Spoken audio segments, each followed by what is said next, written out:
Yo ho ha hey I oh hey yo ho ha hey I oh yo ho ha hey I oh hey yo ha hey I oh yo ho ha hey I oh woo woo. Hawaii oh Hawaii I Hawaii oh Hawaii I Hawaii oh Hawaii I Hawaii oh Hawaii I Hawaii oh Hawaii I Hawaii oh Hawaii I Hawaii oh Hawaii I Hawaii oh Hawaii I Hawaii oh Hawaii I Hawaii oh Hawaii I Hawaii oh Hawaii I Hawaii oh Hawaii I Hawaii oh Hawaii I Hawaii oh Hawaii I woo woo. That's what we call the Cherokee Stomp Dance.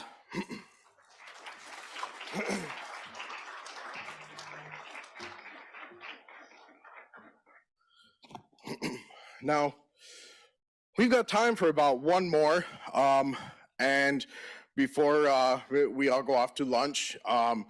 And this last dance, as was mentioned earlier, my daughter here is a champion smoke dancer. Well, what does that mean? At many of these powwows, throughout Turtle Island, it's made its way all the way down to the Gathering of Nations. It's made its way out to Mandaree.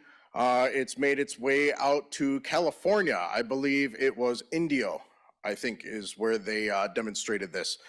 And we've demonstrated this dance up in Saskatchewan, up in Saskatoon as well. And so throughout Turtle Island, this dance has really caught on. And this style of dance, actually, its origin comes to us from the Osage people. And we were speaking about maps a little bit earlier.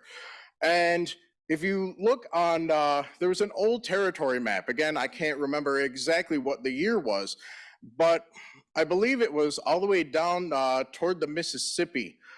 The Senecas at one time had also migrated, and I believe that that's how we got the Seneca Cayugas as well. Is that correct? That we migrated, and we migrated kind of in like a southwestern, in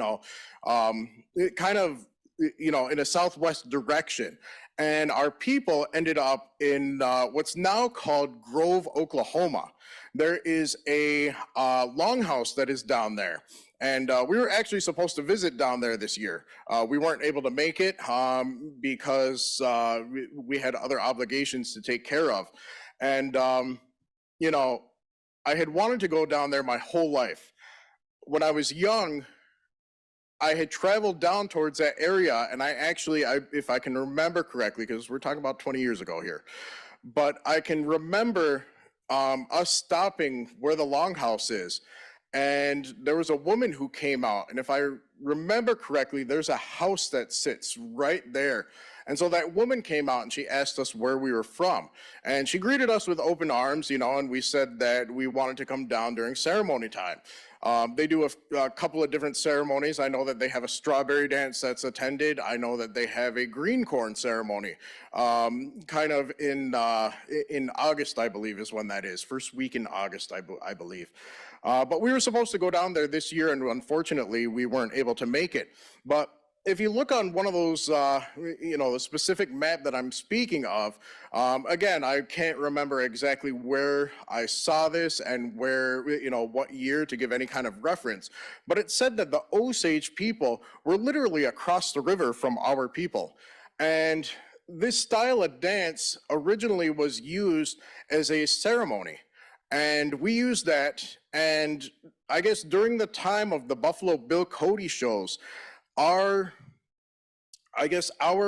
contribution to that was to do this war dance, and that's what we called it. We called it a war dance. And even though we did it as a ceremony, and still to this day do it as a ceremony, us back home, we do it twice a year. I know that I've been present in Onondaga when they did this, and they do it at just about everything except for strawberry dance. Is that correct?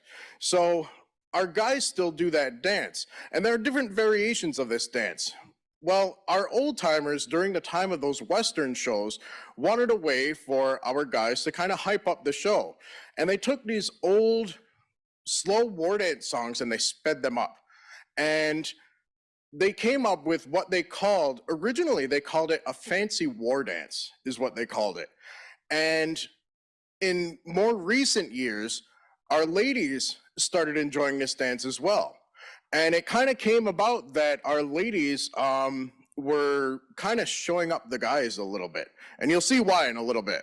And so what they started doing, I guess it would also be around in like the late 80s, they started having contests for this style of dance. And shortly after, those ladies, you know, started enjoying this as well. And many different powwows now offer what we refer to as smoke dance competition.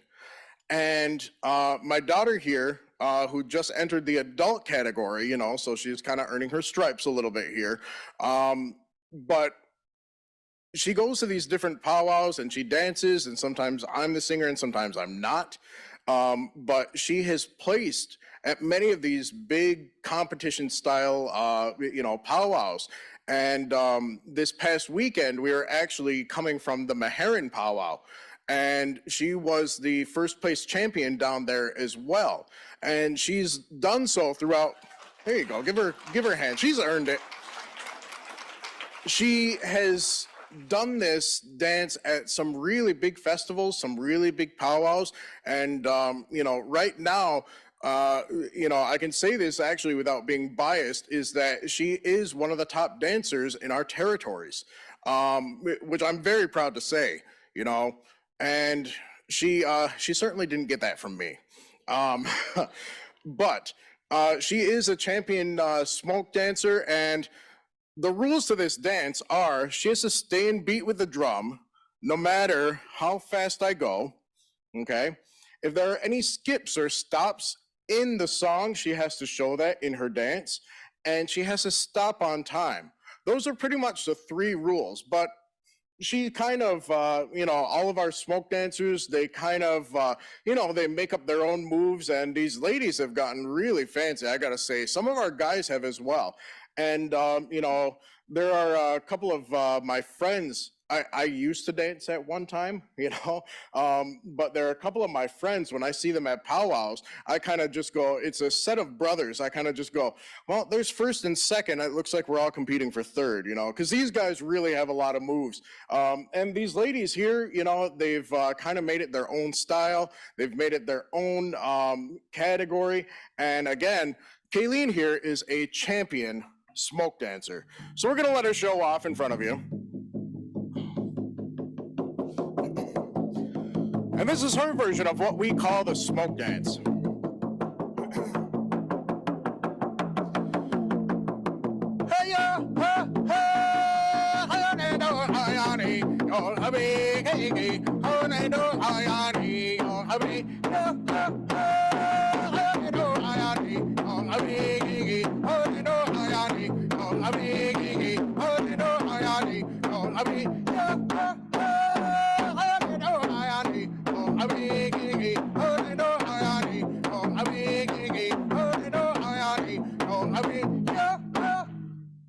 How about it? Give her a hand.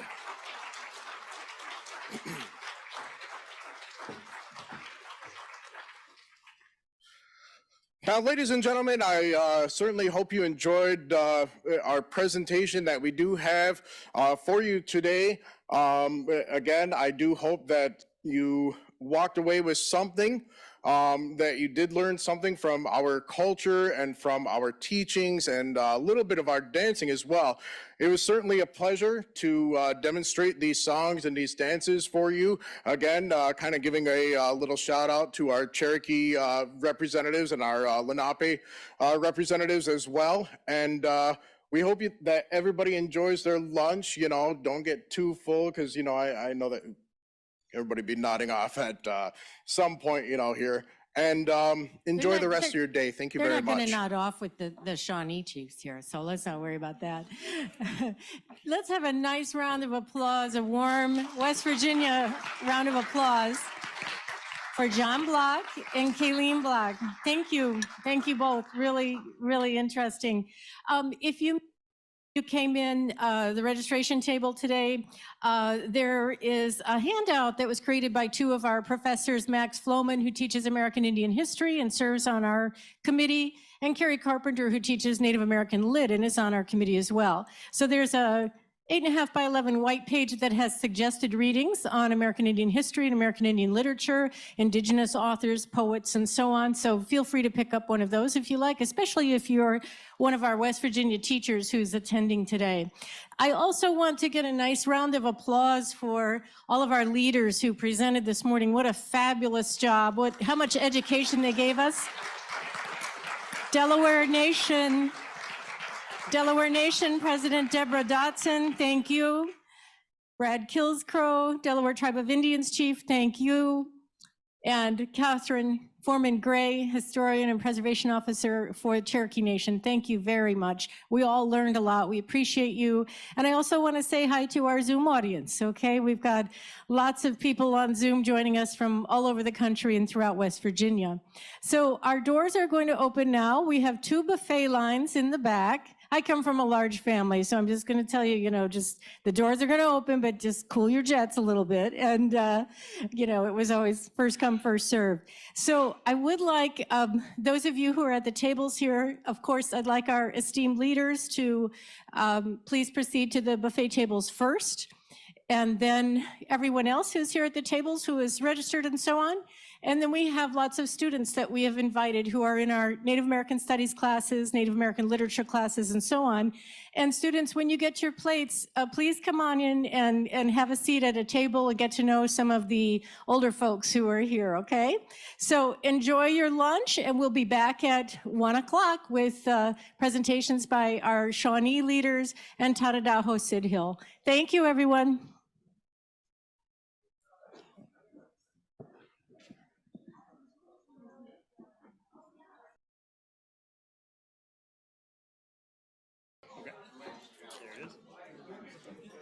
Hello, everyone. I hope you enjoyed your lunch, or you are enjoying your lunch. Students, I see there in the back, if you wish, please help yourselves. Grab a plate. You can eat while you're learning and listening. So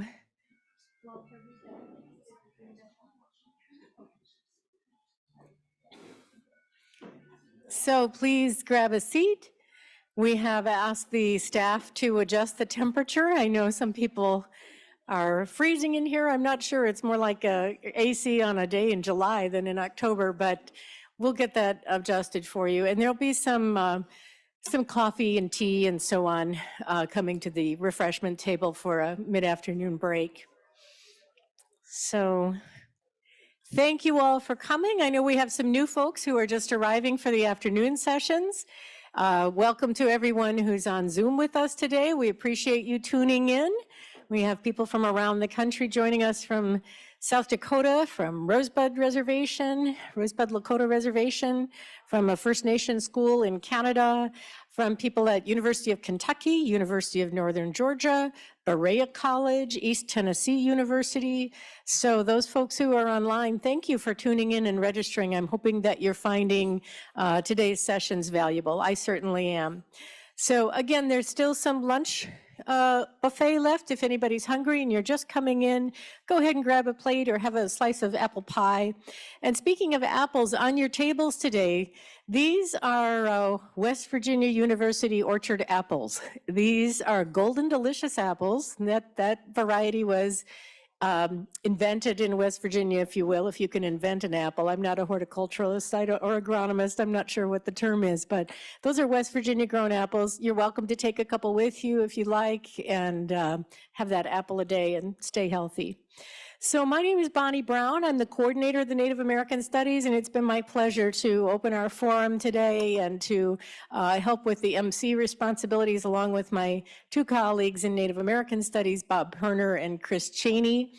Really enjoying hearing from these wonderful leaders and cultural experts who are allowing us to broaden our minds, broaden our perspectives, and and gain deeper understandings. That's the whole point of having this forum. This land was already loved. Native leaders discuss their nation's connection to place. And the place we're talking about in this instance is primarily West Virginia, or this region of Appalachia, if you will. So this morning, we heard from Delaware Nation President Deborah Dotson. We heard from Delaware Tribe of Indians Chief Brad Kilscrow. We heard from Cherokee Nation Historian and Preservation Officer Catherine Foreman Gray. Wonderful presentations, really enjoyed that. And then during our Lunch and Learn presentation, we heard from John Block, traditional Seneca singer, and we were able to see his champion smoke dancing daughter do a traditional dance or two for us as well. So thank you all. Reminder that on your tables, there are these, some of you have yellow, some of you have white. These are the West Virginia Humanities Council evaluation forms. Please remember to fill out one of those before you leave today. We want to make sure that we can provide feedback to the Humanities Council so that they continue to fund programming that helps welcome Native presenters and helps welcome discussion of these topics that we're covering. All right, it seems like folks are settled in, so I think we'll go ahead and get ready to hear from our first presenter in our afternoon session. And to introduce Chief Glenna Wallace is my colleague, Chris Cheney. There you are. Okay, thanks, Chris. Thank you, Bonnie. I especially appreciate the opportunity to introduce our next speaker because Chief Glenna Wallace is a family friend. Her family and my family have very close connections, and I appreciate Bonnie's comments about the connection with place, because I'm going to take us back before I do the Chief Glenna's introduction, talk a little bit about place. And we're here in West Virginia celebrating and acknowledging the tribes that were indigenous to West Virginia. And as you know by now, the Shawnee tribe and the Seneca tribes were very much a part of West Virginia's history. And that goes back to the 1700s and earlier. And I want to take you back 249 years ago today, October 10th, 1774, marks the anniversary of the Battle of Point Pleasant. Point Pleasant was then in Virginia. That was before West Virginia existed as a state. And the Battle of Point Pleasant took place October 10, 1774. It was the main battle in Dunmore's War, where colonial Virginia militia came to what is now West Virginia to engage in combat with the Seneca and Shawnee. That battle took place on October 10th, 1774. There was a number of tribal leaders that were involved in that. A number of tribes were involved with it, including Seneca and Shawnee. Sometimes the Seneca are referred to in the history books as Mingo, or even more generically as Ohio River Indians. But the Seneca and Shawnee participated in the Battle of Point Pleasant against Virginia militia. After the battle, the Seneca and Shawnee retreated across the Ohio River into what is now Ohio. The Seneca and Shawnee were later placed on a reservation in western Ohio, and then during the Trail of Tears, both tribes were removed to Indian Territory. Both tribes had reservations that were near each other in Indian Territory, and until 1867, there was a period of time when the Shawnee and Seneca were actually politically united. Our name of our tribe was the United Nation of Seneca and Shawnee, and that lasted until 1867. So very close ties with what today is the Seneca Cayuga Nation and the Eastern Shawnee tribe, and including a lot of family relations and a lot of friendships that exist to this day. So this is a very special moment for me to introduce our next speaker, Chief Glenna Wallace. I'll throw one more factoid out there. Back in the days when our tribes were united as the United Nation of Seneca and Shawnee, up until 1867, the chief of the tribe was a man named Lewis Davis. Lewis Davis was my great-great-grandfather. So there's a lot of ties between our two tribes that go way back. So I'll go ahead and introduce our next speaker. Glenna J. Wallace was first elected chief of the Eastern Shawnee Tribe in 2006. She was born in Ottawa County, Oklahoma, and has lived within 15 miles of her birthplace most of her life.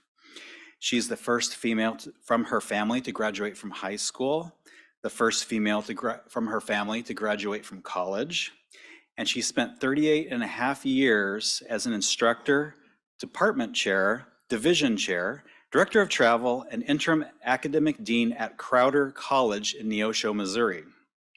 She is deemed a master teacher by the administration, faculty, and students, and she estimates that she has taught about 25,000 students over the years. Many of them still keep in touch with her today. Chief Glenna also serves by the way, Chief Glenna is, she'll back me up on this. A lot of people refer to her as Chief Glenna, but Chief Wallace will be the official name. Chief Wallace has served as chair of the Claremore, Oklahoma Indian Hospital Health Board, as secretary of the Intertribal Council of 9 tribes located in Ottawa County.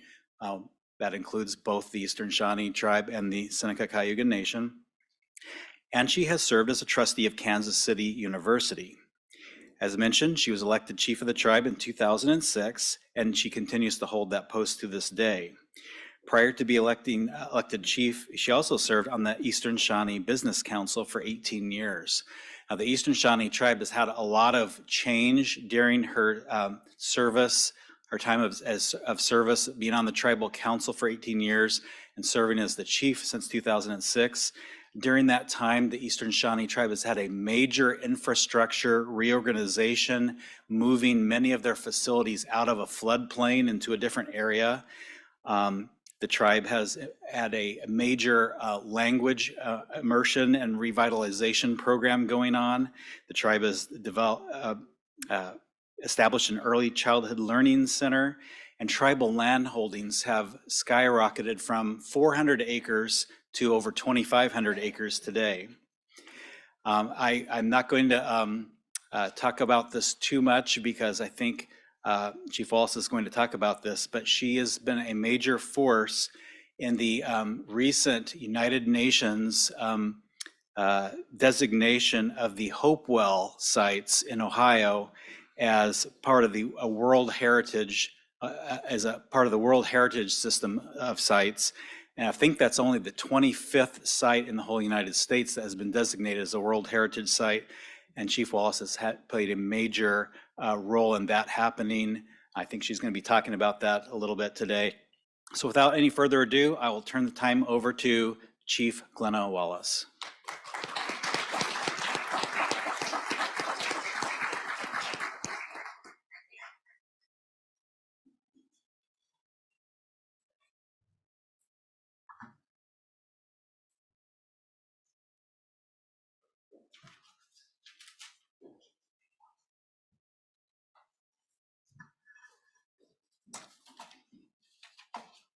Chris just gave you half of my speech.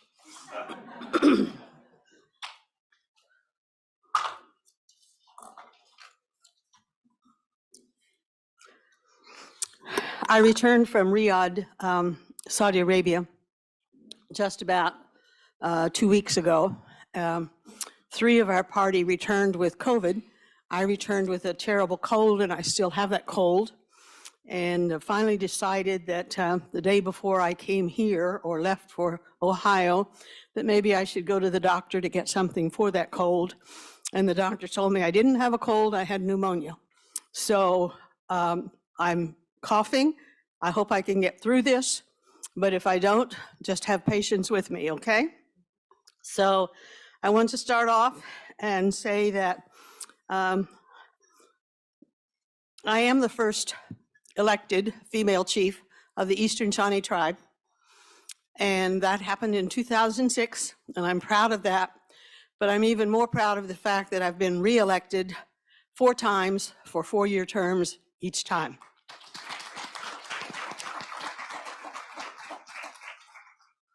And I would like to say that I'm an authority upon the history of the Eastern Shawnee Tribe with West Virginia, but I cannot tell a lie. So I am not an authority, but many of the things that Chris mentioned, he lives here in West Virginia and he knows far more about it. I did know all of the things that he said except the exact date, and was going to say that Cornstalk, Dunmore War, Nanhalema, a female, and Mount Pleasant, the battle there. And those were things that I was going to briefly talk about, but I don't need to talk about that now. Let me just say that Shawnee Indians, there are today 3 federally recognized Shawnee tribes. All of us live in Oklahoma. And so we are called, all of us were given names by the government, with the exception of the Shawnee tribe. And so I'll just tell you quickly about the 3 Shawnee tribes there in Oklahoma. We are called the Eastern Shawnee tribe because we reside in the extreme northeast corner of Oklahoma. We reside in a county that's called Ottawa County, and there are 9 federally recognized tribes in one county. You just heard the Cherokee speaker talk about having 13 or 14 counties where they have their jurisdiction, and we have 9 tribes in one county, and it's a very small county. The population is only about 30,000. So most of us have small tribes there. My tribe is approaching 3,800, so that's the size that we are. And I would say that if we're going to talk about why we're there and why we were in West Virginia, let me just say that we can document that we lived in at least 26 states. We were, I would say, if you're going to use any modern song at all, and this one certainly isn't modern, but within the last 50 years, there's that country western song that says, "I've been everywhere, man." Well, that's evidently what our people were singing all along the way. And so we were here in West Virginia. And so all 3 were nomadic type tribes. We simply moved from place to place. The reason? We didn't believe that you could own land. We believed that land belonged to everyone, and we believed that we all needed to protect the land. We were indeed loving the land and taking care, and we knew that if we stayed in certain places too long, we would deplete all of the hunting animals there. And so we oftentimes refer to ourselves as the first early environmentalists because we took care of the land and respected the land. We didn't necessarily live in Kentucky, although we were there. Kentucky was our hunting land, and so we protected that land because we needed those animals to remain because we were hunters and gatherers. So the second tribe, and not necessarily as far as chronology is concerned, but another tribe that we have in Oklahoma that's a Shawnee tribe is called the Absentee Shawnee tribe. And you'll hear me talk about a little bit later, and Chris mentioned this, that we were definitely affected by the Civil War. And after the Civil War, there was an omnibus treaty bill that was signed, and that omnibus treaty bill occurred in 1867. Because all of us were so nomadic during our history, the Absentee Shawnee tribe, they didn't have the name Absentee Shawnee at that particular time, but they already had a trip planned and they were going to take off toward Texas and Mexico. And so that treaty, and they said, there's never been a treaty that the United States has kept, so why in the world should we alter our plans and stick around to sign a piece of paper that's not going to be observed anyway? So they went ahead and left. And in that treaty, there is a line that says, a group of Shawnees who were absent. And that's how they received their name, Absentee Shawnee. I kind of joke with them once in a while because at first they weren't too proud of that name. But when gaming came to Oklahoma, we as tribes, the Absentee Shawnee tribe, they're at least 200 miles from us, maybe close to 300 miles. And so we don't see each other on a daily basis or a monthly basis or even on a yearly basis. There were many years that passed that we were really not that connected. And when gaming came to Oklahoma, gaming has so many laws, so many regulations, and so many conferences that we all started getting together to attend those. There are 574 federally recognized tribes in the United States. At least that's the number today. That number can fluctuate some, but when they started these conferences, they line us up alphabetically. So who's at the front of the line? The absentee Shawnees. And I say, I would trade places with you almost any day. You know, you could take our name and I'll take the name absentee so that we don't have to stand in line so long. So they were the absentees. And then the Chief Barnes will be speaking next, and I'm sure he'll talk about this, but his tribe is the Shawnee tribe. And they were they were under the umbrella of the Cherokees, and they did not seek their recognition until about the year they were recognized in the year 2000. And they went through the legislative process of being federally recognized, and they were required to take the original name when we were all together. So they are the Shawnee tribe, we are the Eastern Shawnee tribe, and then we have the absentee Shawnee tribe, all located there in Oklahoma. So as I say, we can document that we were in at least 26 different states, and but Ohio was our last state that we were in. And as Chris indicated, we were called the mixed band while we were on a reservation there in Ohio, and that happened in 1817. Before that, 1795 was the Treaty of Greenville, and the Treaty of Greenville set the Ohio River as the basis that we couldn't go past it. And so we went from 26 states on down to fewer and fewer, then restricted to certain places in Ohio, and then ultimately in 1817 placed upon a reservation where we were known as the mixed band of Senecas and Shawnees. We were together. They lived on one end of the reservation. We lived on the other end. It was called the Lewistown Reservation. It is believed the chief of that reservation was a man by the name of, sometimes he's referred to as Captain Lewis, and sometimes he is Colonel Lewis. And so it was Lewistown Reservation, and we were there until the Indian Removal Act was passed in 1830. We were the first group, the mixed band, the Senecas and Shawnees, to have a treaty forced upon us that we had to sign saying that we would be removed. And we were the first group to be forcibly removed from Ohio after the Indian Removal Act was passed in 1830. They wanted us to go by watercraft. Our people refused. Our ancestors said no. We don't have any trust in the United States. Perhaps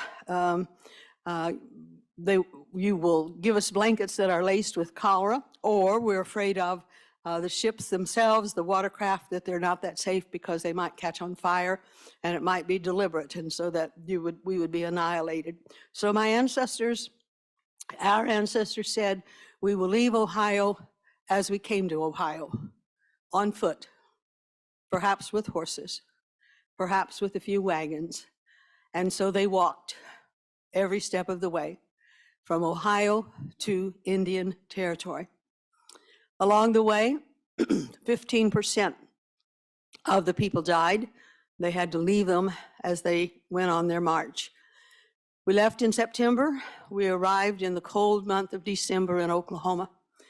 And it's documented that the first thing that the chiefs did was to go and beg food for their starving people. We continued to have difficult times. We were there from 1832, and when they took us there, they took us to the wrong place. They actually took us over into Cherokee area, and our people did not like that area because we were woodland tribes and there were no trees. It was not an area that they were familiar with. And so they moved us back across what would be called the Spring River and what's the other river? Spring River and the Neosho River there. And so we're in the area that's called Twin Bridges, where those two rivers come together. And we have been there ever since. We remained together as one group from the 1832 or 1817 until 1867. So you know that we were together for more than 50 years. And as he indicated, we still live close to each other. The tribe, from our tribe over to where their tribe is, the headquarters would probably be a distance of 15 to 20 miles. We still cooperate with them, they cooperate with us. And in Ottawa County, we have 9 tribes. 7 of the 9 tribes were forcibly removed from Ohio Valley. So that's our history. I do want to say that something that a lot of people are not aware is that when that omnibus treaty bill was signed, when we signed the treaty with the government in 1831, the 2 tribes, we were promised 60,000 acres. 60,000 acres. That's in print. That's in writing. My tribe ended up with 58.19 acres. 58.19 acres. One of the reasons for that, there are 2 main reasons, but one of the main reasons for that is the Civil War.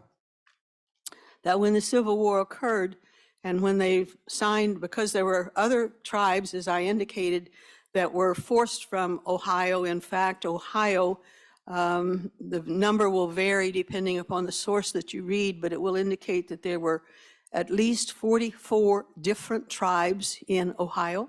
Some numbers will say 45, some sources will say 46.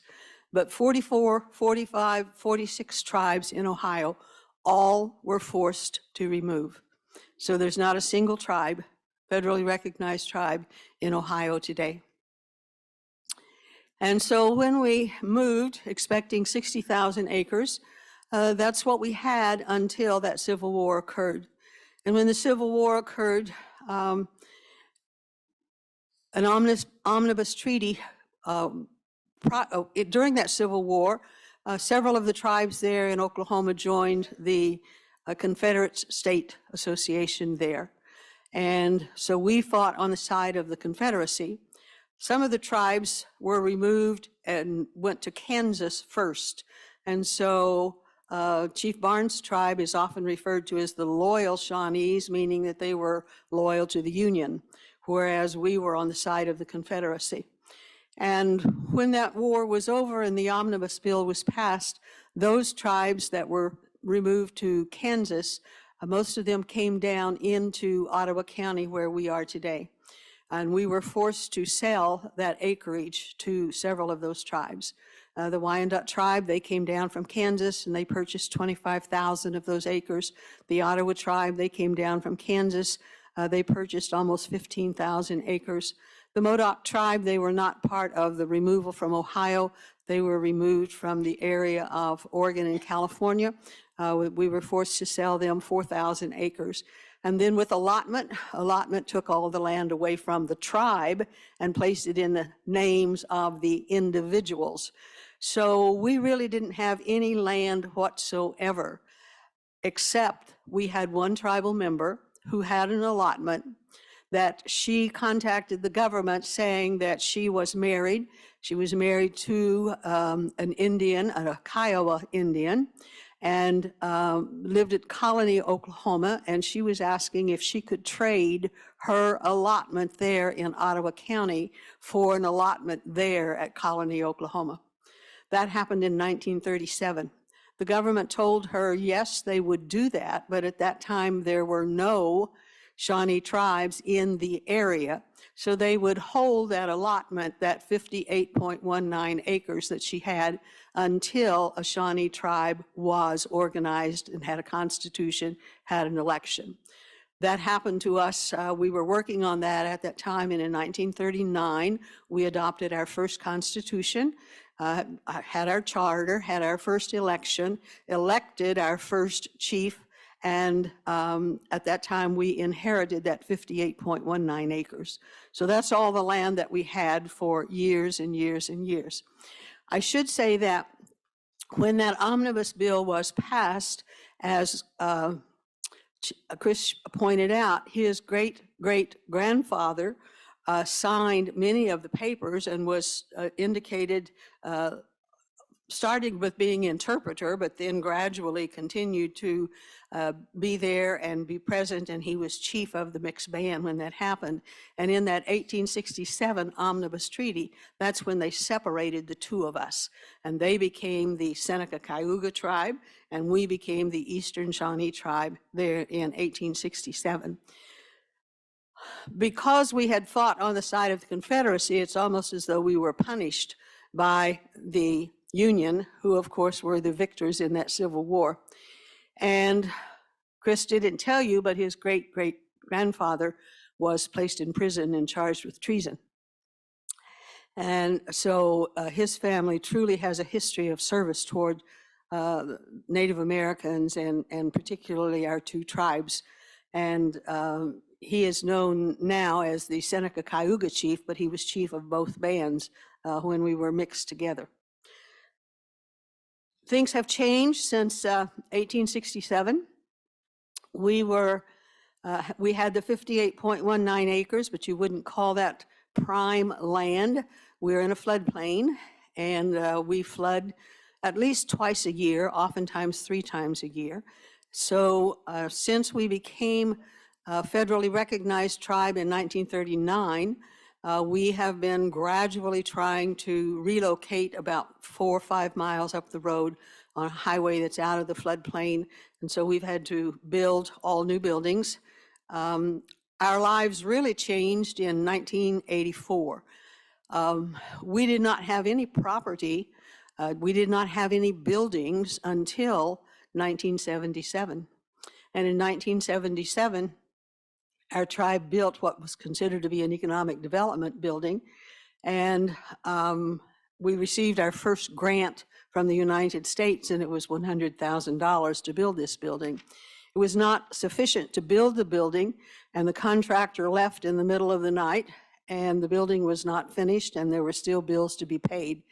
So that building remained empty from 1977 until 1984. In 1984, that's when she said you might laugh when they say they started their economic development with bingo. Well, that's where our economic development began also in 1984. And we've always had very close relationships with the Seneca Cayuga. And Chris probably won't appreciate my telling this story, but I'm going to tell it anyway. Because the Seneca Cayugas already had bingo before 1984. The Senecas and the Quapaws had bingo. And there was a gentleman who had an agreement, I'll say maybe a contract, I don't know. Anyway, he was the one who was responsible for putting bingo in for the Seneca Cayugas prior to 1984. And it was very successful, both attendance-wise and financially. And so the Seneca Cayuga decided that they wanted total control of that bingo. And so they either did not renew a contract or they indicated the time was up or something or the other. Anyway, they parted company and they took over 100% control of their bingo hall. This gentleman knew that we were a tribe and knew that we had an unfinished building on Indian land, so we would be eligible for Indian gaming. And so he came and proposed to us essentially what he had with the Seneca Cayugas, that he would be responsible for remodeling the entire building, finishing it, that he would teach us how to play bingo, that he would hire as many of our tribal citizens as possible. And we didn't question him because from the very beginning, he indicated that he wanted to open that bingo hall December the 7th, 1984. We didn't ask why. December the 7th to me was always Pearl Harbor, but surely that didn't have anything to do with it. And so he rushed and rushed. And it's true, we opened our bingo hall on December the 7th, 1984. Only then did we find out why he wanted to open that hall December the 7th, 1984. Because he said, I'm going to drop a bomb on those damn Seneca Cayuga Indians. And so that was how we opened our bingo hall, and it was tremendously successful. It was built to house between 300 and 400 people, and oftentimes we had 900 people there. I was there the night of the opening. There were 14 employees there. I was not an employee.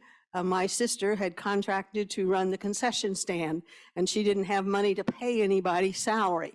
I was teaching at Crowder College, and our bingo hall was going to be open only on Friday night, Saturday night, and Sunday.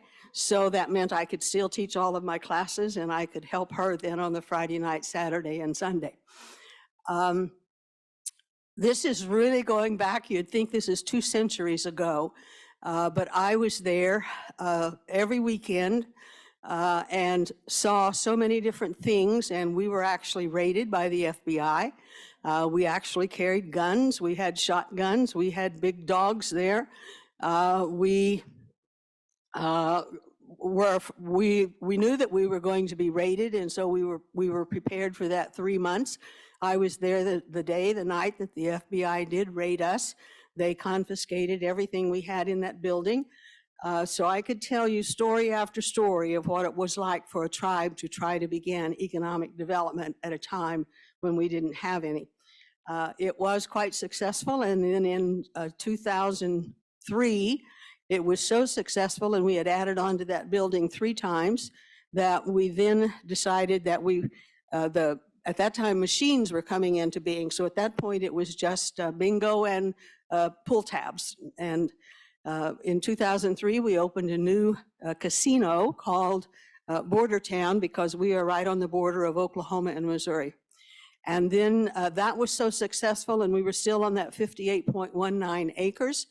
And we were not on a highway. You had to come through Missouri to get back into Oklahoma, where we were located. And so we bought property up on Highway 60 that was in our old reservation, and in 2012, put in a casino that's known as Indigo Sky, which is a beautiful casino and is quite successful today. So that's the story of the Eastern Shawnee tribe. Today, we have about 3,800 members today. We have a policy that we try our best that however how much profit we make that year, 50% of that profit goes back to our tribal citizens. We do not have per cap, but we watch our budgets, and that's how we plan our budgets, is that 50% goes back to our tribal citizens. So what do we do? Anyone who goes to college, if they're enrolled full-time, they receive a minimum of $6,000 per semester. If they are in graduate programs, that goes to $8,000 a semester. If they are in programs that are medical or legal, that goes to $9,000 per semester. We have programs for our elders where we specify what would be eligible for them to have their reimbursement. So we pay their home insurance, we pay their car insurance. We will give so much money toward medical. We'll give so much money for if they are elder and need to have their lawns mowed, we will pay for lawn mowing. We will pay for other such things, utilities. So for our elders, it amounts to about $5,000 minimum a year. And for our children, we pay $750 for them to have school clothing to begin. We also pay medical. We also pay what we simply call supplemental, in that there are many worthwhile organizations that we feel some families just can't afford to pay the dues that costs for those things, and so we will pay those so that our children will become involved. We buy computers when they are juniors or seniors in high school. We will give them $750 extra when they are juniors and seniors, because we feel that there are extra expenses in those years. We want to do everything we possibly can to encourage our students to remain in school and to graduate from high school, and then to have no reason to say that they can't go on to vocational training or to academic training. So that's where our 50% goes to for all of our people. We have elections. Our terms are for 4 years. We have 5 business committee members, and then we have a second chief and a chief. Being the first, Chris almost apologized for saying the formal name should be Chief Wallace, but being the first female elected, my first meeting with staff, that was the first question they asked me, what do we call you? They'd never had a female, and I guess they thought they couldn't call a female chief. And so I said, well, you may call me Chief Glenna. And so I have been called Chief Glenna most of the time. I've been called a few other things, but we won't talk about those. So I've been called Chief Glenna since that day one almost.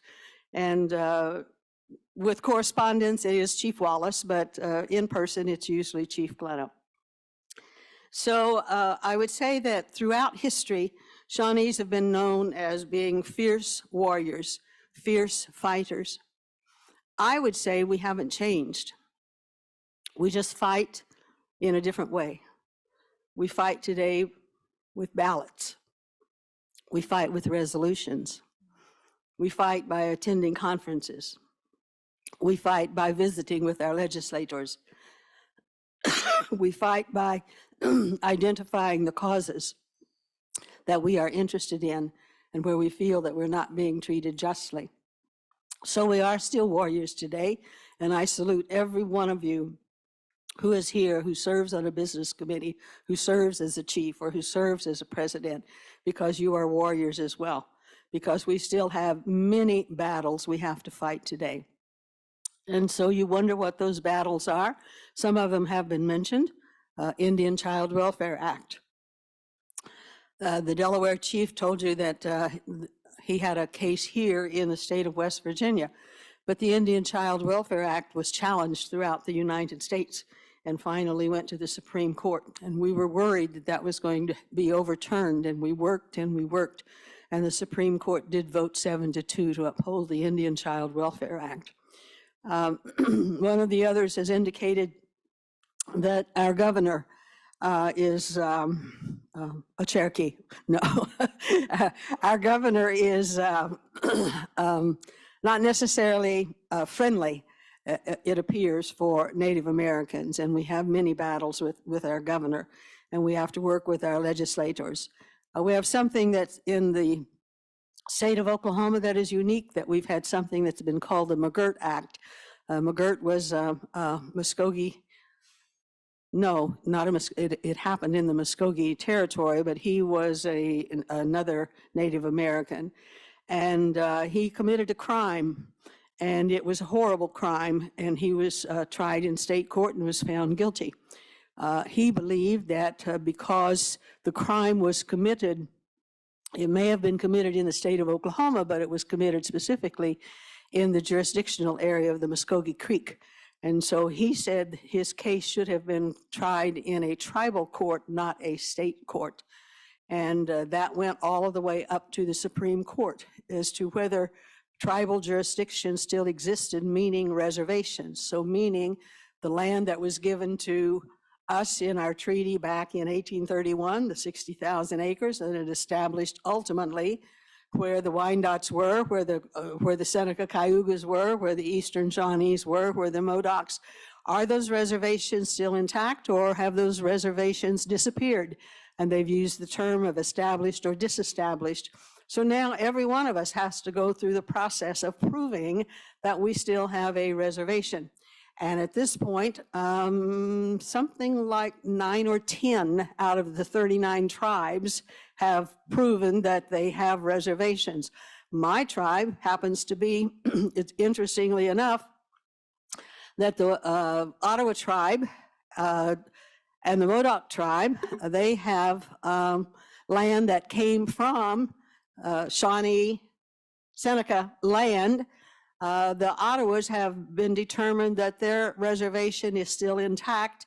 My tribe has not been ruled upon. So we're in a state of, are we established or are we disestablished? And that affects some of the grants that we can apply for and some of the funding. So we continue to have our battles that we must fight today and that we must unify and that we need to cooperate with. So I don't want you to think, oh, it's all over and done with. They were removed and we're there and it's all peace right now. That's simply not the situation. There are other battles that we have, and so I wanted to talk about some experiences that I have just had recently that the rest of you have not had, and that is the fact that while I was there at Crowder College, it was a new college that was established, and I wore many, many hats, and I was able to wear hats that I wanted to wear, and so I basically established my own job description. And in doing that, Crowder College is located in an area that is poverty-stricken as far as both finances and as far as fine arts and culture. And so our students, and I was named the director of the Fine Arts and Cultural Program as well as Communications. And we would have some wonderful things that came to the campus, but we wouldn't have very many people to attend. So it became apparent that we were going to have to take students away and expose them to fine arts and cultural opportunities. And so we designed a travel program. And that travel program meant that I was director also of international travel and within the United States travel. So 2 times a year, I took 50, 60 students, community members to various places in the world. And once a year, I took them to places in the United States. That meant that even though I've lived within 15 miles of where I was born, I've traveled to more than 70 countries and have traveled to all but one state, I think it is, in the United States, and taking students to those places. I was not even aware when I first began this program that I was taking these students to places that had famous names. And I later realized they had famous names because they were World Heritage Sites. So that meant I was taking them to places like the Great Wall of China. I was taking them to the pyramids in Egypt. I was taking them to Notre Dame in Paris. I was taking them to the finest musicals, to the finest museums in the world. So we were going to see Les Miserables. We were going to see the Phantom of the Opera. We were going to see Cats. So all of those experiences. And in addition to that, we also began to have student exchanges and faculty exchanges. And so in those faculty exchanges, I was able to go to both England and to Australia and teach for some time. And we were able to have students come into our homes from foreign countries that have enriched our lives forever. So when I was elected chief in 2000, then in 2000, something else happened in my life that, as I've indicated, my tribe is located exactly on the Oklahoma-Missouri line. So I live within 2 miles of my tribal headquarters where my offices are, yet I'm on the Missouri side. I don't live in Oklahoma. And in 2000, the director of humanities in Missouri came to my office and said that he wanted me to do something for the state of Missouri, that in 2006, we were going to be observing the Lewis and Clark bicentennial. And of course, the Lewis and Clark Corps of Discovery began in Missouri. And he wanted to make sure that every tribe that was mentioned in the Lewis and Clark journals that was in Missouri received recognition and was a major part of the programs that would be held there in Missouri.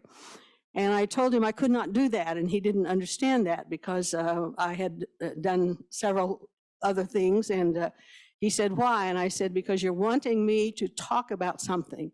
I don't have a problem getting up and talking with you.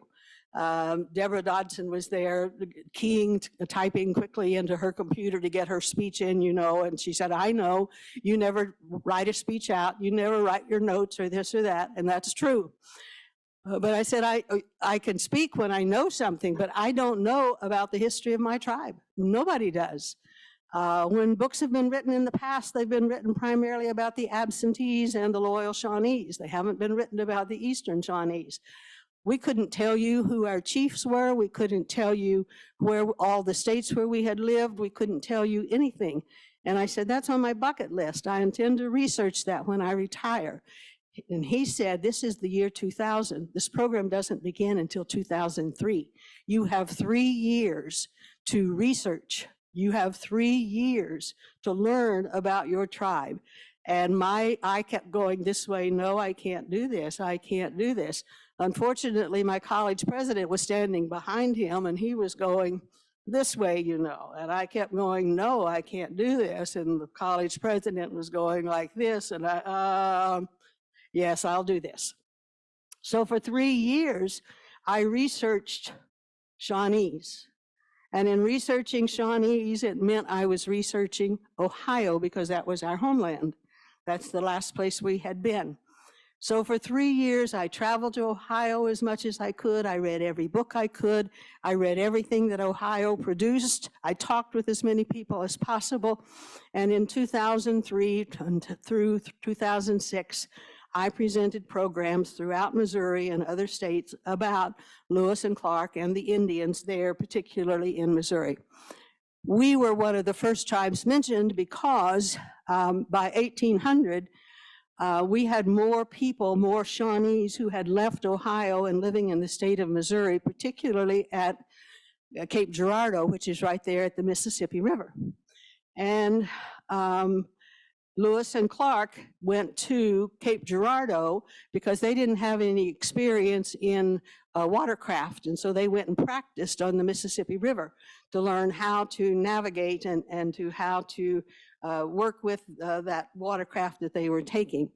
So in 2006, when I began those programs, that was the same year that I had been employed at Crowder for 38.5 years. I had my retirement locked in, and it was time to elect a new chief. We were having an election that year, and my brother encouraged me to run. And so I ran for chief and was elected. In 2007, Ohio State University was sponsoring a lecture series about Native Americans, and one of their guests that they invited was an author by the name of John Sugden.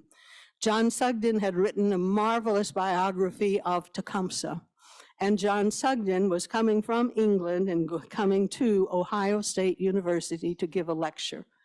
I wanted to hear John Sugden speak, and so I drove from Missouri to Ohio to hear that lecture, no other reason. I heard him that night. He was marvelous. What I did not know is that the next day, anyone invited to be one of those lecturers had to attend a place called Newark Earthwork Mounds that's located at Newark, Ohio. I went along simply because I would be in the company of John Sugden. I had never heard of Newark Earthwork Mounds. I had never seen of Newark Earthwork Mounds. I had never read anything, even though I'd read all of those books and all of those materials, because it seemed that very few people in Ohio even knew of this place called Newark Earthwork Mounds. And if you have not been there, you do not know what you have missed. It is one of the finest earthworks in the United States. And it was built 2,000 years ago by our ancestors. And I say our, not meaning Eastern Shawnee, not meaning Seneca Cayuga, meaning Delaware, meaning Cherokee, meaning all Native Americans who would have been ancestors who were there at that particular time. And 2,000 years ago, they built a series of mounds there at a place called Newark. Those mounds, some of them are 4 to 5 feet high. Some of them are 15 to 20 feet high. Some of them are miles long. All of those mounds were built not from the soil there at Newark, but rather it was a gathering religious place where Native Americans from throughout North America came and practiced and participated in their spirituality and in their religious gatherings. They brought Mother Earth from wherever they came, one basket full of Mother Earth at a time. The pyramids in Egypt, fantastic work, but required slave labor, forced to do it. That is not the situation at Newark at all. People came, people brought Mother Earth because they wanted to, because they wanted to be there, because they wanted to worship in their mode. One of my favorite places in the United States is a place called Arlington National Cemetery. Arlington National Cemetery is a place we know that is associated with death. But when I go to Arlington National Cemetery, and I believe when you go to Arlington National Cemetery, we don't go there and grieve. We don't go there and come back crying. We don't go there and come back depressed. We don't go there and feel worse because of having been there. Instead, we come away feeling enriched. We read the quotations, we walk and we see who's buried there. And we come back with a feeling of honor and a feeling of being rejuvenated, of being re-energized. The day I went to Newark Earthwork Mounds, first, I did not know that there were mounds there. And secondly, I did not know there is a golf course on top of those mounds. And we were there on a Saturday, and they were having a large golf tournament. We were not allowed to be on the land. They did have a cart path where you could walk, and there is a wooden platform viewing station. We wanted to walk to that wooden platform viewing station to look out at Newark Earthwork Mounds. But the employees were driving golf carts. They were transporting golfers from one location to another. They were transporting spectators, visitors, family members from one place to another. They would not let us ride. We were told we could walk, which was not that far. And so we tried to walk on that graveled pathway, but we were told by the cart path drivers, you're in the way. We have to get by here. You need to get back. You need to step back. And we stepped back and we tried to be as courteous as possible, but they kept saying things, and finally they said, you shouldn't be here today. You don't belong here. You need to go home. You need to come back some other day. Newark Earthwork Mounds was open to the public 1 day a year. And when told, you don't belong here, they didn't know that I was a chief. That had nothing to do with it. I was simply, in my words, a Native American wanting to see something that my ancestors had helped build, love, preserve, respect, take care of. Ultimately, I made it to that wooden platform, that viewing station. I stepped up the steps and I looked out. Because of all of the World Heritage sites that I had seen, because of my experiences at Crowder College, the minute I looked out and saw what I saw, I knew that I was seeing something that was the equivalent of any of the greatest World Heritage sites in the world. I knew that this was something spectacular. And at first my heart was filled with joy, and I was so proud because, you see, they had made every tribe leave Ohio. And maybe the people had had to leave, but why would there be a need to destroy what our ancestors had made and made so majestically? And where was any respect? Where was any honor? Where was any consideration of what those mounds meant? And my joy turned to questions. I was aware that Ohio Historical Society was in charge of 56 different historical sites in Ohio. And they were in charge of Newark earthwork mounds. And they had leased these mounds, this land, to a place called Mound Builders Country Club, a lease that goes until 2078. More than 50 more years. And my questions turn to, how could this happen? Who let this happen? Why did this happen? And why hasn't something been done about it? And my joy then turned to anger. And I left that site, walking down those steps, crying, thinking of a biblical scripture that says, Father, forgive them, for they know not what they do. And I left that site that day saying, I do not know what can be done about this. I do not know what one voice can do, but I do know I cannot be silent. It was Ohio History Connection who had some people on that tour, and I began asking questions.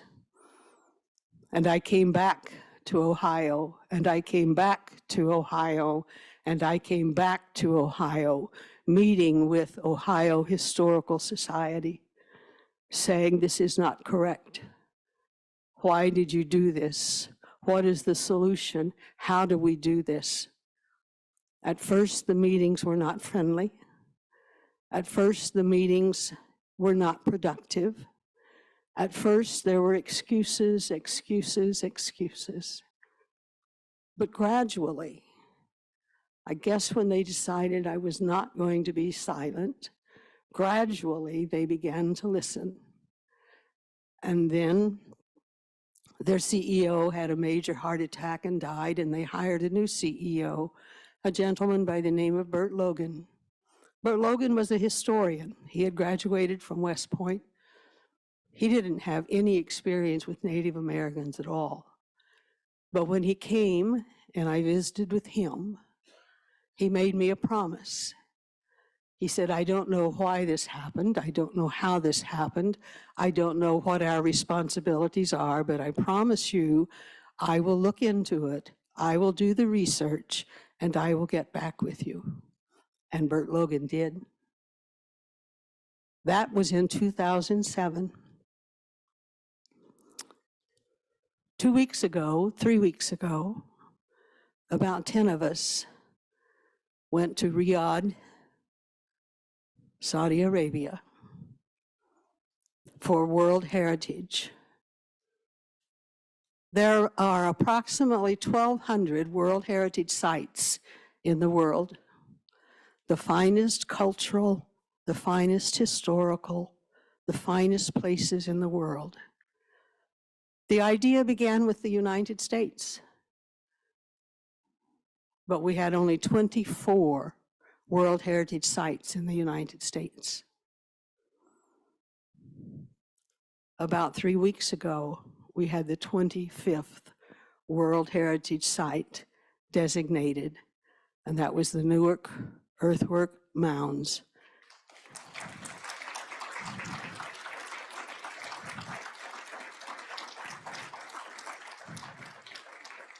We've been to court 3 times. We've won all 3 court battles, but we have one more court battle to go because we legitimately owe them the money for the lease that goes until 2078. We calculate that is somewhere about $2.5 million that we will have to raise. Mound Builders Country Club estimates that it's worth $22.5 million. And so we will go to court again next week, starting about Monday or Tuesday, and we'll have a jury trial. and we will find out what the jury decides as to what we have to pay. But we are already designated a World Heritage Site. And it is indicated in that they will have to vacate those premises at a certain point. And so I come to you saying, just as I said, our battles are never over. We have challenges, and one voice can make a difference, and you can be that one voice, because there are many different things that we as Native Americans or Indigenous people still have to fight for our communities, for our culture, for our ancestors. I'm proud to be here with you today, and I thank you. I thank this wonderful conference, and Bonnie, everything that you have done. You have been so gracious, and I am so pleased to be able to report to you that we have the 25th World Heritage Site in the United States today, and it's located not too far from you, and you should go and see it. Thank you.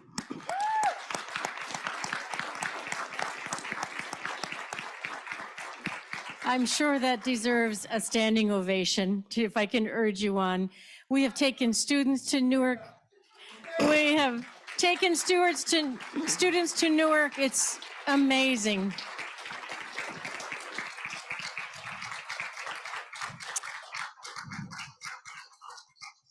Thank you. As I say, I don't use notes, but I do have one note here, and I didn't even pay attention to that one note.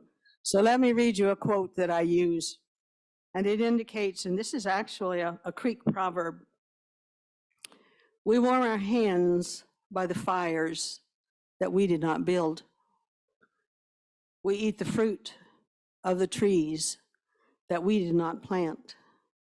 We drink from the wells that we did not dig. And we stand upon the shoulders of giants who have gone before. And that's what these people were. You and I have lived in a time of the world when at least what my people have been referred to so many times are savages. And now to hear them referred to as geniuses, as uncommon geniuses, I can't begin to describe to you how that makes me feel. Thank you. Thank you, Chief Glennon. If you could hold for just a moment, we have a question, and we may have a question or two coming on the Zoom call. But thank you so much. I first went to the Newark Earthworks in 2005 when there was the gathering that fall and for the moonrise, and I was astounded. I grew up in Iowa, and I knew about the effigy mounds up in northeast Iowa on the Mississippi Bluffs, but I'd never heard of Newark. I'd never heard of Cahokia. I'd never heard of Grave Creek Mound in West Virginia. And these are monumental accomplishments that have stood the test of time. I always ask my students, they can vouch for me, I think. I always ask them, what do you look around and see today in our society that has been made in our lifetimes that you think will be here in 2,000 years? And no one can ever come up with a good answer. So Bob Perner is one of the people on our faculty who has led students over to Newark, and the late Darla Spencer, who was an archaeologist, did the same in her Mound Builders course.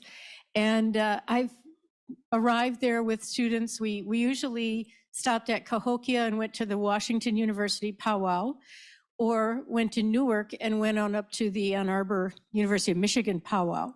And Bob would do a beautiful job of connecting ancient ceremony, music, some of the figurines and carvings and so on depict some of the same sort of things the students were about to see at a major powwow with gourd rattles and bustles and all kinds of things. So I'm so proud of you and grateful. Thank you. So we have a question here. There's a comment from the virtual audience thanking you for your presentation, and a question from our audience in person.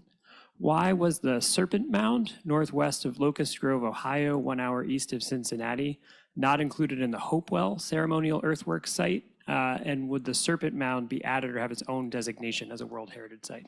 Serpent Mound was not added because it's not of the time frame, and so it would have been misleading. And yes, it's already been discussed that it will be, it's on the tentative list now, and they will pursue it. Hi, thank you, Chief Wallace, for your talk. Very inspiring. I wanted to say something about Tecumseh, the great Shawnee chief. This is from, I want to read a paragraph from March of 2022, an article. It says, it's widely accepted that Tecumseh was born in what's now Ohio, but a handful of historians contend that one of the most influential Native Americans in history was born in what's now West Virginia, where a statue now missing was once raised in his honor. There's evidence, he says, Travis Henline says, there's evidence he was born here in what's now Lewis County, West Virginia. Travis Henline is a history professor and curator of Indigenous history and culture at Jamestown Settlement. He says Tecumseh reportedly came through the Lewis County area in the late 1790s after the 1794 Treaty of Greenville. And during the visit, Tecumseh reportedly commented that he was born, quote, born in this country.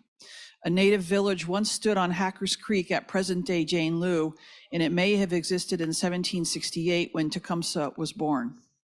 So I just wanted to share that, that Wikipedia still says Tecumseh was born in Ohio, but maybe that can be corrected someday.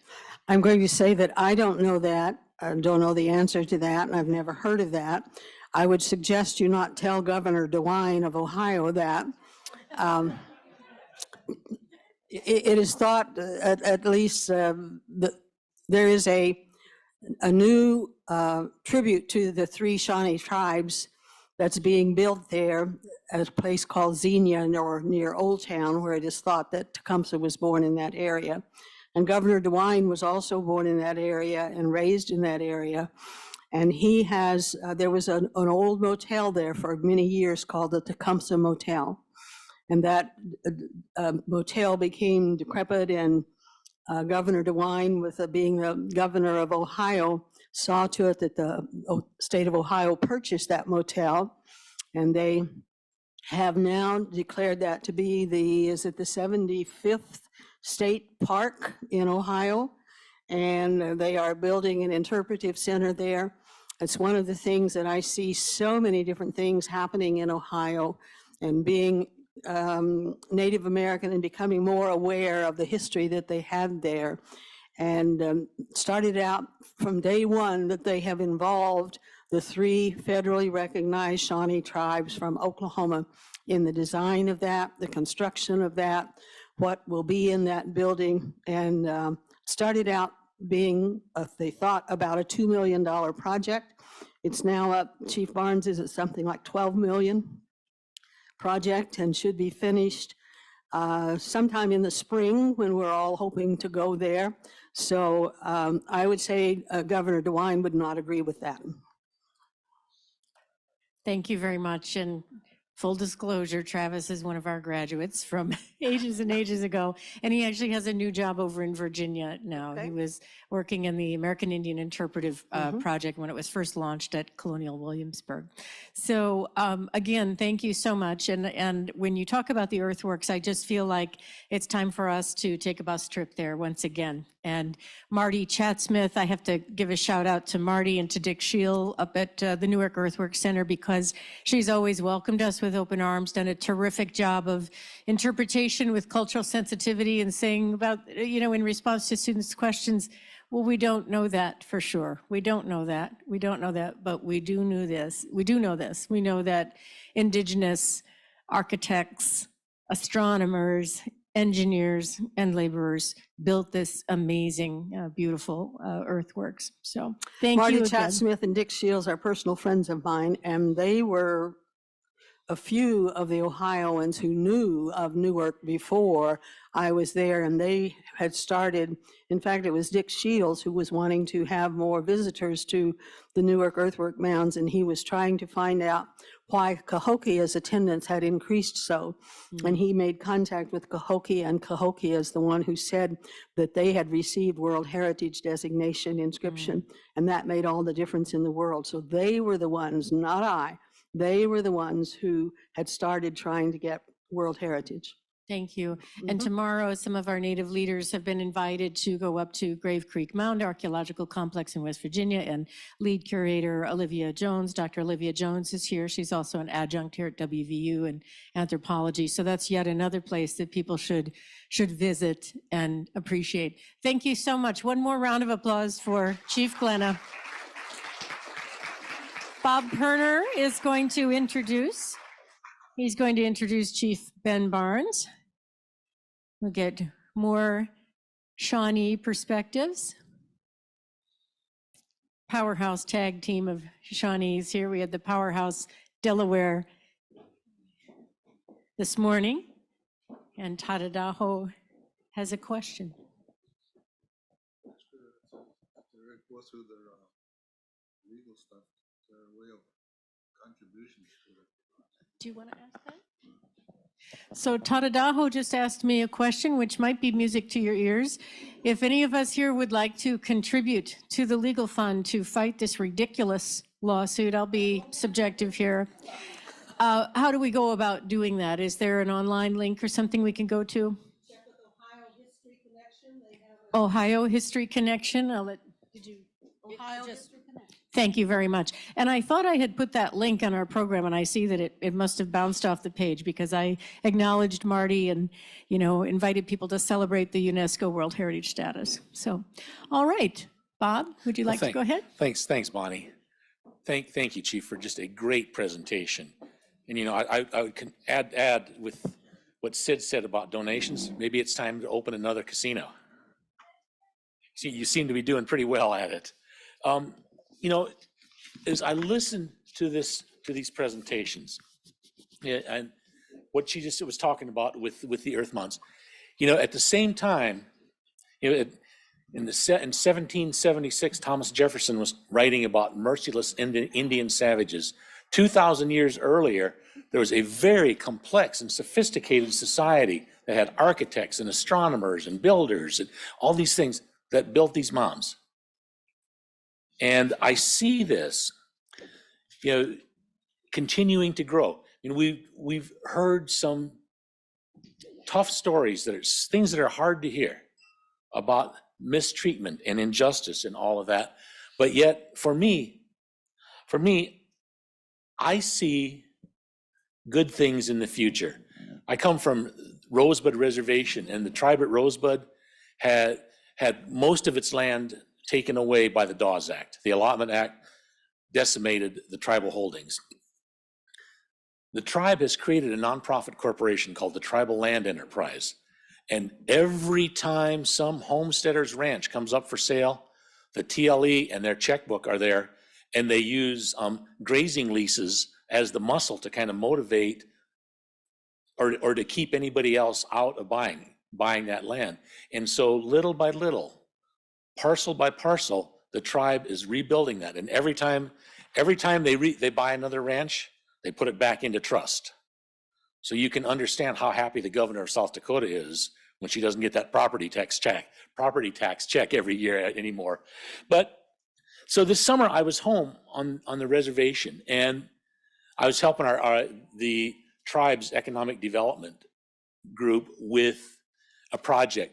And the project itself is kind of cool, but what I came away with was a knowledge, just a certain knowledge that there are good things in the future. I was in this room with these bright, young, educated Lakota people, most of them women. Many of them had come through the tribal college system. And they had all these ideas. There were people there that were just saying, these great ideas. There was a Lakota architect there. There were 2 Lakota general contractors. There were all these people that were there. And I'm thinking, When I was a kid, there was none of that. There was none of that. And so I see great things. And it makes me happy to hear leaders say, you know, when one of our young people goes to college, we're giving them some money. Because education has been the key here. Education has been that pathway. And I believe that with all my heart. What I want to do now is introduce Chief Ben Barnes from the Shawnee tribe. Chief Benjamin Barnes of the Shawnee tribe was elected to his position in 2019. Prior to that, he served the Shawnee tribe as second chief for 7 years and was a leader in the tribal gaming industry for 20 years. The roots of Chief Barnes' service go back to his volunteer efforts to revive the Shawnee language. Upon taking office with only a few fluent Shawnee speakers remaining, he declared 2021 to 2030 the decade of the Shawnee language. Barnes previously founded an interdisciplinary research group called the Ancestral Pottery Traditions of the Shawnee Project, an initiative to reclaim traditional Shawnee ceramic pottery traditions. He has worked closely with tribal scholars, artisans, archaeologists, historians, and more to learn about ancient ceramic technologies. From this knowledge, he and other tribal citizens are working towards recreating their ancestral arts. He advocates passionately for truth, accountability, reconciliation, justice, education, and human rights. His work extends beyond service to his nation, bringing together truths and traditions and framing and crafting tribal policy and law. Most recently, he co-edited the book Replanting Culture, Community Engaged Scholarship in Indian Country. He's a member of his people's religious community in White Oak, Oklahoma, and it has framed his efforts to find redress to the harm traditional communities suffered from Indian boarding schools and re-education centers. Looking through this lens has shaped Chief Barnes and the Shawnee tribe's efforts to find legislative activism in local, state, and national levels, as well as a voice for Indigenous people at the United Nations. Chief Barnes.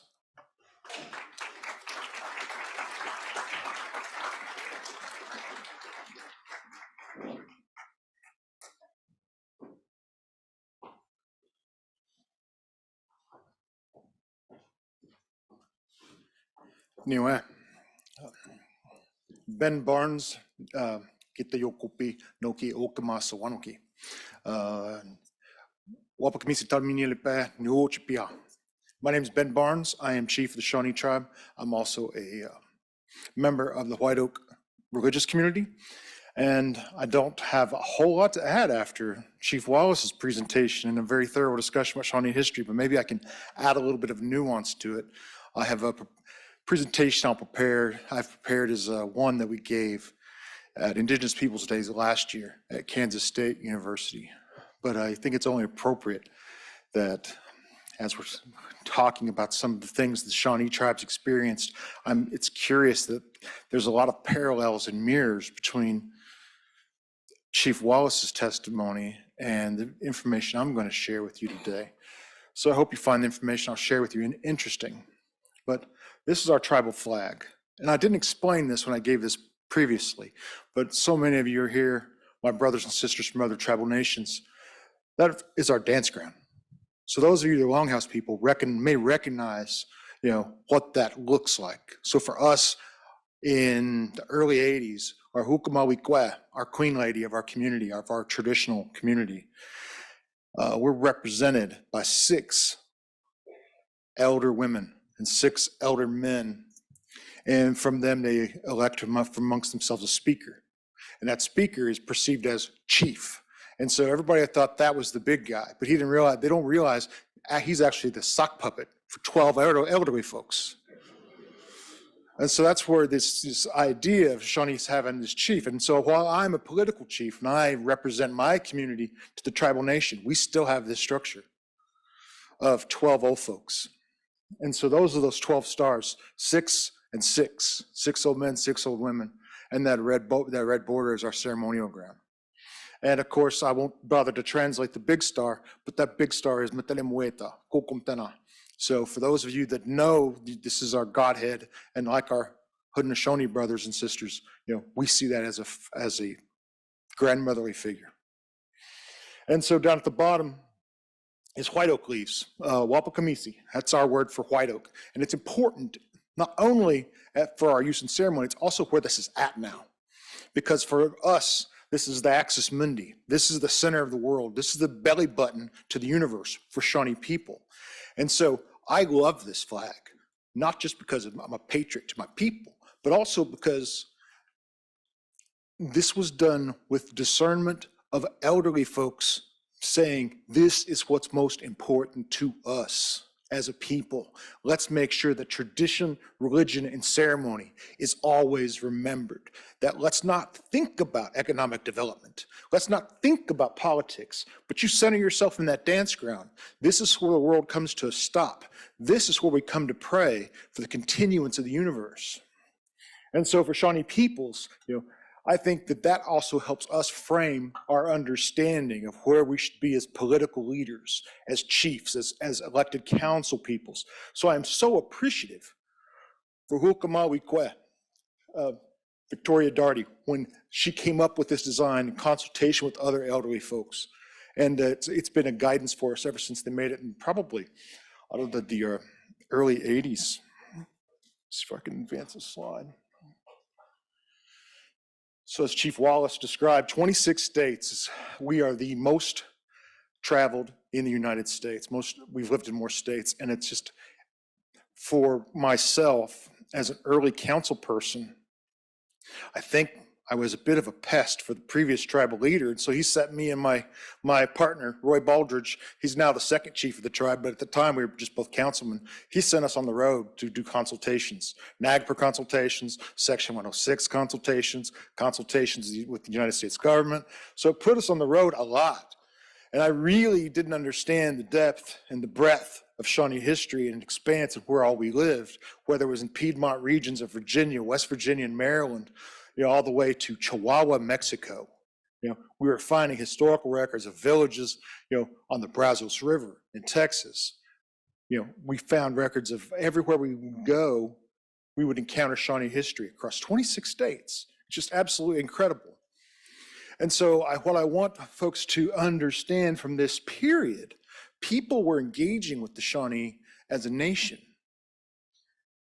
We had France engaging with us as a nation, England, Spain, Mexico, Republic of Texas, and ultimately the United States. So much so that Spain gave the Shawnees a treaty, and they gave us a land lease in the Boot Heel of Missouri around Cape Girardeau. Chief Wallace mentioned it. And we ended up trading that land because of westward pressures. But folks from this Piedmont regions of Virginia, West Virginia, and elsewhere started self-removing into what would become that Boot Heel region of Missouri prior to 1790, started establishing himself on the Mississippi River just to avoid westward pressures. In 1825, we was approached trading that Spanish lease from the Spanish crown, trading that for 2 million acres, nearly 2 million acres in Kansas, in northeast Kansas. And so those Shawnees were also traditional Shawnees. They had established a traditional community in Cape Girardeau. They took that, closed that dance ground, closed that community up, and gave that land to the United States, because it went from Spain to France through the Louisiana Purchase and ultimately the United States. So we closed that up and traded it for the 2 million acres in Kansas. In 1825, those Cape Girardeau Shawnees arrive in Kansas City, Kansas area. And so if you can imagine Kansas border, it's from the extreme eastern edge of Kansas at Kansas City, going nearly 2 million acres to the west. That includes the capital of Topeka. It's an extremely large box of Kansas. And then the Indian Removal Act is passed. And Chief Wallace's people were the first to be removed from the Lewistown Reservation. Subsequently, Blackhoof was the perceived leader of the communities of Hog Creek and Wapakoneta. And at Hog Creek and Wapakoneta, they were going to be removed separately and apart, because I don't know why. The historians in here may know the details of why it was later than the Eastern Shawnees and the Seneca Cayuga brothers and sisters. and they really are brothers and sisters. My wife is Seneca Cayuga, so my grandkids are Seneca Cayuga. And I don't know why it took us so long to move, but Blackhoof's peoples at the Hog Creek and Wapakoneta reserves would ultimately be moved 2 years later. And so they would move in the fall. He would not live to see his people be removed to Kansas. So Blackhoof's peoples then joins our bunch of Shawnees in Northeast Kansas from Ohio. And it's at that time that they're saying, wait a minute, where's these absentee Shawnees? They all run off to Mexico. They said, well, they're not coming. So they diminished our reserve down to half, about 800,000 acres. So they got rid of the westernmost half of it and left us with a smaller rectangle, but it's still substantial, 800,000 acres. It's a substantial reservation. And then the Civil War breaks out. The Shawnee, my Shawnee, sides with the Union, and we're not penalized as other tribal nations are for siding with the Confederacy. But we're not exactly rewarded. They're saying, thanks for siding with the Union, but it's time for y'all to leave.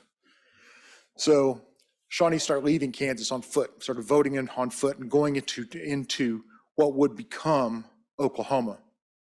And they start settling in various areas. And eventually the Shawnees pay for rights to settle amongst the Cherokee Nation and to become full citizens of the Cherokee Nation. And that right still exists today.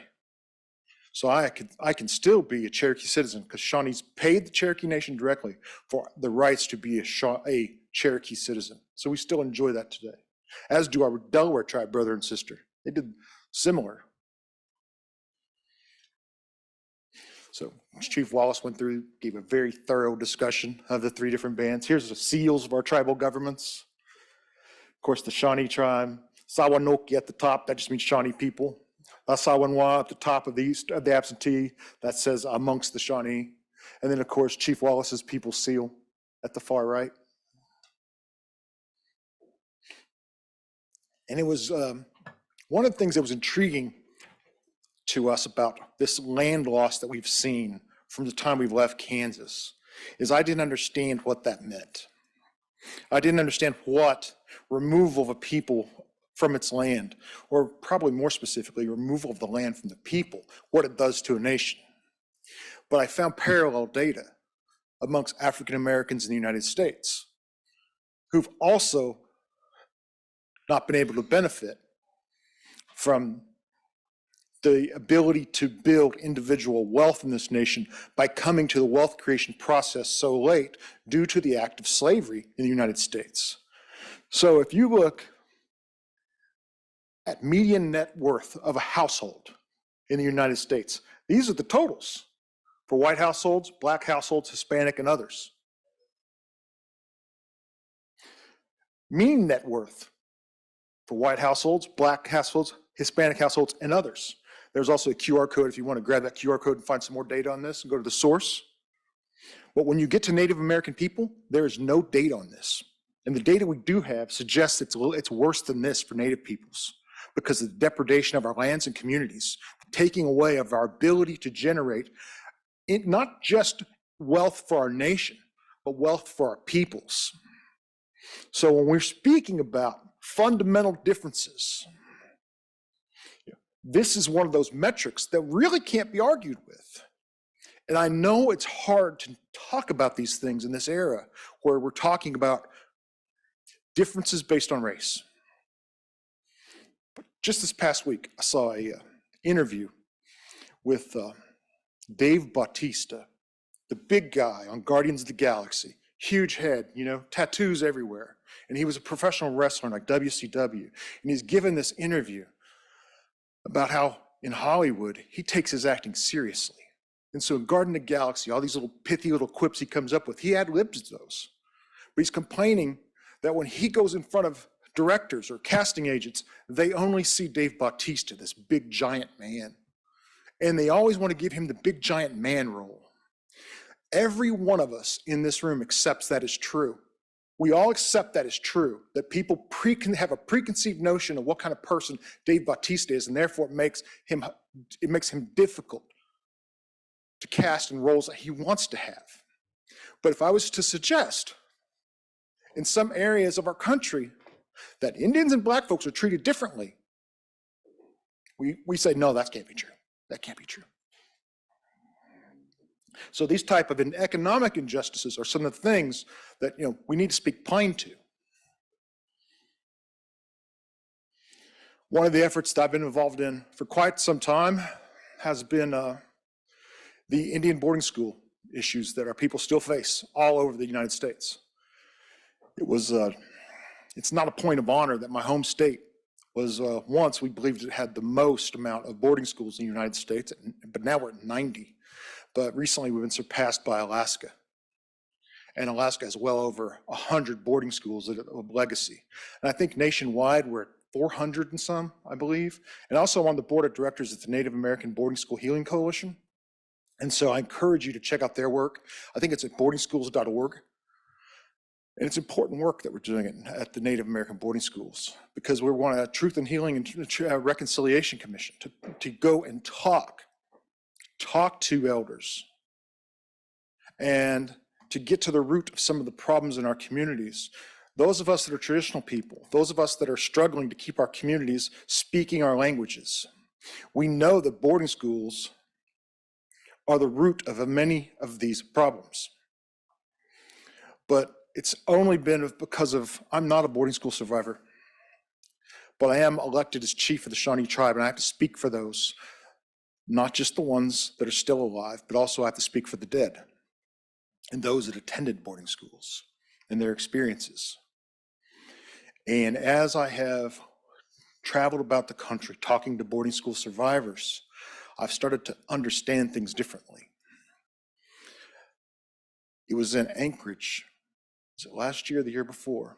There's a woman stood up and she says, it's only now, just now, that I'm understanding what this is that you all are talking about. She goes, I thought I didn't have a bad boarding school experience.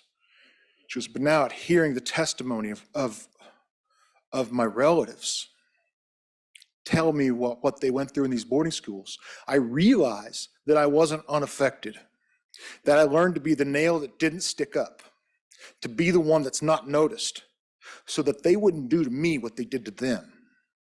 She goes, I didn't realize that I had taken that and incorporated that into who I would become as an adult woman, and I kept all the men that I loved at a distance because I didn't want people to get close enough they could hurt me.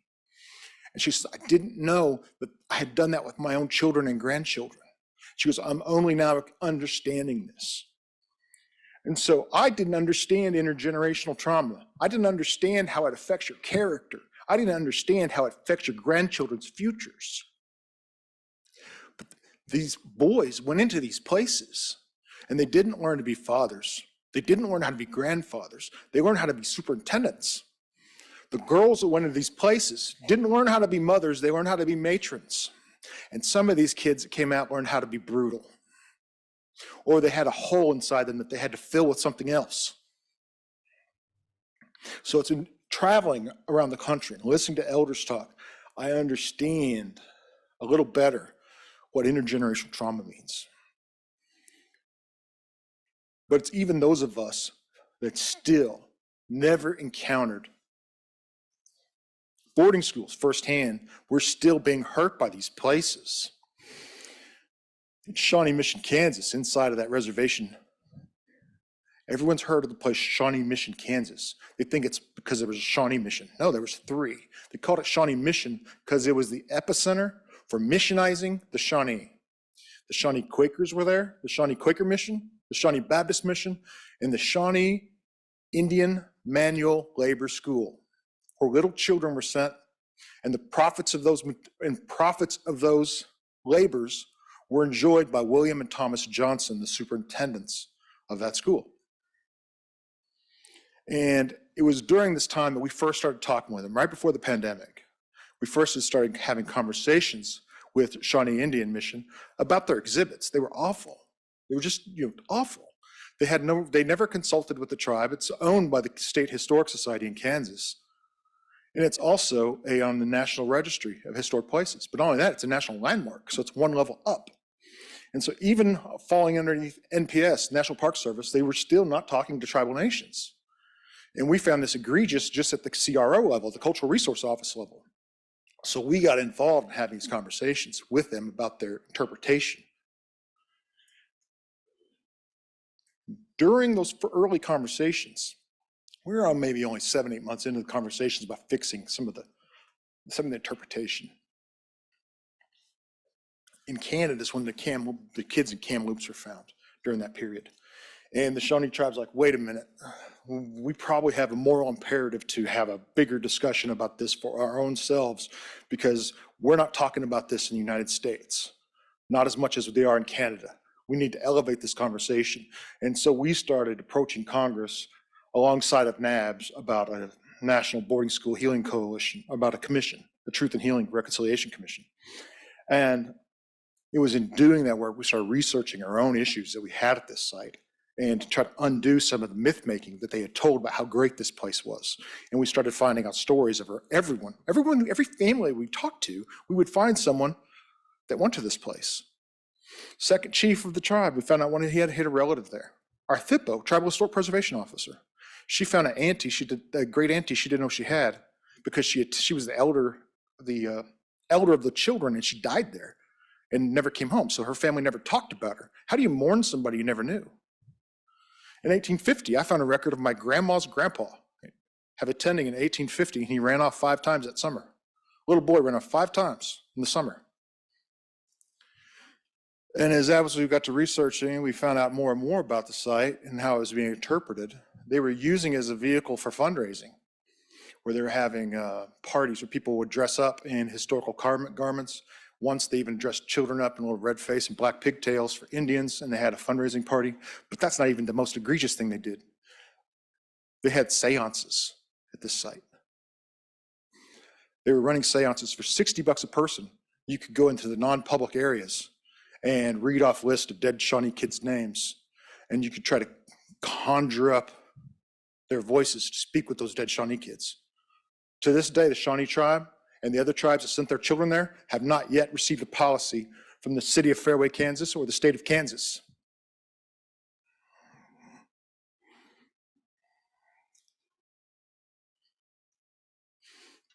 Again, there's those 3 boarding schools. The QR code takes you to a link of other boarding schools nationally for much more information. If you care to grab it, I'll leave it up there for just a second.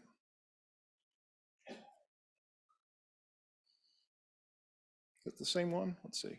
Oh, here's some other residential schools in Kansas.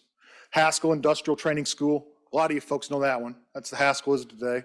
Great Nemaha. I still haven't quite figured that one out. I've asked the Ioways if they know which one that is. I'm not sure which one Great Nemaha is. Cobb Manual Labor School was in Kansas, the Kickapoo, the Osage, and the Potawatomi Manual Labor Schools. So Kansas didn't have as many as Oklahoma, but these were all over the nation. And I think the closest one to here, maybe someone can correct me if they know, I believe it was not Carlisle, maybe it would be Carlisle, but there was one in Kentucky there, one of the earliest ones around 1815 was opened, and it was the Choctaw Academy in Kentucky. So Choctaw Academy in Kentucky, but you're right, it could be Carlisle, given how close we are. This is old data. I need to replace this. But the website will take you most recent data.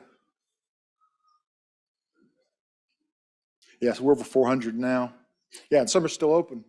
Now, given some of these that are open now are being ran by tribes, so a lot of those are now being ran by tribal nations.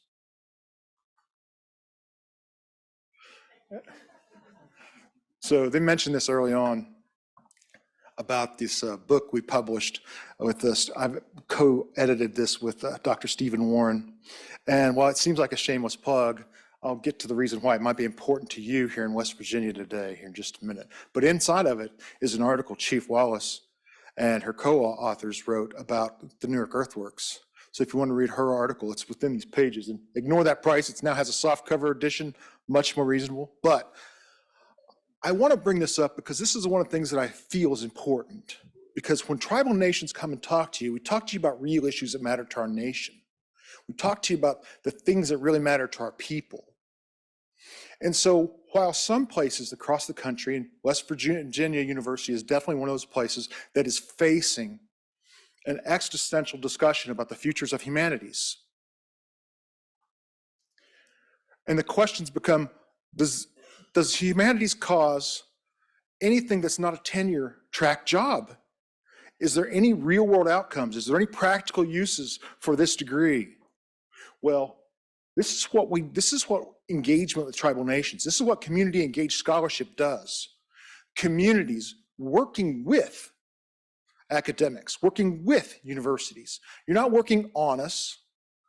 You're not working around us or working, on our data sets, or worse, coming in and bungee jumping in, grabbing your data and bungee jumping out. These are problems that we see in our community that we want to address. And inside the disciplines of academia, whether that's anthropology, linguistics, archaeology, there's tools in universities. That universities can be tools, and the research outcomes for universities are better because they have real practical, real world, appreciable outputs that really help communities. Inside of there is documentation about the Miamis at the University of Miami in Ohio, the Stolo people in British Columbia, and the work they've done with Fraser Valley, and as well as University of BC. Also, Chief Wallace's tribe, my tribe, and other institutions that have done real collaboration with tribal nations and what that looks like. So what I say to you today here in West Virginia is that this is a great event, Bonnie. Great event bringing us here. There has to be more of this. And these conversations you're having with the real tribal nations, talking about real problems that our people are experiencing. I am not just a tribe that lives in Oklahoma and that's my boundaries. We're the Shawnee tribe. Our citizens live in 50 states. I have some that live in US territories. I have some that live abroad. 2 years ago, some misguided legislature put together, here in West Virginia, a misguided legislator put together a bill that would have created 25 brand new tribes, including the Shawnee tribe of West Virginia. That doesn't make any sense. I am the Shawnee tribe of West Virginia. I'm the Shawnee tribe of every state. But they also want to create the Lakota tribe of West Virginia. So my argument to that is this is what happens in the absence of our conversations. When we're not in the rooms having these conversations, there's these misguided attempts towards DEI, misguided attempts towards affirmative actions, misguided attempts for inclusion that's being so hyper-inclusive now excludes the real people you need to talk to. So this is one of the works we've done and continue to do with archaeologists, anthropologists, and others. And I also have a reading list of books that I like for Shawnee history. There's some that I don't like, and they're not on my list. So I think this is a pretty good list if you want to have, a syllabus of Shawnee material. And that's really all I have to say today. And if there's hope, there's some questions. And I hope maybe it rounded out a little bit what Chief Wallace offered. Yeah, I think so. How about a round of applause for Chief Ben Barnes? I do want you to take a look at the printed program. There's a page with various resources and organizations, and one of them that we listed was the National Native American Boarding School Healing Coalition. We also, Ken just went around table to table. We also have partnered with the Carlisle Indian School Project, and they shipped us some brochures. They couldn't be here today because they have another commitment for Indigenous Peoples Day. But, this is a major attempt toward educating Americans about something that's just almost never discussed in K through 12 programs, and people enter adulthood very ignorant of the harm that's been done and that continues as a result.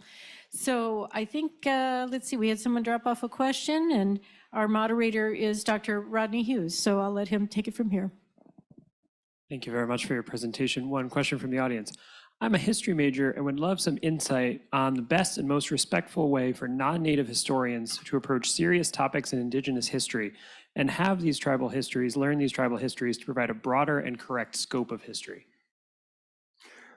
So first I want to offer a clarifying point is we're not saying there's no place for sole authored research, for individual solely authored research, because there's still great places for that. There's some authors I think really do a great job, like Dr. Calloway. He does a great job examining U.S. history with tribal nations and treaty works and unpacking that. But for tribal nations, I think one of the places to have an engagement is to attend events like this. Attend other events where tribal nations are going to be like, whether it's NACI or whether it's the American Society for Ethnohistory, which is kind of a little hit or miss on the attendances, but there's organizations that you can come to, and there's also tribal colleges and universities that tribes are building up. Muskogee Creek Nation has a college of the Muskogee Creek Nation. There's places that there's places to go.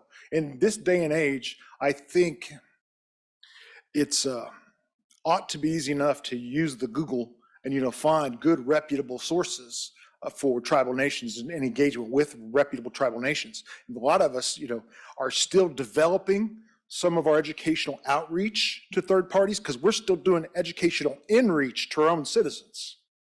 So doing the outreach to universities is still not where we would like it to be. Couple questions from the virtual audience. One, on the topic of mounds, there are mounds here in the Kanawha Valley that have been disrespected, especially the one in South Charleston, which has stairs and a bandstand built into the side of it. Is there anything we can do about this issue? Yeah, you could repurchase the mounds and donate it back to the tribal nations that they're associated with. That's one thing I think places could do. It's one of the things that we've determined about national boarding schools in our discussions. We think those boarding schools need to be returned to the people that they were taken from. So I think that's the same thing needs to happen, because the reason that site, the Kansas City, the Shawnee Mission Boarding School, gets misinterpreted is because the Shawnee tribe's not there. It's not in charge of interpretation. The same is true with mounds. The same is especially true with problematic sites like Serpent Mound that somebody spoke to earlier. Serpent Mound gets terribly misinterpreted, and it's a Fort Ancient site. That's also why it's not on the Hopewell list. One final question from the virtual audience. What are your thoughts on land acknowledgements regarding your nation? I'm conflicted about that. My wife has moderated my viewpoint on this. And actually, it's ironic. I'm wearing an orange ribbon today. I used to be very critical about people who just pin a little ribbon to their collar and call themselves good, And it used to annoy me to no end. It was like, oh, they put the ribbon on. So that's all they, just did their little wear. And, that's pretty hypercritical, right? And I think, this is the beginning where we start, So the land acknowledgement, I used to be really critical of that. It's like, you're just going to do that and nothing's going to come of it. You have no intention of helping Native peoples. So I used to be very critical. But now I look at it as an open door. So I think if the place is doing that, treat it like an open door. And in fact, the prophet, Tenskwatawa, his name meant the open door. And so when we talk about these things, it's oftentimes I find myself in front of an open door and I just need to step through. So I'm reminded time and time again to not look at things from that negative perspective of, oh, it's just simply a genuflection towards, do virtue signaling. No, it's an open door, and take it as an invitation. Anyone else here present in the room who wants to ask a question of Chief Ben Barnes, Shawnee Tribe, or anyone else online, if you want to put your question in the chat? I really appreciate your question about land acknowledgement, because I think too often they are just strictly pro forma, and it is like pinning a little ribbon on your shirt or a little flag on your lapel or something with no thought behind it. And I remember getting a question from someone actually on campus who wanted to etch the land acknowledgement into marble or something. And I said, please don't do that. And I said that, what are you doing to back that up as an entity within the university? And I said, also, understandings evolve. And you may not have all the perspectives that are needed it's impossible to really thoroughly acknowledge the land in terms of 20,000 years of human habitation. So I wouldn't etch it in marble if I were you. Let's try something a little more subtle and keep working on it year by year. Another aspect too we've seen is like with the land grant universities. Yes. Trying to make right. Mm-hmm. And so at another, not too far away, Big Ten University, they wanted to get right with their land grant status, and they looked down the list of all the tribes whose lands they'd profited from. Mm-hmm.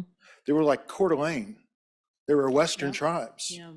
And so they wanted to get right and offer those tribes, in-state tuition and special scholarships to attend that not so far away Big Ten University in the capital of a major state nearby. And they didn't want to talk about Eastern Shawnee or Shawnee And they actually resented us saying, but what about us? You've left us out of this discussion. Literally, our DNA is in your soil. And so also our Seneca Cayuga brothers. So yeah, so I think it extends to just be thoughtful, mindful of who all's involved. I want to thank our Honors College Dean, Damien Clement, who early on signed on to being a funder, having Honors College be a co-funding partner of this big event. And I also work with a student in Honors College who wanted to explain further what is land acknowledgement and how does that tie into the Morrill Act and the parcels of Indigenous land that were sold off to fund the land grant universities around the country. So I just want to draw the audience's attention to another link that's on your page. The virtual audience got a PDF of this so they can click open all of the links. For you folks, you can we can email it to the registration list. But this is the High Country News, really excellent investigative journalistic piece, of which Dr. Margaret Pierce contributed to. I didn't use very good grammar there, so English professors in the room, excuse me. The Morrill Act of 1862 Indigenous Land Parcels Database. And so we find out that here in West Virginia, with the establishment of West Virginia University, that I think there was something like 35 somewhat significant land parcels sold. Others might have been 1 acre or 2 acres, something like that. But people usually don't have any understanding of it. And this article lets you link in, click in. I've shared it with all of the people on our committee. I share it with everybody I can to really start to think about that on a deeper level. Now, what I didn't tell you about Dr. Hughes here is the job that he has. I'm affiliated with what's called the Center for the Future of Land Grant Education. So we're thinking about exactly the sorts of topics you're describing. So one of the things I would advocate for always as a furtherance of any DEI conversations is tribal nation inclusion, which means getting rid of these ridiculous pre-United States ideas of state boundaries, that tribal nations be exempted from out-of-state tuition fees, and at the very least some sort of scholarships, because Shawnees were removed from this country. So we'd like to come back to West Virginia. That sounds like something that Rodney should be able to tackle and get back to me in a week or so. Gauntlet is down, Rodney. We looped in, I guess we would say, and invited Rodney to be a part of our meetings in Native American Studies, and he's been a very receptive member in those meetings and in those discussions, and we're hoping that something positive will come out of that. Please do, because I like to shame that Big Ten University aforementioned. And the team colors are, no. Okay. All right, well, we should move on. I think if we have no more questions, thank you very much, Chief Barnes. All right. And Chris Cheney is going to, as a Haudenosaunee, is going to go ahead and introduce Tadadaho, who will be talking to us about connections to the land in West Virginia and this part of Appalachian region and the Haudenosaunee nations. Thank you, Bonnie. This afternoon, I have the honor and privilege of introducing Tahodaho Sidney Hill. Tahodaho Sidney Hill is from the Onondaga Nation, the Haudenosaunee Confederacy. He is born to the Eel clan. His mother is Phoebe Hill, and Sid was raised in the traditional ways of the Longhouse. Sid attended Syracuse University and then pursued a career in construction and was a member of the Iron Workers Union. He's always been an advocate for human rights and the environment. He's a lifelong lacrosse player and is one of the founding members of the Iroquois Nationals lacrosse team. In 1996, Sid was chosen to warm the seat of the title of Tadodaho and was condoled in 2002.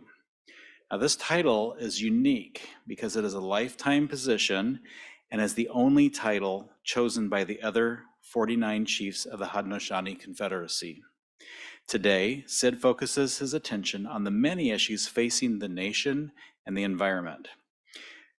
Some of the projects he is currently working on include taking a look at international Indigenous issues, and I had the privilege of meeting Sid for the first time about 20 years ago at an international border security conference that's held in Cornwall, Ontario.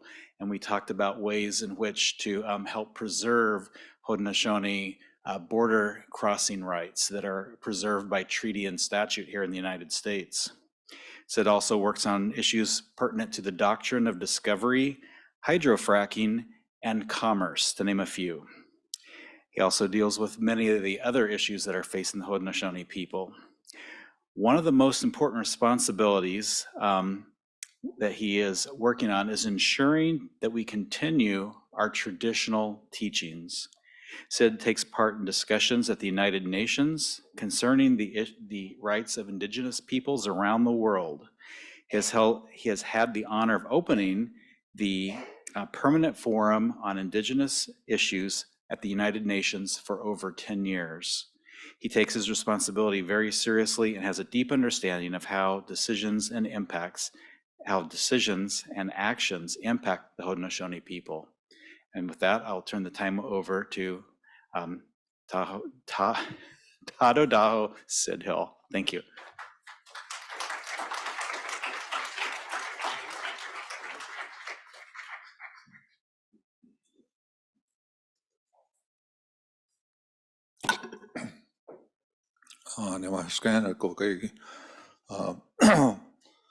Just thank you that you're well, everyone here. Listening to all these speakers here, it's I just jot down all the things that I could comment on, all the issues that we face today. Federal recognition, and I sometimes I just see the irony of all these, some of the things that we discuss. We be a federally recognized nation, Indians, tribes, and it's like, I ain't gonna say it, but that's very, very nice of you. But because it was us when the newly formed U.S. became the nation, it was those treaties that they made with us as nations that recognized them as a nation. So now here we are. They switched that around, and we're going to recognize you or not recognize you. So it's funny how times change and how history evolves. We're always talking, and I talked about, someone mentioned about the boundaries of our people, not having boundaries, and I just look at our Haudenosaunee and I see our people, or the Mohawk, Oneida, Onondaga, Cayuga, and Seneca were separated. We're not very far away in our main villages, but I think Oren mentioned our treaty with ourselves was with this one bull, where we didn't have line boundaries. I think the only thing that separated us was maybe our language, and it was the treaty was that no one owns the woods, so it was everyone's. So there was no line boundary between, say, us and the Oneida, which we were next to. But our languages were different, similar but different. Iroquois, they call them. And I was up in Ottawa one time, and I went up to traveling up there, and I had to cross the border to get to the event. And so they were asking me, and I showed them my passport. We have our own passport for the Haudenosaunee people. And I think the Canadian government said this was a fantasy document. And really kind of took me back, a fantasy document. We're just trying to make things better for our people as we travel on your so-called borders, So I mentioned to the people, I says, well, it's funny, our white brother, he likes to draw lines, and it's pretty amazing because he can even draw a line in the water. And so if you look at a map, you'll see a line drawn in the water. Somehow that's a boundary there. Half of Ontario's here and half the other Ontario's on this side. And we're right in the middle. There's US-Canadian border. So I just thought that was kind of funny. But we're, you know, just, you know, like I say, just hearing all these issues. Disbursement, you know, when we lost our lands, having to travel. We were supposed to be in Kansas also. We were on the Indian Act or whatever it was back when they were supposed to leave, and our people, some of our people went out there. What the story that I heard was that they went out there to look at this place, and they came back. They said, well, we can't really go out there because we don't know the people who are living there that are giving up their lands. We don't know who they are. And for some reason, our leadership, well, no, we're not going to go. So I don't know how that happened, you know, but some of us managed to stay at Onondaga, and we're just a small community, probably about 2,000. But you know, but our people moved with other nations, went to the cities, you know, as they go and went to jobs. So we have a small community back home that we still carry on our ceremonies, and you know, have our language, and you know, it's pretty amazing. I see John and John Block, and I see him in some of our ceremonies going around. All the young people, they're just picking this up. And I look at the language part of it. The language in the boarding schools, where they were trying to pretty much destroy the language, eliminate the language from our people. And at the same time, they asked our people to be code talkers.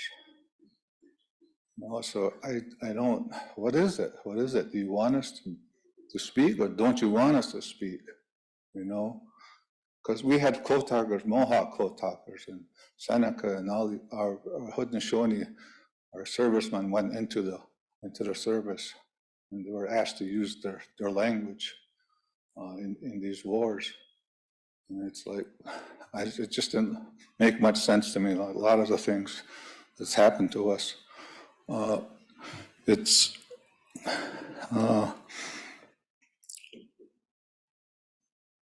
just, you know, we talk about boarding schools and the effect of us. And my mother and father both went to boarding schools. My mother went to Quaker, what they call the Quaker Bridge, and it's right down near Allegheny. She's always talked about this. My father went to the Thomas Indian School, and that was in Cattaraugus, another Seneca. It was out towards the west in Buffalo area. And I look back and I think about my father, great athlete, one of the greatest athletes on the nation. And he went there as a child, came back, went into the service. And Oren tells me how he was a boxer. He was a Pacific champion in boxing. And I look back and I see how much of our people went into the service. Well, why is that? Why did our people have the highest percentage of any ethnic group going into the service? But if you're brought up in a boarding school, it's a military style school. So they were more, I kind of think that he was more comfortable going into the service and being told what to do, and could relate better to that, and then coming back to the territories, to the reservations. Well, my father ended up an alcoholic, died an alcoholic. So, but he also never talked about the boarding schools. He never talked about the war, all these things. And it wasn't until this reporter went to talk to him about the war, and I talked to this reporter, and he said, well, he never talks about it, I don't know. So he was in World War II, and so he told the reporter, he says, well, I'm not supposed to talk about this. I'm not supposed to tell you about anything about the war. And that's what they were told. So, I just wonder about those things, why our people would go into this, to the services. It's such a high percentage of our people. In our community during World War II, it was just about empty of men, just old men and young boys that were left in the community, and came back pretty much damaged, but there was just come back and go back to work, go to work. I grew up, so my mother also went to the boarding school. She came back, and some of the effects there, so we learned how to make a bid, a military style. That's what I remember. To make a military style bid, it had to be so perfect and straight, and that's what I learned. And certain things, and I talked to other people, and they couldn't understand why their parents were coming back, and well, they had to do it this way. You had to do it this way. There was a certain way you had to cut your butter, and I didn't know, but I talked to someone else. That's what my mother told us too. You had to cut your butter a certain way. And it was like, oh, geez. So these effects, and the effects of boarding schools, and yeah, we didn't know. I didn't go to boarding school, but I certainly was affected by it, and I didn't even know it. So all these things. We had a big march, and when we were talking about the boarding schools and kids want to do this march and went downtown, and I talked about the boarding school. So I'm having a hard time here. I went down there. I was asked to speak there, and I broke down because there was a march. There was about 200 or 300 people going down from our nation to Syracuse, and I talked about the boarding schools, and I told them how I'm still having a hard time with this.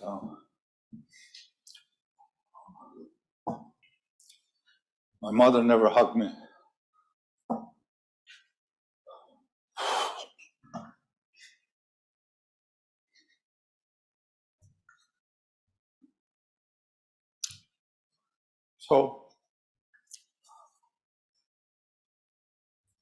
So they come back out of these places, and with all that damage that they went through. So even though we didn't go through the boarding schools, we were affected by them generationally. And it's just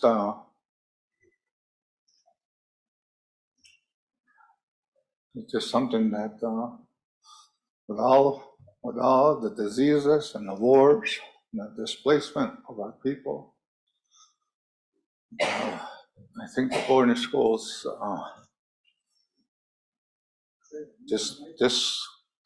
I'm sorry, it had a spiritual effect on us. And that's what we're dealing with now, how, and our people are they're hurt, they're damaged, and then we're still trying to keep our ceremonies going, keep that fight going. And then we have to encourage our children to give them hope. We have to give them hope. And that's what I talk to them about, things that are happening today. We have the tree of peace, and we do this, and we educate people about we're still here and all this, and it's like, we just got to keep doing it. We got to keep doing it for their sake. And now we have climate change. Our prophecies have told us about this. And like I said, what's going on today, we're in a community now where we have a number of people who talk about those things that our last message from the Creator was 224 years ago, Handsome Lake. So that's being done now, and it's being done at the Allegheny Reservation. And we go around and continue to educate our people. So we were told about these things that were going to change, things we're going to see, and it's happening now. It's happening now. But you have these fires, and I said there would be so much. One of the things where there would be so much war that there would just be ashes falling, all over the world. And obviously, you just look at the news today, and that's what I think about when I all those prophecies that we've been told and been hearing since a child. And so now I would just go to the news today, and you see what's going on out in the world, just fighting amongst each other, fighting to be recognized, fighting to be I don't know, fighting to be at peace. I don't know, but I think that this is the things like this where people can talk about things and educate. We talk about the boarding schools, that was to eliminate us. But also in the public schools, they've eliminated the history of our people. And that's, we can't, we need to learn from history. We need to know those things. Everything is not good. There's some bad times, but you need to know about it so it doesn't happen again. Hopefully it doesn't happen again. But we see around the world how everyone is fighting, all kinds of conflict. So that was just some of the things that, I got from all these speakers. There's so much I could comment on more, but when we talk about, the government that we're dealing with now, in our form of government, the Haudenosaunee, we have kind of everything's balanced. Everything's balanced. So the Clay Mothers, they pick the leaders. We're matrilineal, so like John said, his daughter's Mohawk because his mother's Mohawk. He's Seneca, and that's how it works with us. We were talking about it earlier, and it says it didn't really matter what your father was; it's who your mother was, and that's what you went by. But there was always a balance there. There was a balance in our structure.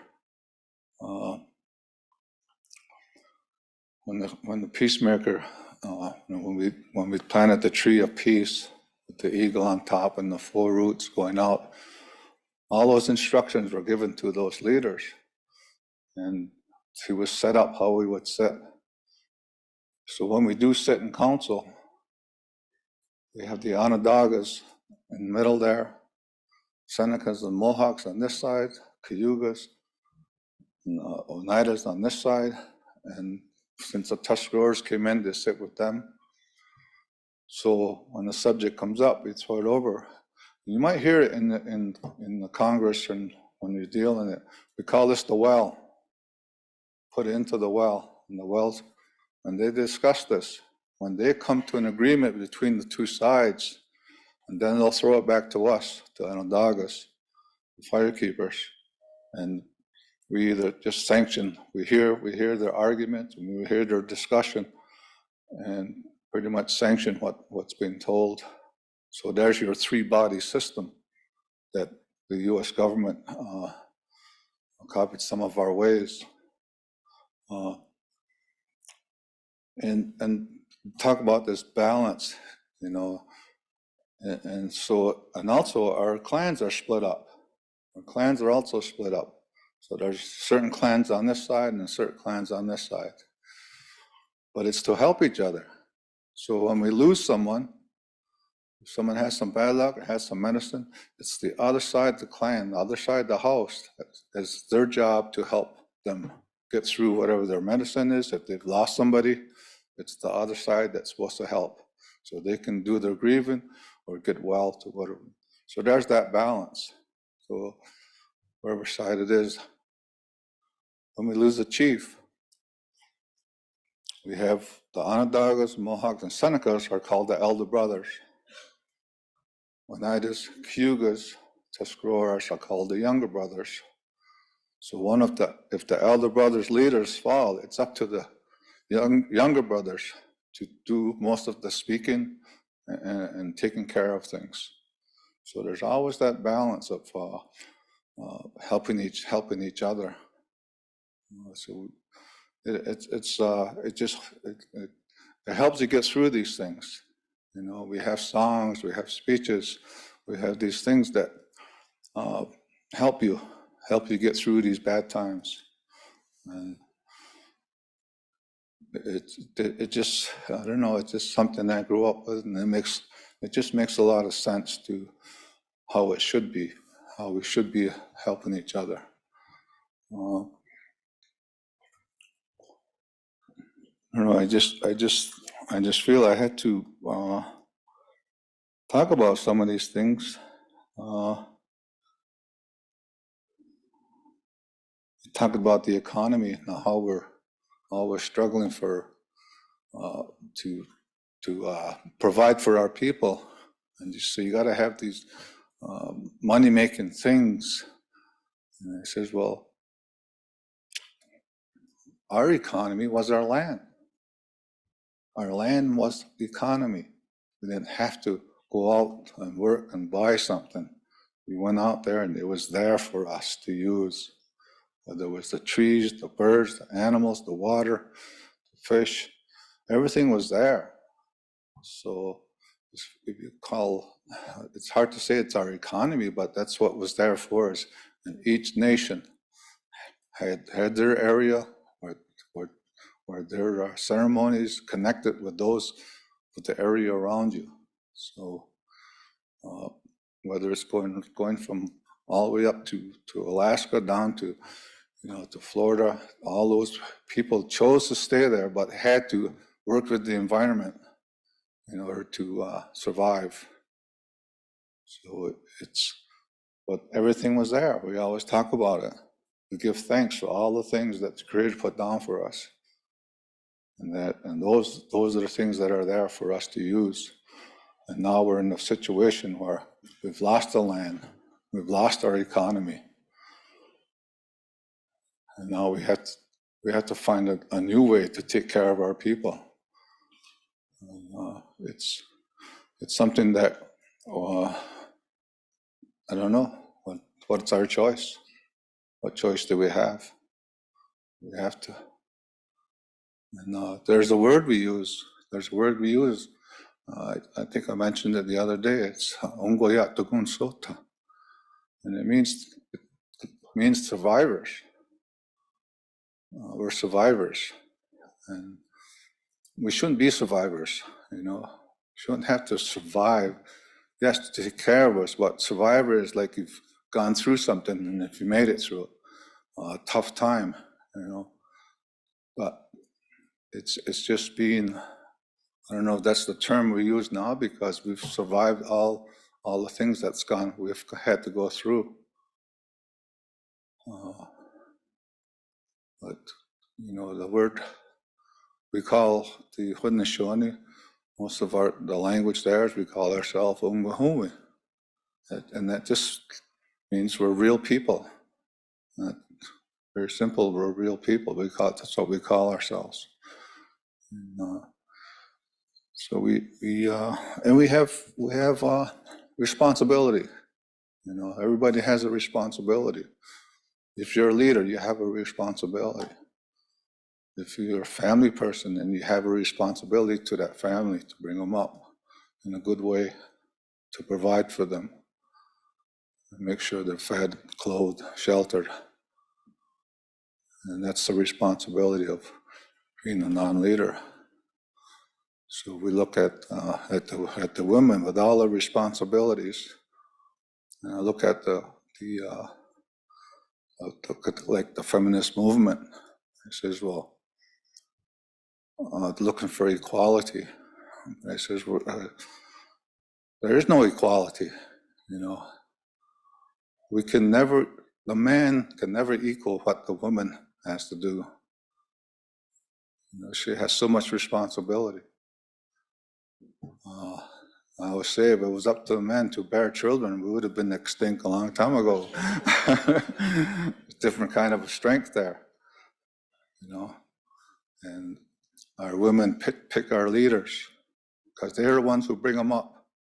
They bring them up, and they know if this person has certain qualities. They watch them, and that's their duty, to watch all the time for these leaders. And they pick women leaders and they pick men leaders. And that's their duty, to make sure that that person's going to be the right person to lead our people and make decisions. So and every nation has these structure that works, and it works for them, and that's working for thousands of years. It worked for them, and it's all just common sense, you know, things you have to do. So it just, all these things I've been hearing from these wonderful speakers and all the work you do and all the things that this university has done, we need to talk about these things, you know, we need to, and we're looking for answers, you know. And sometimes we don't have the answers sometimes. And we have to figure out what's the best way to go. But young people are here, you're going to face a lot of things that we've prophesied, things that are going to happen when the Creator does things differently. So that's what we were told, and we're going to see different things.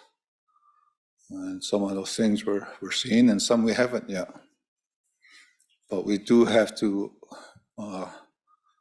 keep that encouragement to our young people, so they don't give up. Thank you.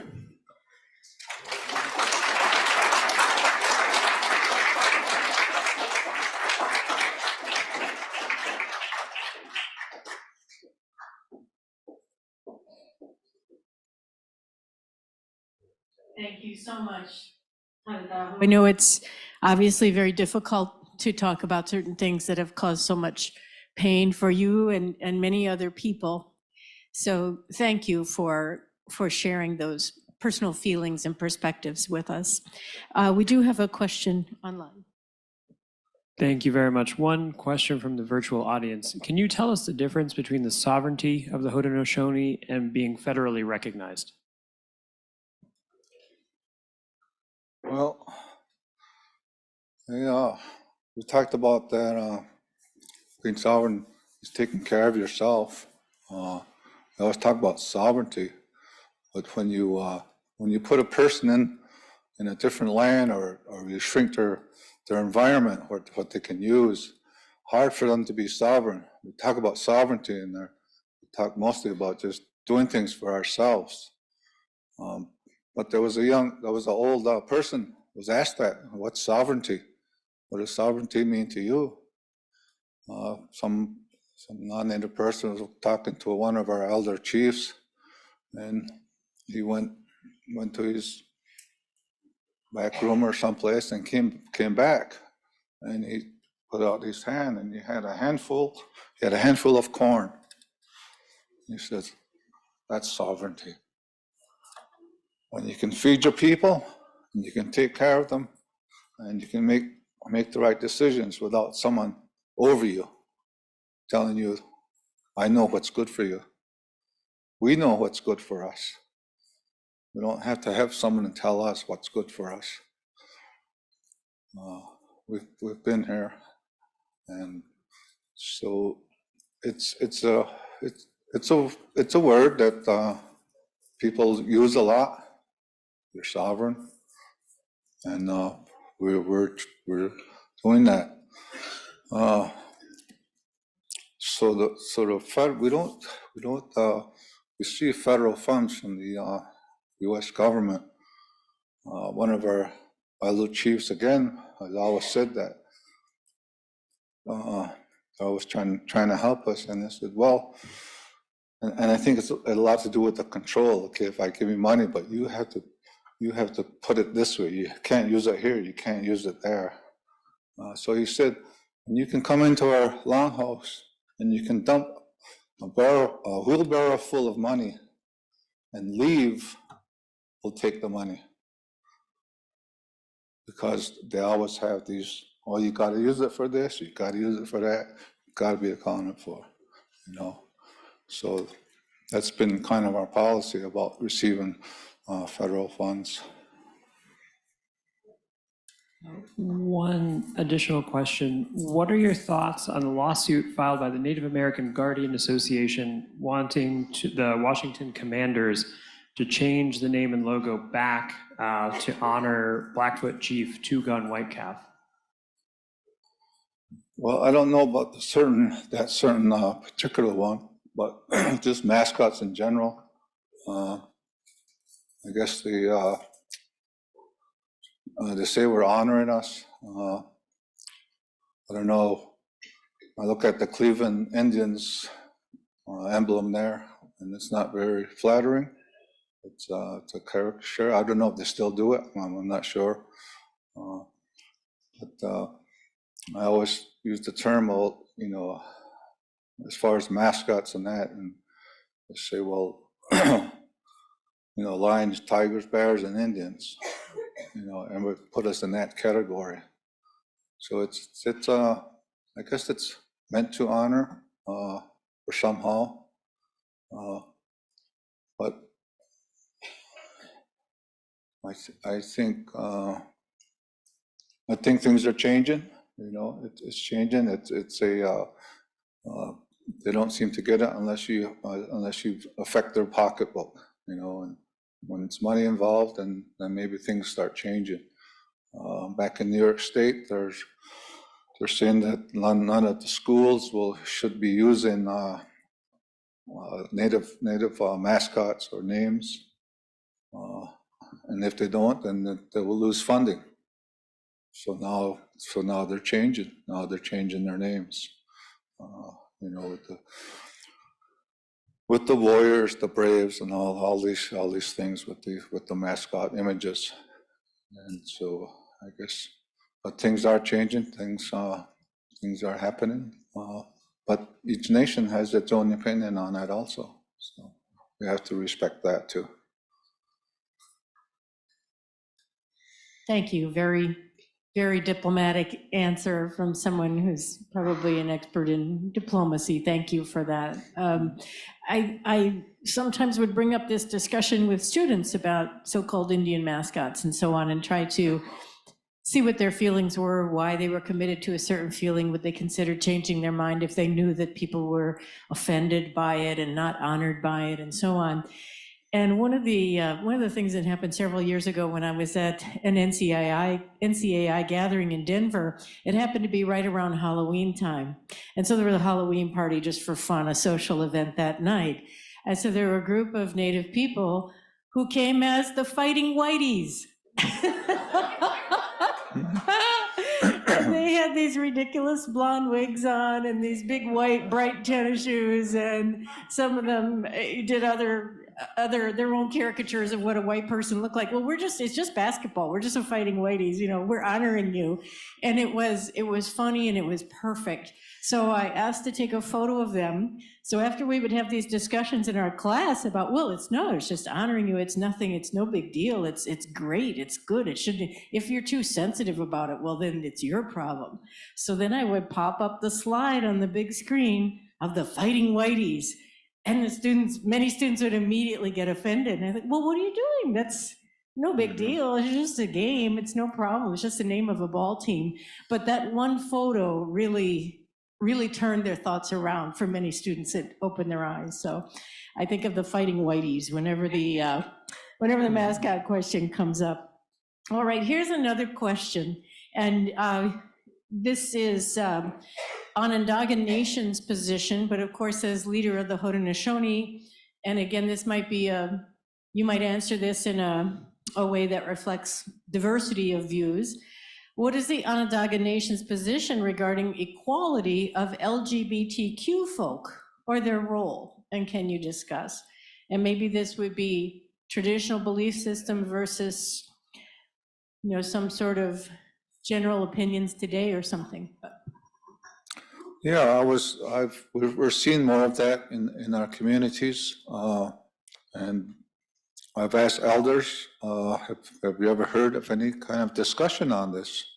And of course, we've had these what I call gay persons in the communities. LGBTQ. Yeah, and they were, I don't believe they were shunned or banished or anything. They were kind of just accepted the way they were, and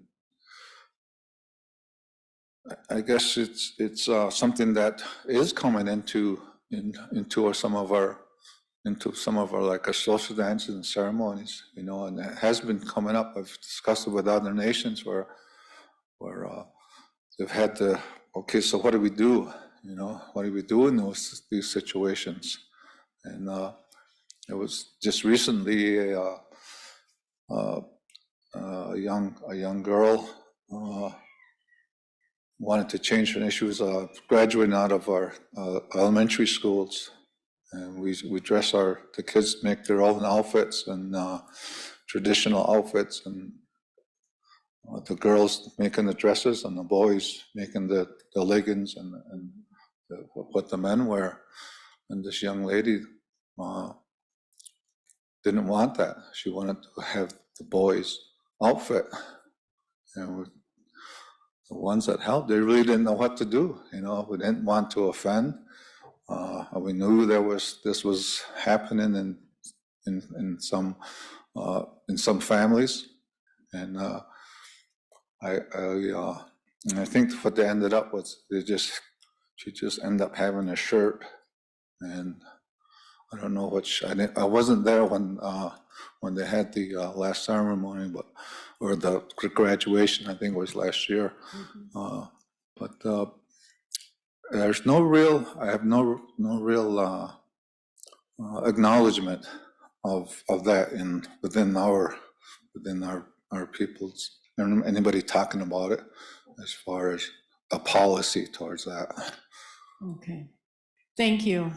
I know sometimes we'll get a call or a question from a student or something who's read a little bit about the concept of a person being two-spirit and wanting to apply that belief system to all tribes, to all nations. And I usually say, there's a lot of diversity of thought, and I wouldn't use a broad brush to discuss something as important as traditional belief systems. So, anyone else with a question? Hi, John Nakashima. This is a boy from my hometown of Dubuque, Iowa. His dad was a family doctor, took my brother's tonsils out, and we live about 3 blocks away from each other now in Morgantown. Well, let's see. So you might not know that we're surrounded by poverty. I mean, West Virginia is one of the poorest states. Morgantown's just, not like the rest of the state. It's a very poor state. We always say, thank God for Mississippi. And I noticed that you're really interested in stopping fracking. They frack here. Fracking is extensive in West Virginia, and they actually frack across from our water plant in this very city. And I just wanted to hear your views on fracking. Yeah, it became an in New York, and there was a big grassroots movement to stop fracking. Our concerns were that we have our own water system. We have a tower that provides water to the whole community, but our aquifer was off the reservation line, and we heard about these people coming into our area getting these leases from these farmers. And they said, we heard about that they were drilling doing this fracking, and it could contaminate the aquifers. So we thought right away that this is going to be, we can't protect that out there because it's off the reservation. So we joined in there with a lot of the citizens of New York, trying to keep fracking out of New York State and in our areas. But I know it's in Pennsylvania and other states.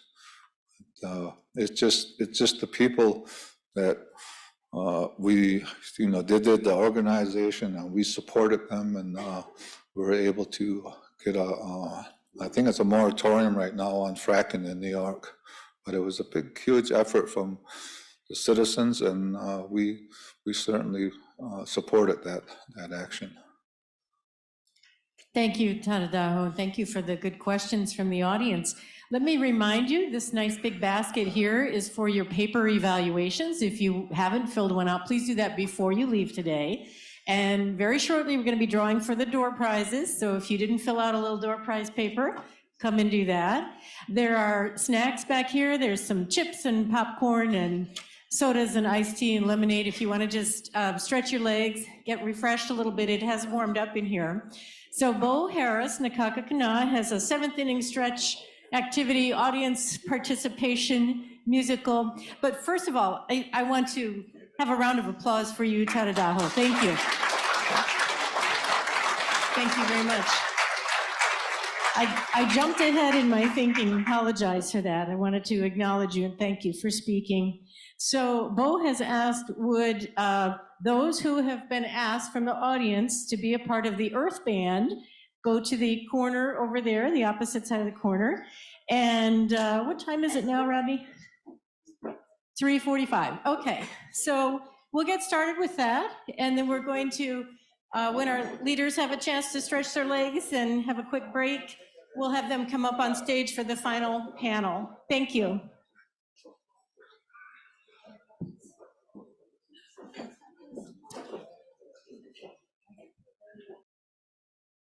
So I just want to say, how fortunate are we to have this opportunity the last couple of days to hear and to learn and to respect from these important Native American dignitaries, esteemed leaders here at West Virginia University. And that's such a great honor. And I want to thank Bonnie. I can't say enough what Bonnie has done for our state and for West Virginia University to organize this event. So I'm very proud to say I got to know Bonnie lately.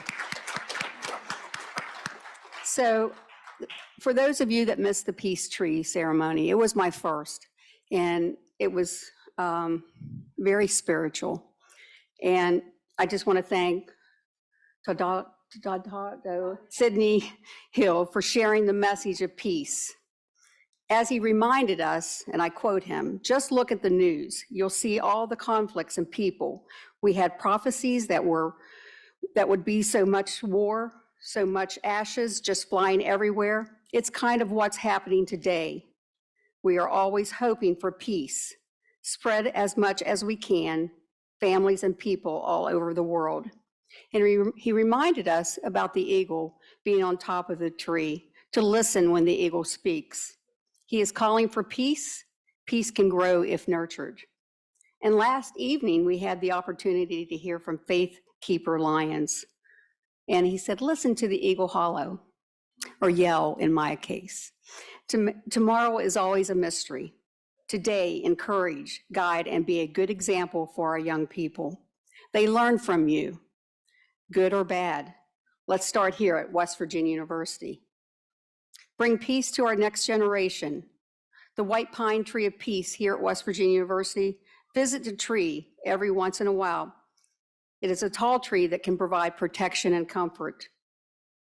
And someone asked the question, how would you teach young people about being respectful about the Native American culture? And he answered, the best teacher is nature. The rules and the protocol, respect, truth, and share equality. One dish and one spoon. So from today's leaders, we learned so much more about our history, about the passion that they have for their people, the economic development for the now and for the future, and most of all, the information they shared to educate us for our Native American history in the future. The one thing I want to say is, you belong here. You are still here. So as we wrap up today and hear from each of our esteemed leaders about their outlooks for the future, let's listen, let's learn, let's respect, but overall, let's educate ourselves and others. So we have the opportunity, wanted to say, give them enough time for an extra 5 or 10 more minutes to tell us what they want us to take away and what they want us to know that's important. And there's so much, so 5 minutes is not much, but so I'm going to let you take turns.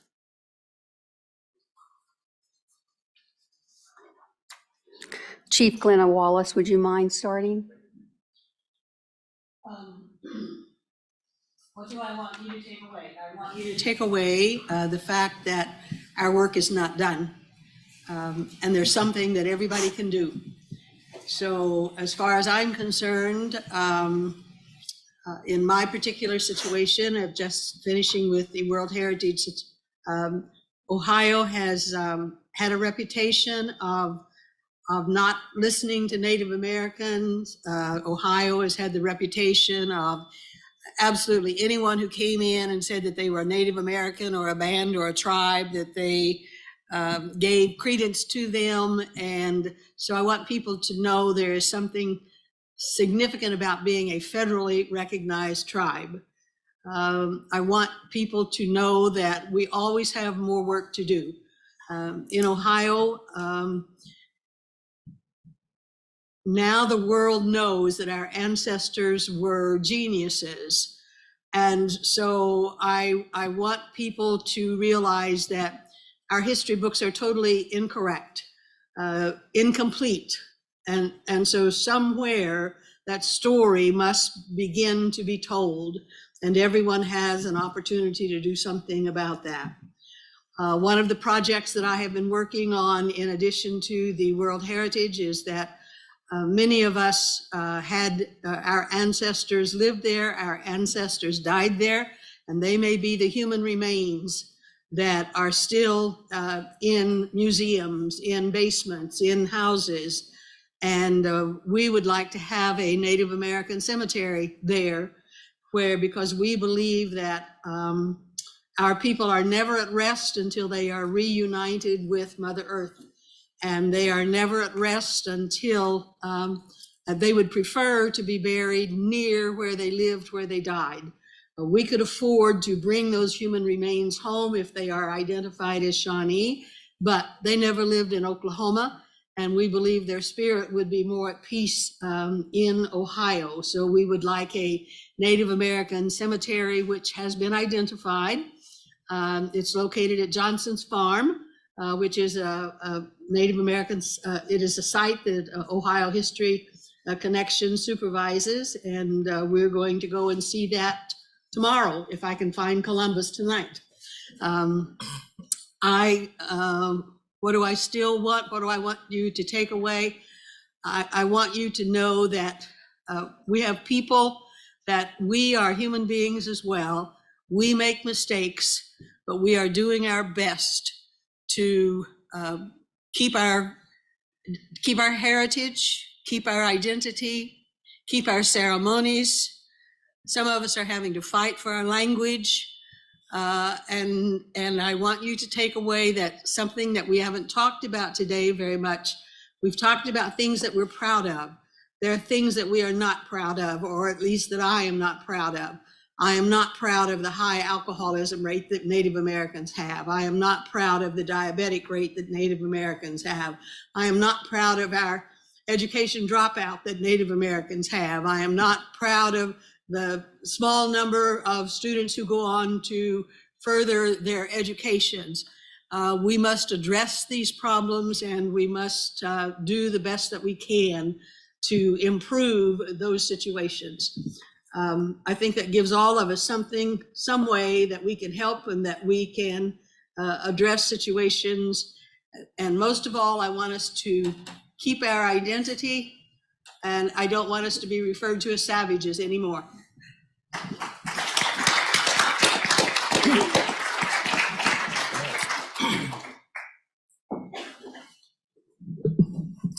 Well, that's going to be hard to follow because she said mostly everything.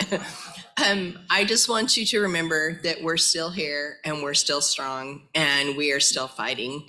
And also to remember that, again, we have lots of work to do, and that no matter what, you know, we can do this. We can do it if we work together and educate. As I said this morning, we need to educate people on tribes. We need to educate people on our representatives, and we need to educate schools, and we need to educate.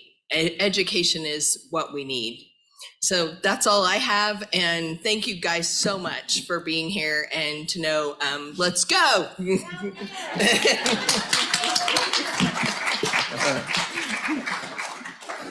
All right. There's going to be an orange team that comes in here, not this weekend, but next weekend, called the Oklahoma State Cowboys. Go Pokes. Just be easy on them. We're having a rough year. But we did get to tour your football field and see that and send some pictures back to the people. And Both of them had to have their pictures taken. yes, we did. One thing I'd like to take for you guys to take away from this event today is the fact that that we need to have more open conversations like the ones that we had today. We need to have meaningful conversations where it's not one-sided. It's where we can communicate, talk back and forth, and come up with a conclusion, a resolution of some sort to move forward, not just have a dialogue and let it be lost.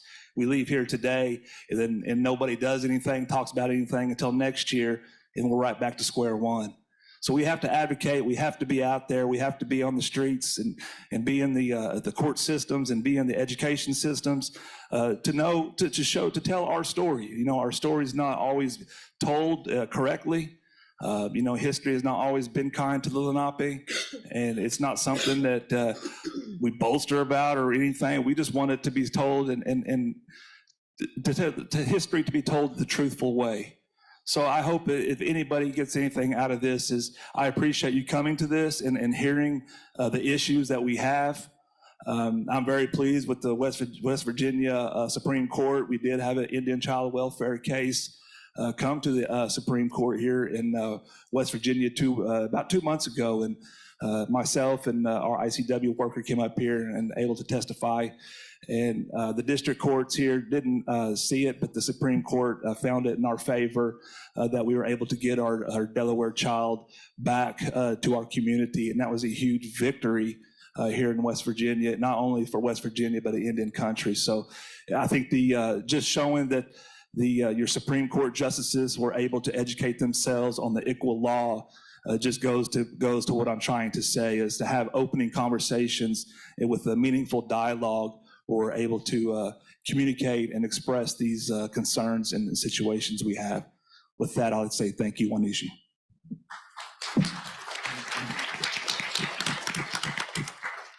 So as I reflect upon gathering here with y'all today, we come here because it's important.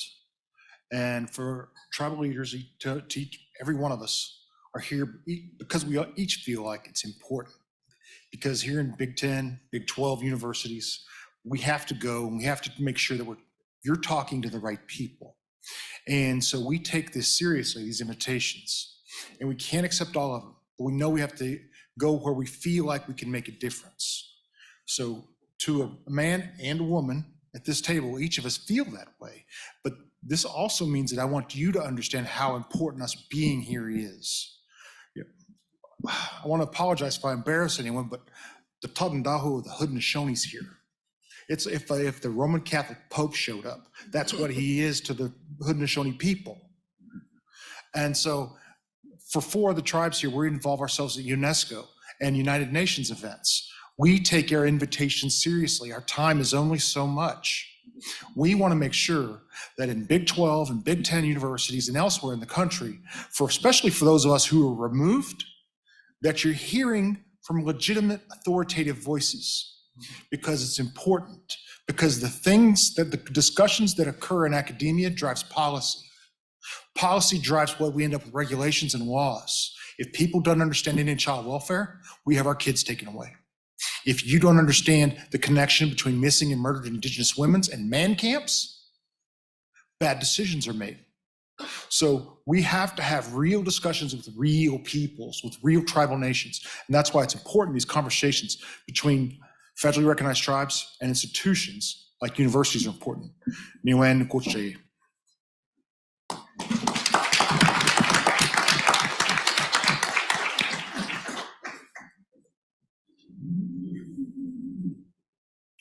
Okay. Well, I've learned a lot, and I'm very pleased that the leaders who have come here and who have expressed their histories and expressed their observations.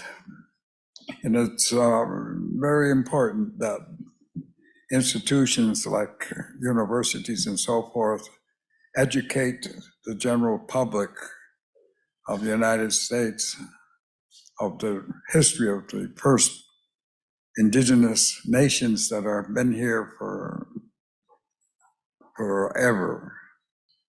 They've been here thousands of years. And the issues the conflicts that we face at all times is trying to maintain our lands. It's been a battle, and to maintain our identities. It's fundamentally as important as you heard. And the story is the same as it goes across the whole Turtle Island and the whole Western Hemisphere of the indigenous people that were here with all of their civilizations and all of our inventions and all of our ways of life, which were very much the same. Basically, the languages that are here are many, many, many different languages, but the foundation of the principles behind those languages is always the same. It's always to be thankful. It's always to be looking for the future. It's always being respectful for life itself. And it's always about peace. And peace is what we really carry, that in spite of everything that's happened to us, our foundational thinking is always peace. And today, as you well know, as you see observance around the world, peace is of the essence now. Now is the time to speak up. And now is the time for all us common folks to talk to the powers that be and express yourself. Express yourself and protect your children and protect your grandchildren. We talk about 7 generations, and every generation is 7 now. Every generation is a 7th. So on common cause, and really appreciation for the University of West Virginia for gathering us together here like this. And of course, Bonnie's been working on this for a long time. Appreciate her work and her due diligence to carry this through. And also, I think that more of these forums to emphasize the lack of information about the original people of this hemisphere is very deliberate. It's a federal policy. Came around about 1898, 99, 1900. They couldn't kill us. And as the Lakota say, the buffalo stepped in front of the guns and they took the brunt. And it secured us here. And so now for common cause and now for our responsibilities to the future, we must gather our voices and speak to the powers that be, that peace is much better than war. And as the conflicts rage, as you well know, in these past few days, it simply emphasizes the work that we are doing here right now. And just one more thought is that people should understand that all our people, no matter what color you are, we are a family. And we do come in all colors and all sizes, but we're all people, we're family, we're relatives, we're related. And we can change blood anywhere here. We can change blood, can't get any closer than that. So racism has to die here, and we have to take care of that. And all the history that have heard and troubles that we've had, well, like I say, my pal Red said, yesterday's yesterday, today's today, and we carry on collectively now as friends and family. And we work from here for the welfare of those generations coming. And you have to pick your leaders carefully, as I said last night. Pick your leaders carefully. And good luck to all of us.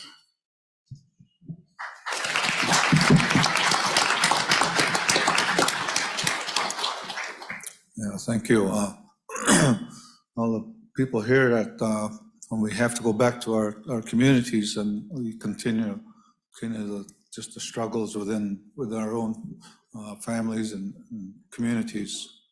So it's always good.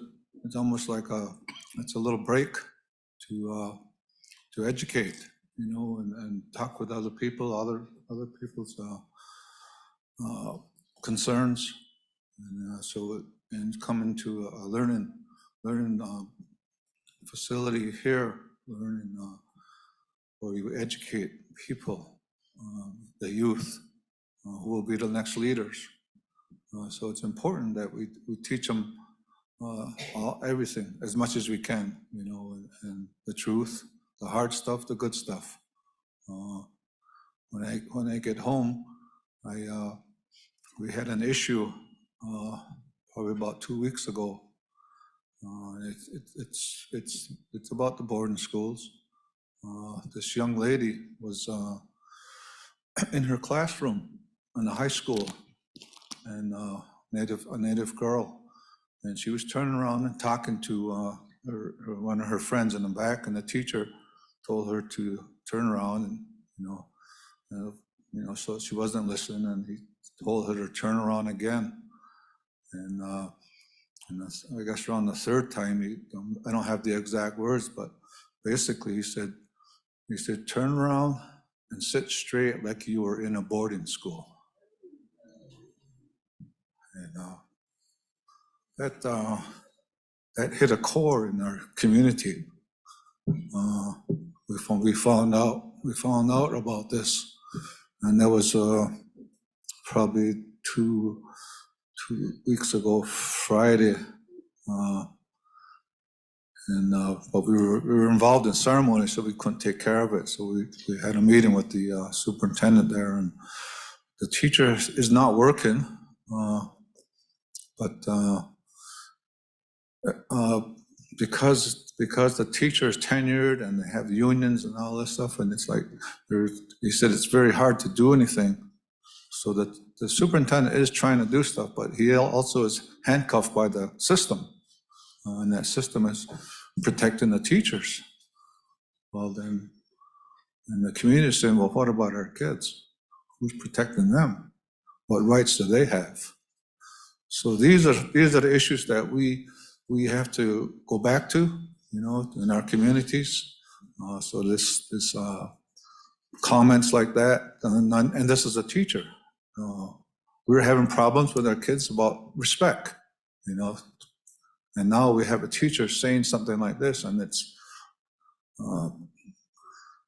the young people, all they can do is lash out, and we try to tell them, well, this is not the way to resolve some of these things. So what happens, we try to have these cultural sensitivity trainings to a lot of the organizations around the state. State of New York, we're still there, and still there's people don't know about us that we're there.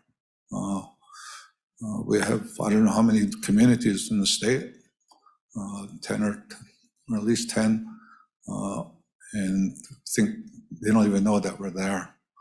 So it's a continuous struggle to educate and to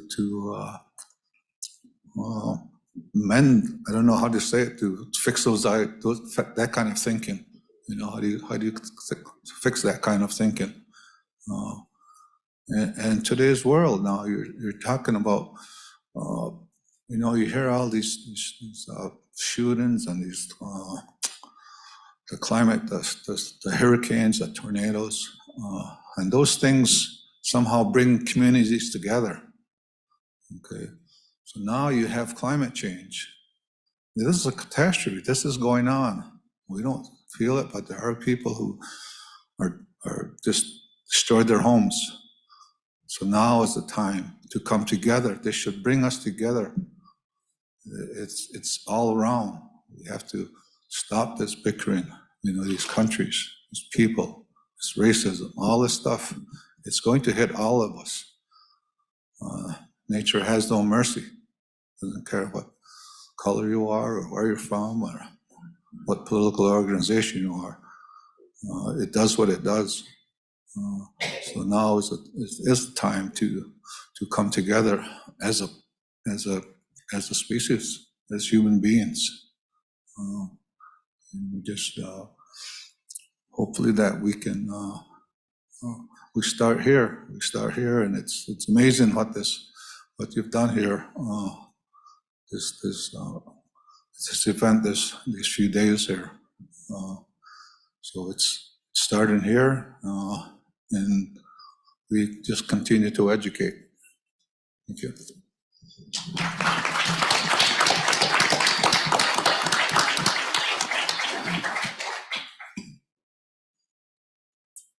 Do we have any questions?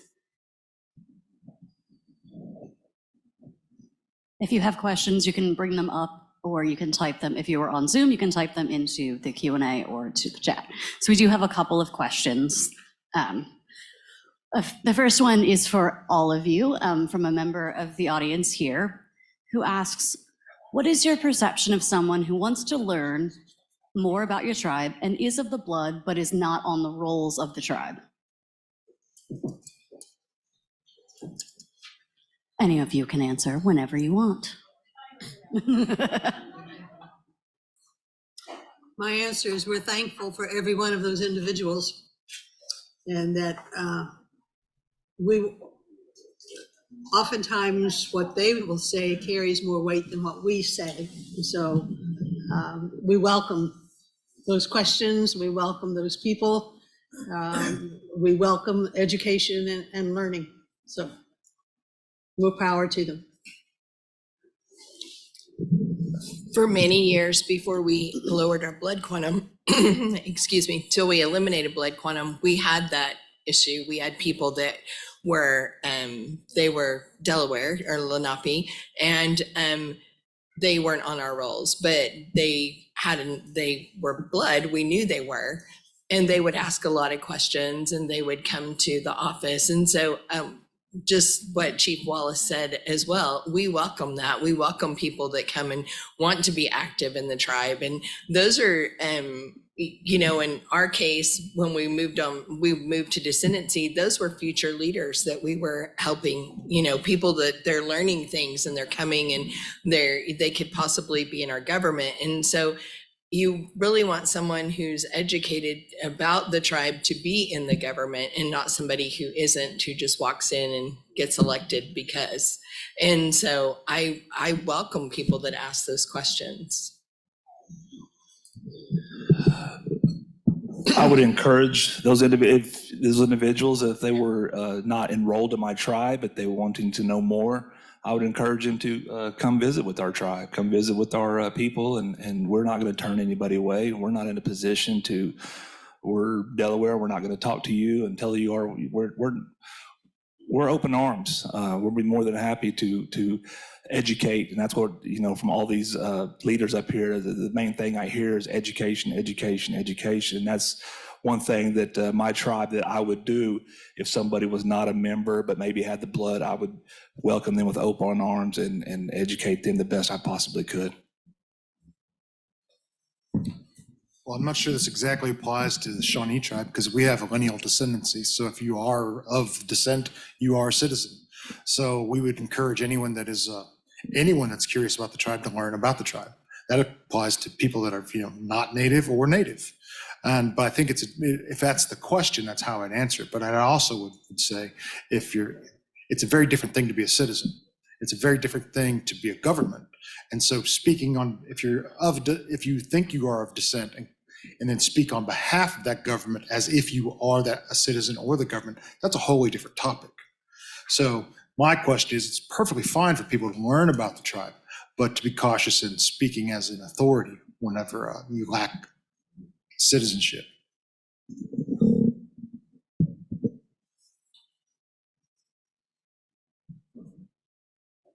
Okay, so keep questions coming, by the way. So this is a question from someone on the Zoom, and the question is specifically for Chief Glenna Wallace. So the rest of you can relax for a few moments. So I'm just going to read this verbatim. So thank you for telling us about the new Great Council State Park in Ohio that honors Tecumseh. A law passed in December 2022 by the Ohio legislature and signed by Governor DeWine now mandates permission for fracking by oil and gas industry under Ohio's public lands, which includes our public parks, and the bidding process is now beginning. A group of activists, Save Ohio Parks, is trying to generate enough opposition to this process or hold it off until new legislators or a new governor can be elected. Would you consider supporting this effort, or what are your kind of thoughts on that in general?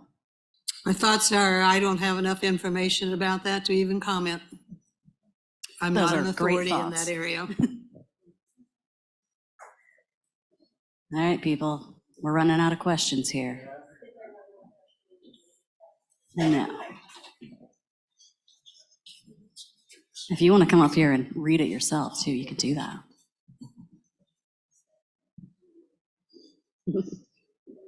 I will read it happily. So this question comes from this lovely young lady right here who says, can you speak more about spirit ceremony, star knowledge, and star people?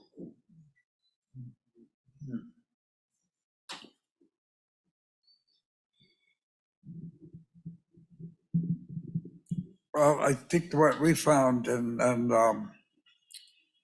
it's probably the most important part of our community, is the ceremonies.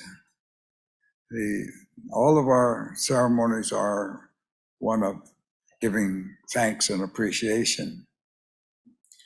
We rarely ask for something.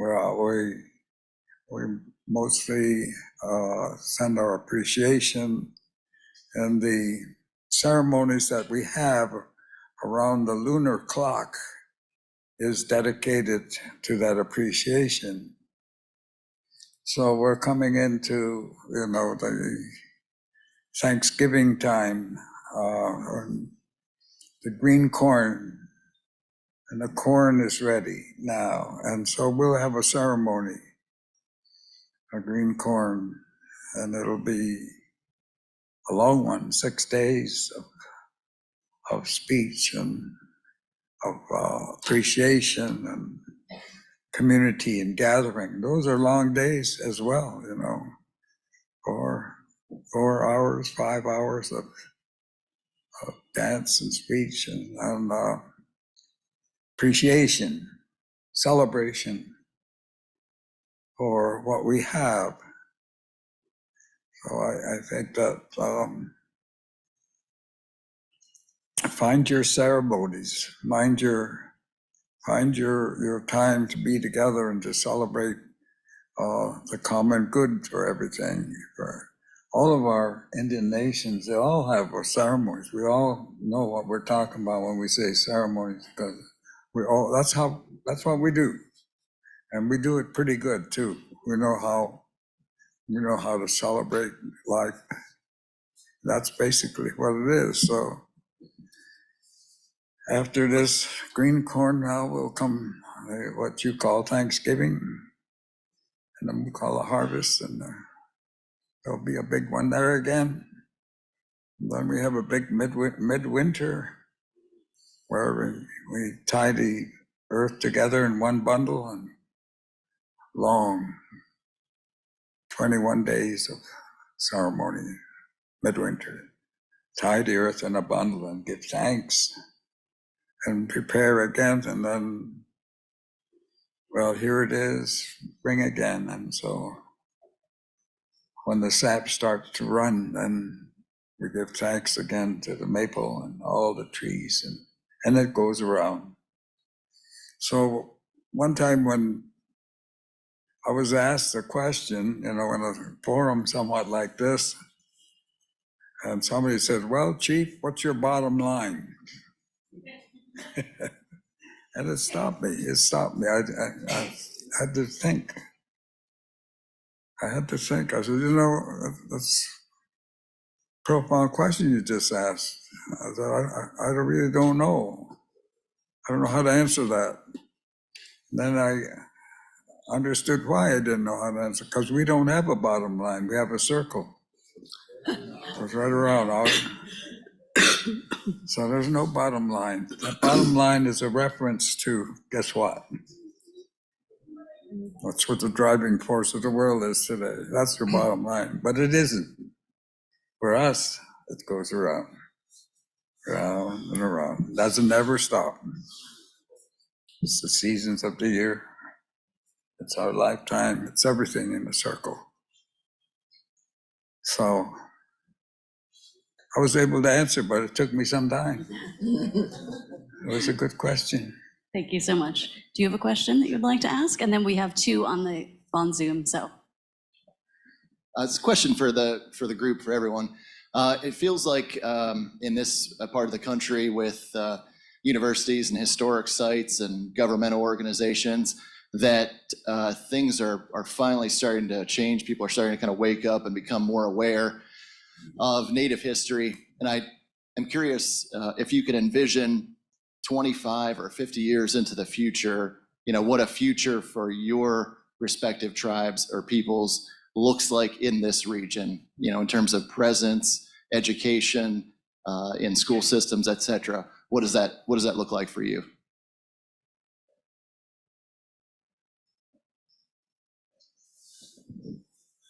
Well, for the Delawares, we are constantly trying to have a presence in our homelands back east. Unfortunately, we're in Oklahoma. We don't have a tribal headquarters. We don't even have an acre of land in our homelands, unfortunately. But we are trying to make a presence because we have the issue of these federally recognized tribes on the East Coast that are speaking for us, on behalf of us. So we have to come out here, and that's part of my message to you guys as well is when you communicate is to make sure you're communicating with the federally recognized tribes. There's a lot of these state tribes, these other groups that have formed and has caused us a lot of issues back home. We're talking about grant monies and we're talking about other things that these people are going after, and they're speaking before our names. So I just want to touch on that a little bit. We're trying to make a presence in the homelands. We're trying to, I don't know how that's going, what that looks like, but I would like to envision 50 years from now that we do have a presence, that maybe some of these universities are opened up to our kids, and we start sending some of our students out this way, and they become familiar with the homelands, get their education, and may move out here, and we may have a presence in 50 years. And that's just my perspective from Lenape. I think you gave an excellent answer. Very short, I would simply say, I see a difference already today, and in 25 years, I would hope it would continue. I simply say, talk with us rather than talk about us. If I could add what Chief Killscrow said, there's 400 fake Cherokee tribes, and there's about 80 fake Delaware tribes, and there's 80 some fake Shawnee tribes. So we're already at 560 fake tribes. There's only 570 of some of us nationwide of all tribes. So it's a big problem in terms of federal resources. But as for Shawnee people, we see this as incumbent to come back in their homelands. We're already doing it. Eastern Shawnee, they already own land in some of their homeland states, as do we. We have land in Kentucky, Indiana, Kansas, and of course in Oklahoma.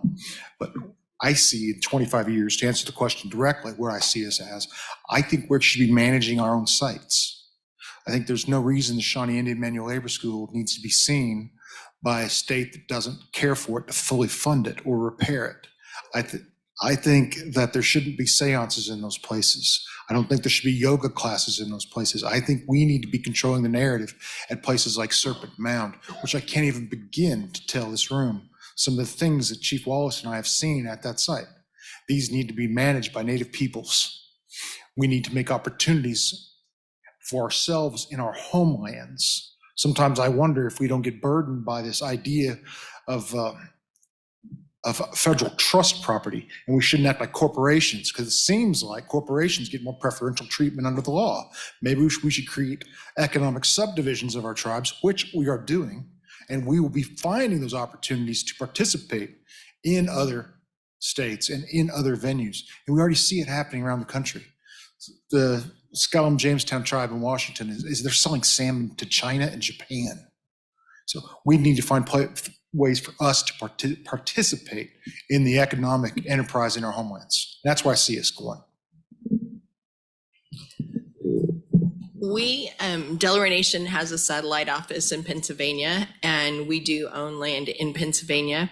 However, I would like to see satellite offices in every state in our homelands. We, in colleges, our office is in Lehigh University and their Indigenous Studies building, and we have a person that's there, and she takes calls for Pennsylvania area. I would love to have one in West Virginia. I'd love to have one in Kentucky and all other places. And I think in 50 years, maybe that will happen. I would also like to see this forum, I would like to see it triple in size in 10 years. That would be amazing to have it tripled in size.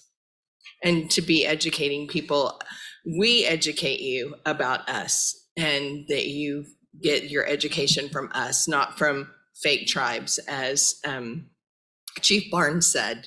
We have a lot of fake tribes that like to try to educate people on us. And I think if you get it straight from us, you get it it's the truth. So, but that's what I'd like to see.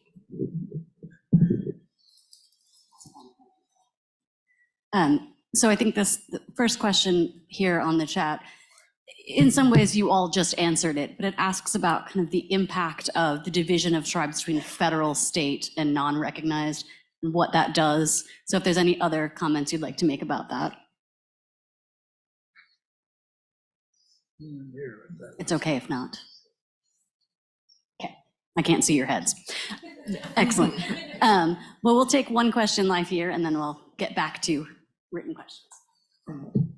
It seems like your concept of having someone in the House of Representatives is really a good one. And it seems like you should have a national push for that. And maybe not just one seat, but many tribal seats. And have those seats a voting member. Seems like something you could get going on social media or get Hollywood behind it or something. Well, Chief Hoskin has been doing a really big push to have Kim Teehee seated.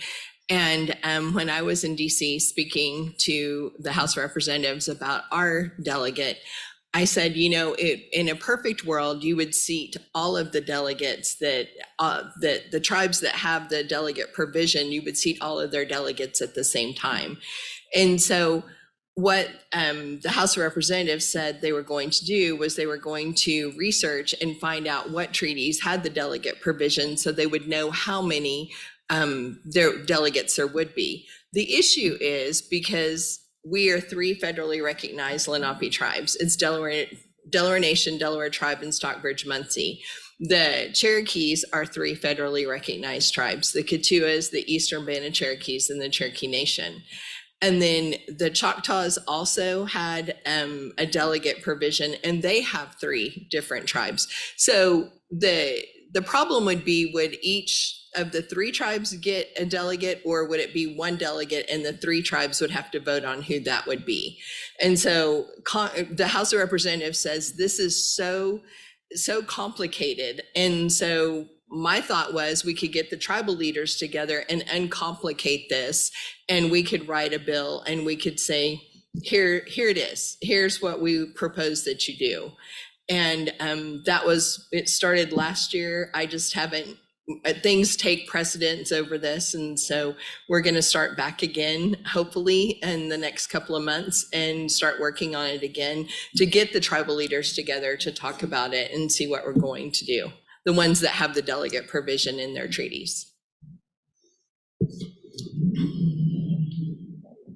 I think your thought is spot on, because one of the difficulties that we have, all tribes, whether we have that in a treaty or not, is a very simple observation that all of us should know that in the United States, we have 435 representatives, elected representatives, and yet only 85 of those 435 come from any spot that has a tribe located anywhere near it.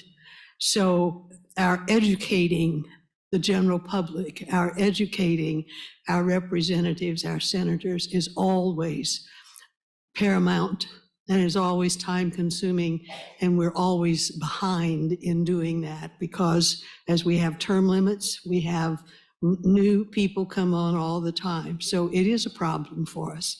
And you are correct, having some delegates there, even if they aren't voting as Kim Teehee is right now, it is beneficial for her to be there, to be able to attend the committee meetings, to speak there. So the thought is there. We just haven't reached that point yet, but it is an obstacle for us.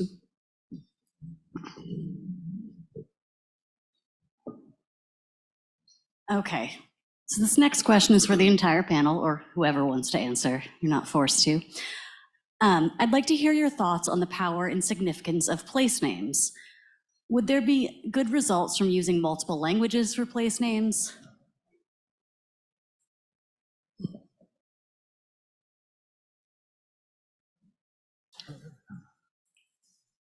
was the answer? I didn't hear.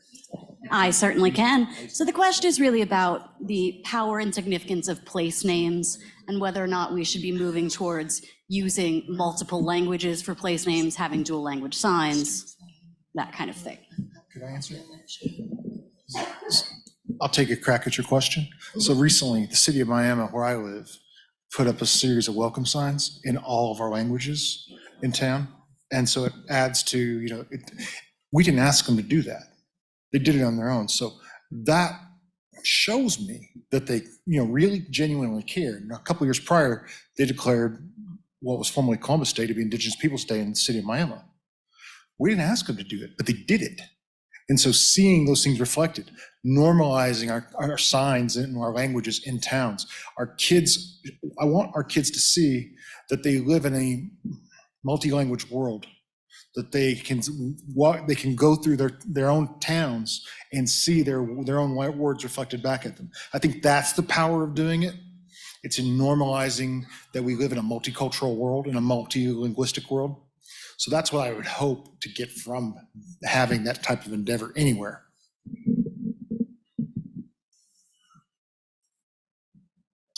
That also shows respect. They have respect for us, we have respect for them. That shows communication, and that's the important part.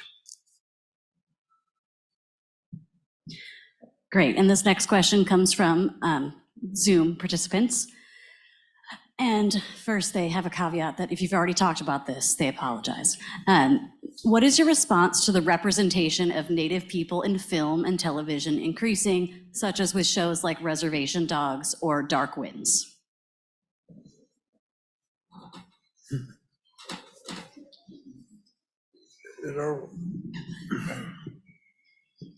The system that you're talking about, the elective system, is an imposition on our traditionals.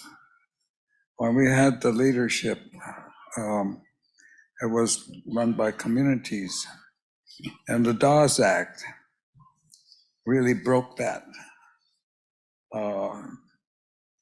system. They attacked our system. They attacked the leaders. They attacked everything. And the Dawes Act destroyed the systems that almost all of our nations were running on. Choose our own leaders, how we choose our leaders and their responsibilities. So the Dawes Act was a very serious attack and very effective. We were fortunate at Onondaga and the Six Nations where they couldn't break our system. So we still raise our leaders the old style. It's 1,600 years old now. And that's how we raise our leaders. And but there's very few that have been able to withstand that. And that was because we were based on community. All of our systems was based on community. We worked together, common fields. People used to grow corn, as families and as community gardens. Everybody worked, everybody shared. And you didn't have poor people and you didn't have wealthy people. So everybody was taken care of, and you're always looking around, make sure that everybody's behind you and everybody's in step. So it was really the community style of life for all of our nations. And the system that runs this world today, which is capitalism, that's exactly the opposite. It's an individual, and it isolates people. And so it's come to a head now, and when they came to us in 1775 and they said, we want to make a union like yours. Good, we said, that's a good idea. And they said, well, the first principle is to share, like I said. So today you buy a share. You flip the principle right on its tail.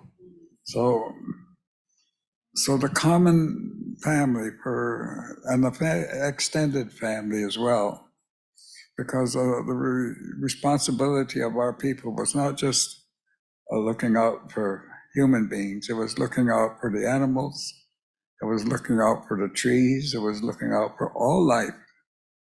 That was a responsibility we did. And one time listening to a leader from Canada, he was speaking, and he was a very traditional person and couldn't speak English very well, but he was doing his best. And when he said, you know, we have to take care of our families and the animals. And if you weren't understanding what he said, when he said animals, you might think about cows and goats and sheep and stuff like that, but he was talking about the bears, and he was talking about the wolves, and he was talking about all of the animals that really is our responsibility. It's our family. They are family. They're not wild. You know, one of our grandmothers said to me one time, we don't have a word for wild. There's no word for wild in our language. She said, the closest I can come to that is free. Free. And that's our perception. It's a very inclusive style of life we had here. We included everything that walks and swims and flies. And when we give our thanks, that's what we include, everything. It's our responsibility. It's not just people.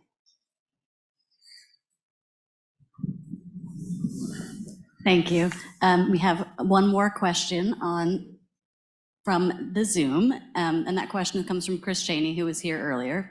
And he asks, how can we get the word out about the World Heritage Site designation for Newark Earthworks? Will tribes conduct a ceremony to commemorate this historic event?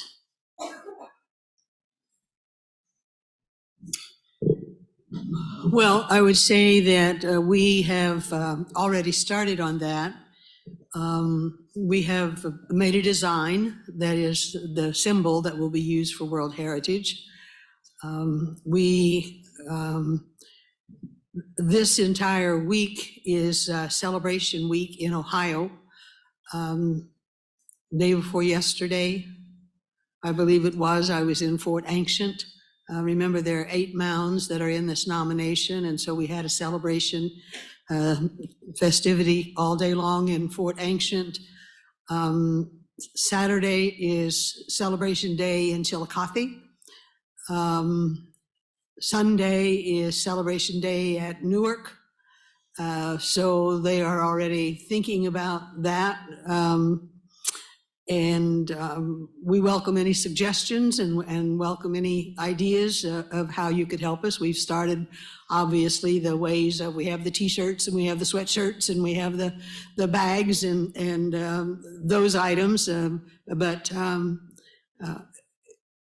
We obviously didn't plan that before we had the designation of World Heritage. So we do need to get that out, and we need people to celebrate everywhere. And primarily, I think we want people to know that they probably have places that are worthy of this as well, and it can be done.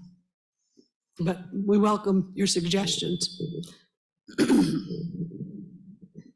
Okay, we have one more from Zoom that asks kind of a question of, a lot of people who grew up in West Virginia were kind of told that by the time Europeans arrived, West Virginia was devoid of a population of indigenous peoples. And so other than events like this today, how can we change that narrative, and what can we do to change that perception?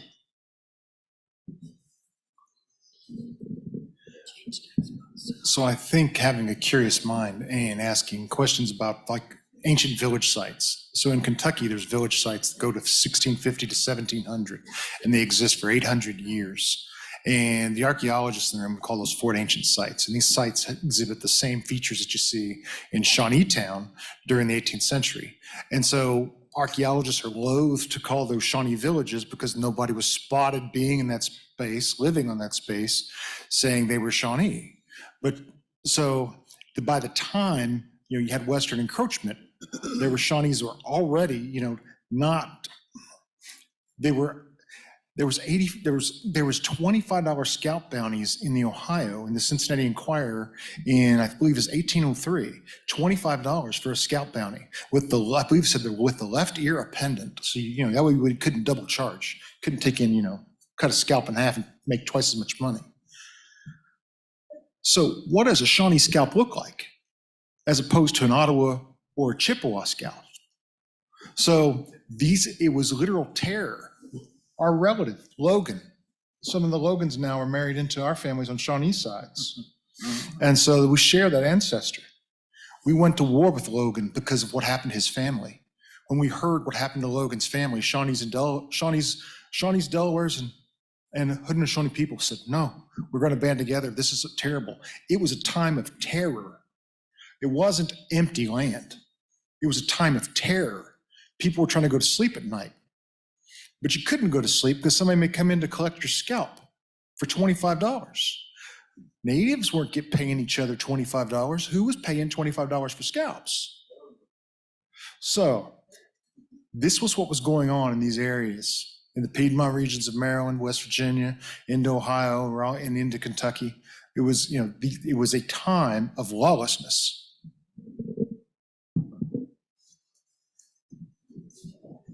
We have one more. I keep telling you we have one more, and then there's another, but we have one more. So this question from Edward Lowe says, Chief Barnes and President Dotson both expressed interest in managing lands and tribal interests in Kentucky. How can physical scientists who are interested in working with tribal nations to understand environmental change in their traditional homelands respectfully engage with the nation's interests? Is it culturally acceptable to send a cold email to speakers of this panel? Absolutely, I get them all the time. I get emails all the time. Yes, communicate with the tribal leader, know who the tribal leader is, make sure that you have it correct. I get a lot of things for tribal leaders that were previous tribal leaders, or they'll call me Chairman Dotson or Dobson, or they spell my first name wrong. But yeah, I get them all the time that say, President Dotson, I'm so-and-so from so-and-so, can I contact you about something? And I usually respond back, or I send it to my TIPO and she responds back. But absolutely, you could cold email me. That would be fine. And I always think the most beneficial way is to develop a relationship. Yeah. Like, we have a relationship with Dr. Stephen Warren at Iowa. He and I have written together. And there's others like David Coste. He's a linguist at Miami University, works with Miami Nation. But there's also Gwen Henderson at Western Kentucky University, works with our Kentucky Archaeological Council. We work with them. So we have these professional relationships, but they're always in projects that are mutually beneficial, where they want, we're working together on a project. So finding interesting projects to work together on, that's always one way. How do we know we're getting a recognized person? I'm going to repeat that just so everyone can hear. She asked, how do we know we're getting the right person, right? How do we know, am I summarizing correctly? How do we know that the email is going to who it should be? Normally our websites have who it is on there, that the president and the email address or the TIPO. And the fake groups do not have that? The Federal List Act, go to the Federally Recognized List Act on the web. It'll have the real contact information. Right, that last part of that exchange was asking about, you've mentioned all of these tribes that are perhaps less than ethically calling themselves members of certain tribes. And the concern was that people might end up contacting them rather than the tribes themselves. And the response was to start with the federal role of tribes. In the process of us raising leaders, it runs, starting with the family, with the clan itself, say the Wolf clan, and they have just lost their leader, have to raise another one. And so the community, the Wolf family, which is large, extended family, meets and they discuss who they would like to present. And they have to agree by consensus. There's no voting everybody has to agree. And then if they agree, then they will take that, the clan mother and one of her, she will take a witness with her. They will request a private meeting with the leaders of the chiefs. And this is the only private meeting that we have. And this person is presented to them. And they must agree by consensus that this person is the right one for this position. If they don't agree, you got to start back again. But if they do agree, okay, so good luck, you do agree. Now you have a real candidate for this title, this position. Now you send a runner over to the other house. As Sid was talking about our houses, you send a runner to the other house and we say, we have a candidate for this title, but we don't say the name. We don't tell them who it is. We keep that secret because we don't want people sniping ahead of time. And so we have a candidate for a title and they say, good news. And because we have lost a person on our side of the house, they do all the work. They choose the speakers, they choose the time, the place, and everything. Then they send a runner back to us. Here's the time, here's the speakers, here's the place. And then it's up to us to send runners to all of the 6 nations, to the communities, and give them the date and the time to meet. And at that time, then the big houses meet, the Mohawks and the Senecas, and they all meet in their respective houses, and then they come together what we call a condolence. And this person is brought then in front of the 6th nation. And they don't know who he is. And that's the time that the clan mother will then reveal who this person is. It's the first time. But he's been judged all this time, all the way up. And so now he comes for inspection by the whole 6th nation. And they can refuse somebody may know something about him or whatever. So she presents in front of the Grand Council. And so the elder brothers discuss it, and the younger brothers discuss it, and they go through the whole process of raising leadership before they come to the conclusion of this person. So it's all day. You better have a good breakfast because you're going to be there all day while they remind you of the laws and the rules of the Confederation. Then finally, as the sun is moving down towards the horizon, the speaker will say to the clan mother, bring forth your candidate. And that's when he's brought forth, and that's when you see who he is. And then he's inspected by both sides there. And if they don't agree, she got to do this all over again. That's how you raise a leader. You don't have a vote.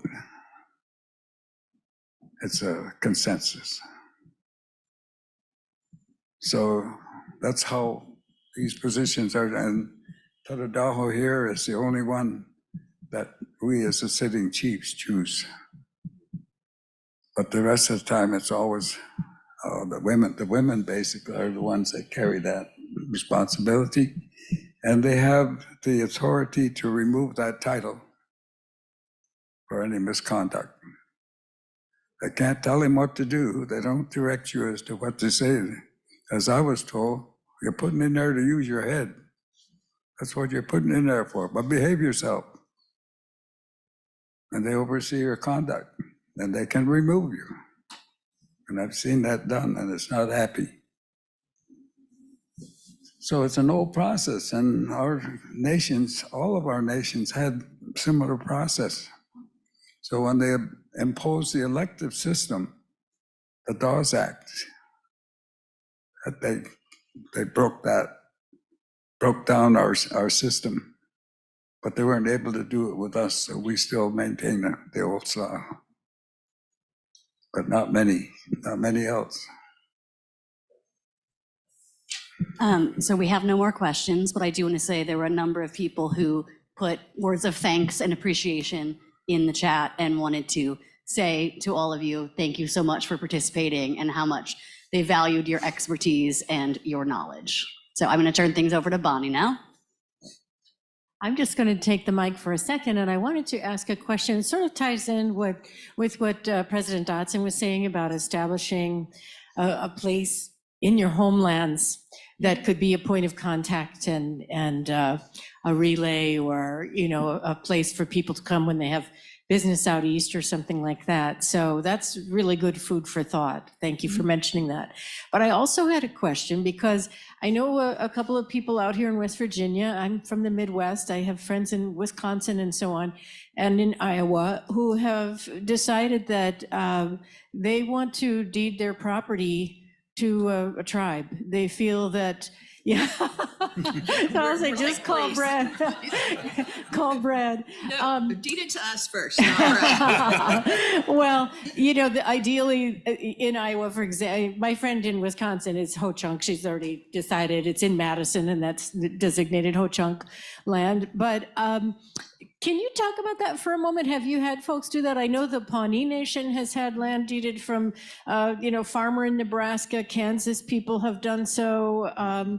You know, we do show the video in class. I'm looking around to see which of my students are left, about the church property that went back to the Delaware in Ohio and so on. Very moving, you know, moving story about that, right? I don't know about that Yeah, story. do you remember that, Jack?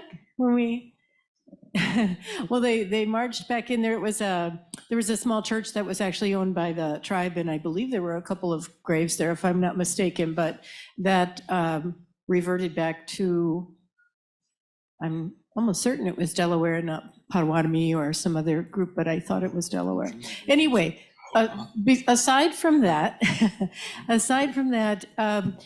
well, how can people go about this? And I think some people thought, well, you know, if I deed my farm to, let's say, Eastern Shawnee or maybe Shawnee tribe, but probably Eastern Shawnee, just teasing you, would that land be sold? Could they envision that the tribe would retain that land? Would it go into trust even though it's out of state? Or you're the experts on this, so I'm kind of bumbling my question, but what would be some advice for an individual who's saying, I really would like this, I'd like my property to go back to the Native people who were here before, you know, often their settler ancestors? Well, Delaware Nation was given. I think your mic might be off. There you go. There, sorry. Delaware Nation was given 11 acres in Chester County about 20 years ago. And so we have kept that land. We have never developed it. And about 5 years ago, we found out that it has invasive bamboo on it. So we have been paying to have that invasive bamboo taken out. And I didn't realize how expensive that was, by the way. It's very expensive. But that was given to us 20 years ago. And then 2 years ago, we were contacted by a lady named Carol McCloskey, and she had some land that had ancestors buried on it. It was a historical site, and she deeded that land to us. And her attorney worked with our attorney and with the land trust, and it was all deeded to us. It's 5.6 acres, and no, we normally do not sell it. We normally try to preserve it. We want to keep lands in our homeland, so we don't plan on selling any of it. Putting it in trust, we haven't talked about putting it in trust and how you would have to do it, because it was never, this land was never in trust. Yeah. So we would have to get the governor of Pennsylvania to agree with that. I see. Brad, do you want to, or I should say Chief Kilscrow, and use your formal title? No, it's fine. Currently, we are working with a individual in Pennsylvania who has a 10-acre farm with a house and a barn, and it's a nice deal. That they're so entwined to the how they feel about the native, the Lenape who's been there. As soon as they have wrote a will, and we're working on the process right now to get the deed and everything coordinated, particularly to the right directions and attorneys and stuff. But we're looking to acquire some land in our homelands for the first time. They always tell us they're not making any more land, and that's probably the most truest thing that you could possibly think. And so we've been acquiring land back in Oklahoma as much as possible because we actually don't have a presence. We have a presence in Oklahoma, but we would like to, with this opportunity we have with this individual, upon their death, are going to deed us this land. We are very excited, and we've been working with them and their attorneys and our attorneys to make this work. Well, that's good to know. I think it's good for people who are considering this to know that there's a pathway that already exists for that transfer of land to take place, because I do think there are good-hearted people who are justice-minded who feel that really it should go back to the Native people if it's within their control to make that happen. We have 500 acres in Kentucky that was left to us by an individual that we did not know. That individual indicated that he did not have heirs, and he had researched the land, and he believed that Shawnees had lived there before, and so he actually did research unbeknownst to any of us of the 3 tribes, and he left the 500 acres to us. We have no intention of selling it. We lease it for farming, which is what he was doing as well. Very good to know these things. Thank you. Were you going to say something, Ben? Did you want to add something, Chief Barnes? And then we'll toss it over for the commentary. We purchased a parcel of land, several hundred acres in Kentucky. It's a donut hole within the National Forest in Kentucky. Oh, okay. And it was going to be developed into like a McMansions. And there was an archaeological site of Shawnee Village there. So the family that owned it needed to sell it, wanted to sell it, but they hated to see McMansions get bulldozed into it. So he was able to come in and help them save the land. And we had another instance in southern Indiana with a pair, and they were landowners, and they wanted a life estate. So each parcel of land is going to have its own different story and its own different legal situation. So the 2 gentlemen in Indiana still live on that property and will till the day they die.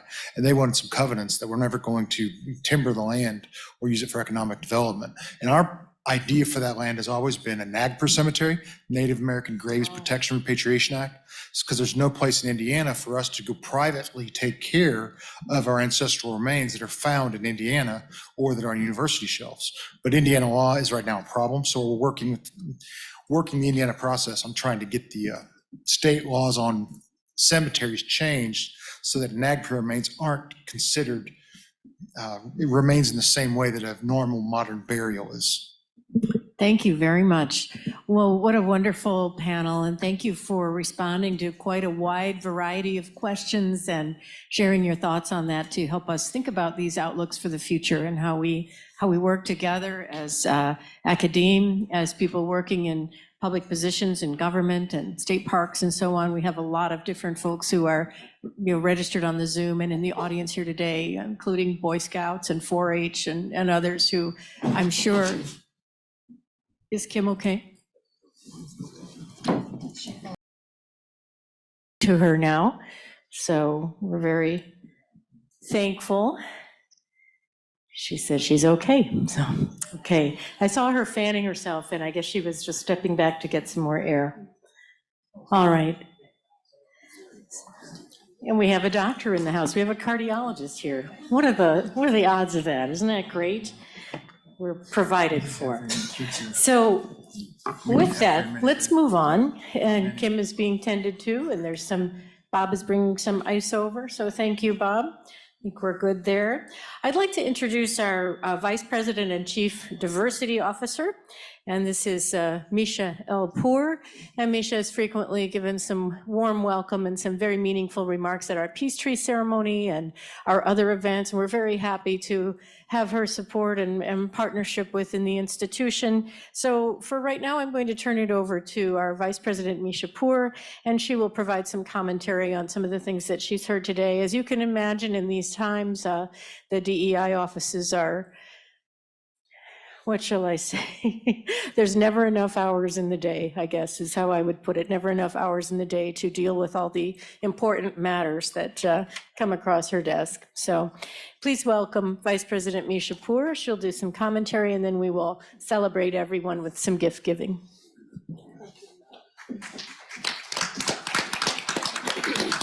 Well, good afternoon. I know it has been a long day, but I also will say that I think that there should be energy in this space. When I've been blessed in the last couple of weeks to just be around history.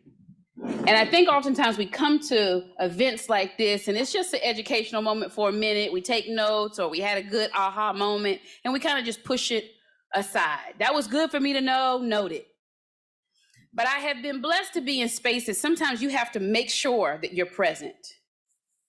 And for many years, we have heard about the history of our ancestors. And that's what I see here.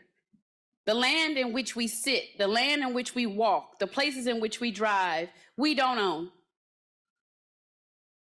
To have your identity stripped and it told who you are. With names, where someone said earlier that we don't have a word for wild. Isn't it interesting when people want to define a thing, they give it a name that we don't even relate to? So it's important to know our history. It's important to know our history because this is our history. When we begin to divide our history, we begin to divide ourselves. You know, we talked about it. Someone said, we're still here, we're strong, and we're fighting. Someone else talked about the importance of making sure that we understand the work is not done. We still have more to do. We talked about, I heard someone mention about alcoholism and some of the abuse that is happening on our lands. But it also is attached to the trauma that has happened to our people. And no one's really discussing the trauma. We understand it. It's not just these waywardly people who don't understand. It is the trauma. The story that was told, or the actual action of someone being told about the border schools, the boarding schools, and what that means and what that pulls up in someone's spirit of the history of that. When you still have to learn and know how to find peace in the middle of chaos. When we talk about our students and our young people, where they don't want to be quiet and still. They're frustrated because they've seen what generations have gone through before them. But they're trying to find that peace. We were talking about finding your ceremony. I thought that was beautiful. Finding your ceremony, finding a place to celebrate. Celebrating who we are, celebrating life. The other thing that I thought that touched me was tie the earth in a bundle and give thanks. Oftentimes we feel like we're just here. We're taking in the air. We have the sun above us. I've been paying attention to the decorations on the table from the earth in which our beauty comes. Everything is connected, but we sometimes think that we're so disconnected. We as people are disconnected. Talked about that life is a circle. It's not a bottom line. We often try to find, well, when is it going to be done? When can we button this up? You're not going to button up the work that's being done here, the stuff that's being taught to you. How do you put yourself into this space to do the work? To be made invisible. I think it's important to say made invisible because we've always been here. But to be made invisible and having to make yourself be seen, to have your land stolen and having to still figure out how to get back on to your land.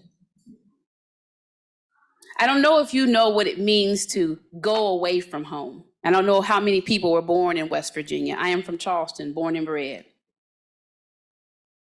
In the great hills of Appalachia. I always say I'm an African-American woman from Appalachia. But I also recognize and understand that even in my stead, I'm not always seen. And so when you go away from home, it's nothing like coming home. Have you ever experienced that? Even y'all getting home, you can't wait till the day is over, kick off your shoes, relax your feet. That's actually a song. And just be home, to be at peace. But then not to know what your home actually is. To figure out ways to find peace while you're still fighting means something. And so you've heard throughout the week, throughout the couple of days, of the work that is still yet to be done. These are not just things that are being told to you. It is actually a call of action. Bonnie does this not just for the day, for Peace Day, when we do our peace tree ceremony. She does this throughout the whole entire year. She puts on programs. The library has exhibits, and this art museum has had exhibits. We talk about this continuously. And so my call of action to you is, what's next for you?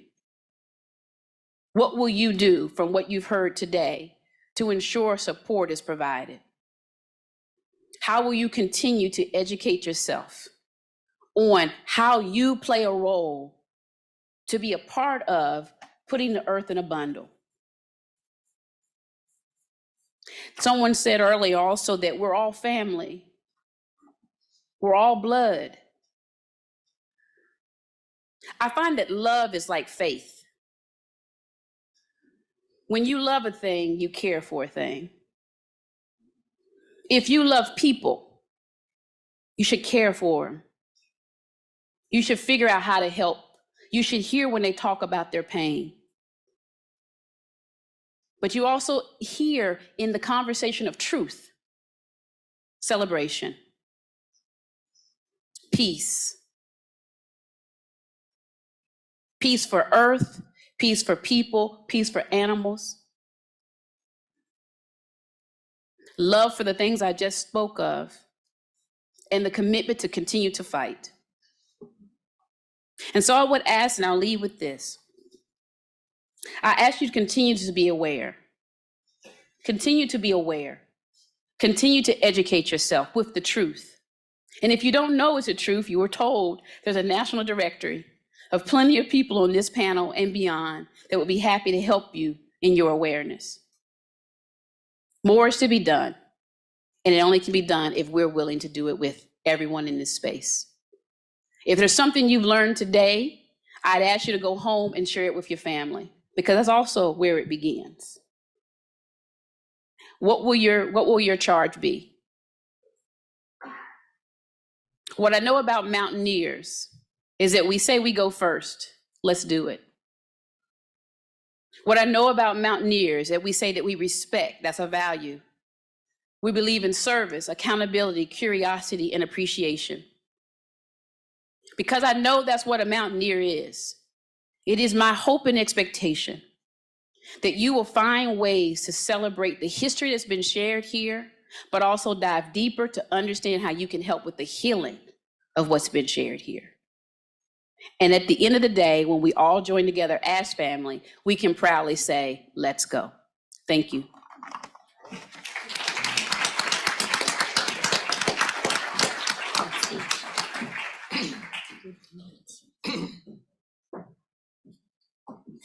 Thank you very much, Vice President Poore. I really appreciate those stirring remarks, and you can all tell there's a reason that we asked her to provide commentary and give us a good wrap up here at the end of the day.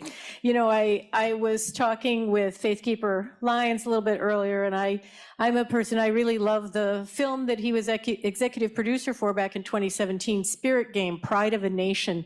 It's such a beautiful film. It's so invigorating. It's such an affirmation of Indigenous sovereignty, and it's very uplifting. It's very uplifting. And at the very end of the film, I believe it is, Faith Keeper Lyons says, at that time they were going by the name Iroquois Nationals. Iroquois Nationals, we've lost a lot of games, but do you want to finish that sentence? We've never been defeated. We've never been defeated. I love that. We've lost a lot of games, but we've never been defeated. I don't know if the Mountaineer football team can say the same thing, but we can aim in that direction. So I want to think about leaving you with that. So we have some really lovely gifts here to present to our esteemed panelists, these leaders who have traveled long and far and spent these days with us. We're so deeply appreciative. And this is the beginning. Okay? We'll make it a beginning. All right. So would some of my students like to come up and help with the presentations, please? All right. So these are gifts that are made by Don Jones. Don, was there anything that you wanted to say, Don? I was looking for someone. I had this idea. I want to give something really special to these amazing leaders who are coming and spending time with us and teaching us and giving up valuable time when their communities need them, your nations need you, and you're giving up this time to travel and to be with us, and we want to show our appreciation. And I thought, you know, the title today, This Land Was Already Loved. And I thought, I want something from the land. Now, you can take apples with you when you go, those are from the land, but something a little more enduring. And I thought about the trees that have grown here in West Virginia being such a heavily forested state, deforested almost entirely at one point, but certainly there are trees here. There's an old grove hemlock forest just east of town here with trees that are hundreds of years old. So I thought wood bowls, Faithkeeper Lions and others from Haudenosaunee talk about, you know, one bowl, many spoons, and that philosophy and what that means. So we settled on bowls. And then I was putting the word out, who knows someone who makes bowls? And we can't buy $1,000 bowl for everybody, but we want something really beautiful and handmade. And so a friend of a friend of a friend said, my uncle makes bowls. And that was Don. And when I phoned Don and asked him what he thought about this, and I explained what we were doing, he instantly understood the magnitude of what we were trying to accomplish here today. And he said, it would be my pleasure to create these bowls for these visiting dignitaries. So he got it. He knew what we were aiming for. So Don, I said, if you wanted to say something, please do. I just wanted to lay the groundwork there. I just want to thank you all for being able to bring something for you all. Big home from West Virginia. Some of these are off of my land. I use the term my land kind of loosely. But if you see a tag that says that it's from Wits End Wood, Woodlot, that's the property I call mine. But I view it myself really as a steward of this property. The trees were all gone 75, 80 years ago. And this is all second growth, maybe even third growth. It's a beautiful woodlot that I've got. And I found a few pieces that blew over in a derecho 12 years ago. You'll see some of those up there. They're the winged bowls that are particularly pretty graining to them. Mm-hmm. But from my home in Wetzel County, about 70 miles west of here, to your homes, wherever they may be. Thank you for the opportunity to serve you all and serve the university that I love so much. Thank you, Don. So shall we start with Taradaho?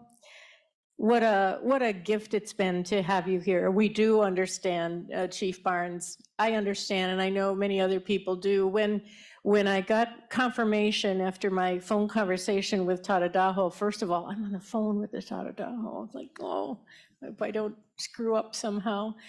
When I got word that he was coming, I was just on cloud 9, and I called some local friends, and I said, you just have to, can I come over to your office? I got to tell you the best news. And in addition to all these other wonderful leaders, to have the spiritual leader of the Haudenosaunee, it was just an incredible honor.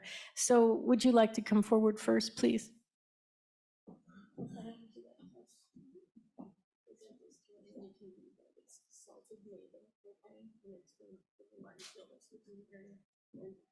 Just hold it up right to the photo, please.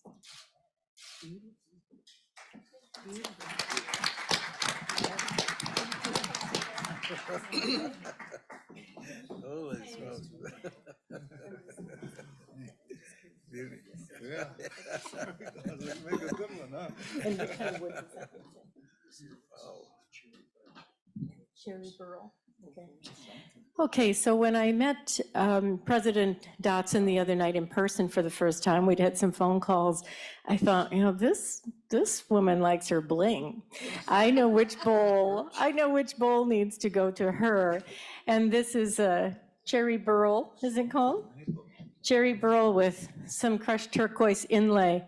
So President Dotson, please come and accept your bowl as a gift of our thanks.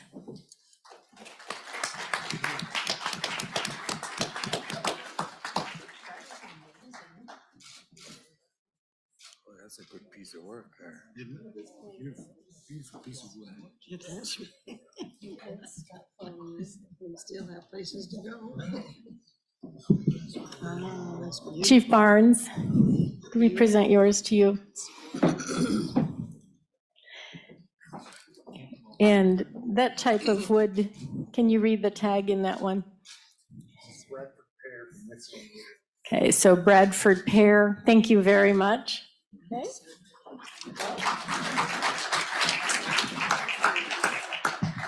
Wow. There you go. So, okay, all right, so Chief Brad Kilscrow, would you come up and accept your bowl, please? And this is sassafras wood.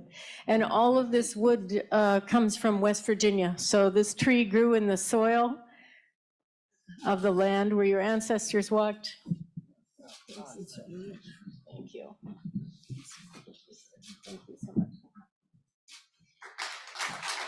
Cut it out.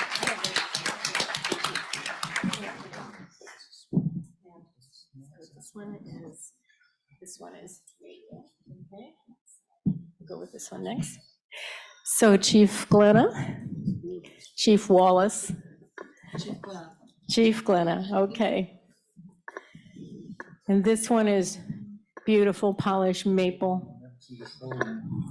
We hope you enjoy it. You're very welcome. Thank you.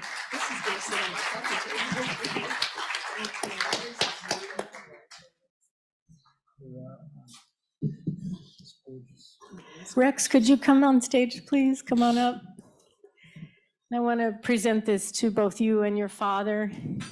So Faith Keeper Lions, this is a bowl. We presented a bowl to you last night when we were honoring you for your wonderful keynote, but we know that you would not be here if it weren't for Rex helping. And so we have a bowl to present to Rex, and you two can share. And the kind of wood on this one? Oak burl. So it's really kind of a nice tray type of bowl. We hope you'll enjoy that. Yeah.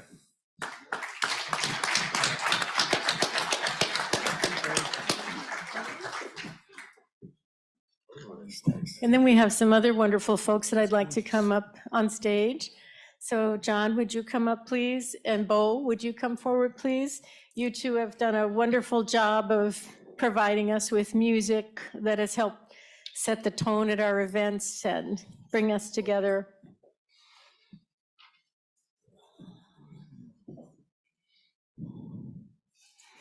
One of the things Don said is that he lets the tree tell him what shape the bowl is going to take. He's not forcing his will onto the piece of wood. He looks at it and thinks about it and examines it. So this is spalted maple, spalted maple, and this is from also Wetzel County wood, okay?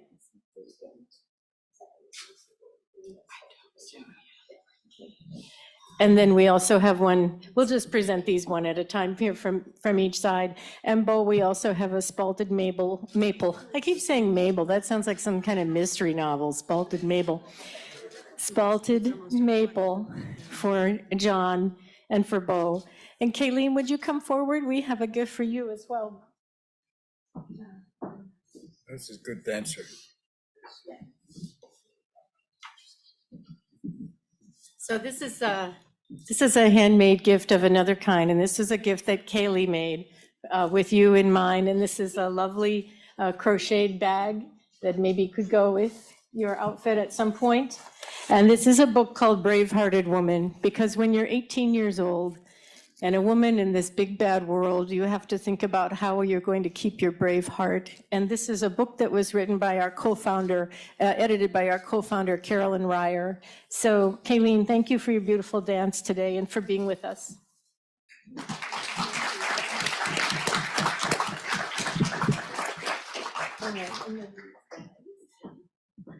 No, we want to get a picture. Well, I'd like to get, you got a picture of these three? We wanted to have a whole group picture here. Would you, leaders, mind standing and holding your bowls, and we'll just get a nice long group photo. And Don, thank you again for allowing us to have these wonderful gifts to present. Are we shadowy here with a photographer? Is it shadowy? We can have a little extra light here. Oh, okay, okay.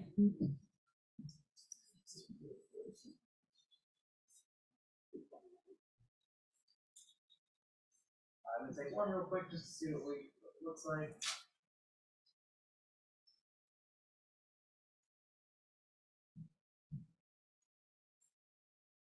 All right, and then a couple more.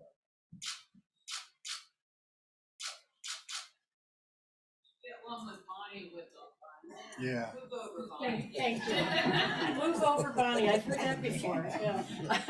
Why don't we step out a little bit so we're kind of even with these points. There you go. All right, 3, 2, 1. Thank you. Thank you very much. Pleasure to be with you again. And I just want to say that Catherine Foreman Gray had to leave early to catch her flight out of Pittsburgh tonight. And she will be receiving, we're going to mail her gift to her. This is ebonized ash, this beautiful black, beautifully polished bowl. There's a whole process that goes into this to make the black sheen that's ebonized, and that will go to her out at Cherokee Nation. Thank you.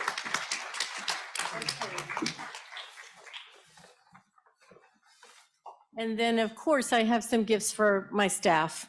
And my staff is Kaylee, my administrative associate, that I share with 2 other departments. But she has just worked incredibly hard these last few weeks to make sure we had all our T's crossed and I's dotted. And I looked up, I saw we had these really nice nameplates that were going to go up here on the table for the panel, but you know, it's late afternoon, we can be forgiven. Thank you, Kaylee. All right, and Connor, I have a gift for you if you'd like to come up and receive your gift. Connor is a work-study student, and he has been busy, busy, busy. I've made a little factory in our copy room, and he was working in there a lot these last couple of weeks. Thank you, Thank you. And then I have a gift. These are West Virginia pottery, small pots that are gifts for my staff, our staff. I shouldn't say my staff. I just consider them helpers. This is for Ken Enoch, who had to leave to take his kid to a ball game. So we'll put that there. Okay. So I think that about does it for me. I just really want to thank all of you for coming. I want to thank everyone on the Zoom call. I printed out the acknowledgements in the program, and I had a whole other page with little blocks of thank yous, and I guess it just didn't come out of the printer. The back page is blank. So everyone, I so appreciate your help today. Our technical crew has been fantastic. Everything has just been on cue. Thank you, Walt Harms and Zeb, and thank you, Julie Black, and really to everyone. So when you leave today, I would like you to take a look at the student research papers over there on ICWA, NAGPRA, and VAWA, as well as the Indigenous Place Names map on your way out, so you can leave with more information. Thank you all. Yeah, just to show our appreciation to Bonnie and the university. We have something here for the university. Oh, okay. You can open it now. Yeah. Okay. And this is for you personally. Oh, thank you. I'll open this. Do you want to help me open that one? Oh, my goodness. Oh, wow. Oh, wow. Look at this, folks. This is looks like a laser carving of the peace tree and the symbol of the Haudenosaunee nations with the peace tree at the heart of the nations at Onondaga and the clan symbols. And it's beautiful. That is going to look so nice. Well, I was going to say in my office, but you said the university. Well, it's university property. Thank you so much. Thank you. Could we get on phone?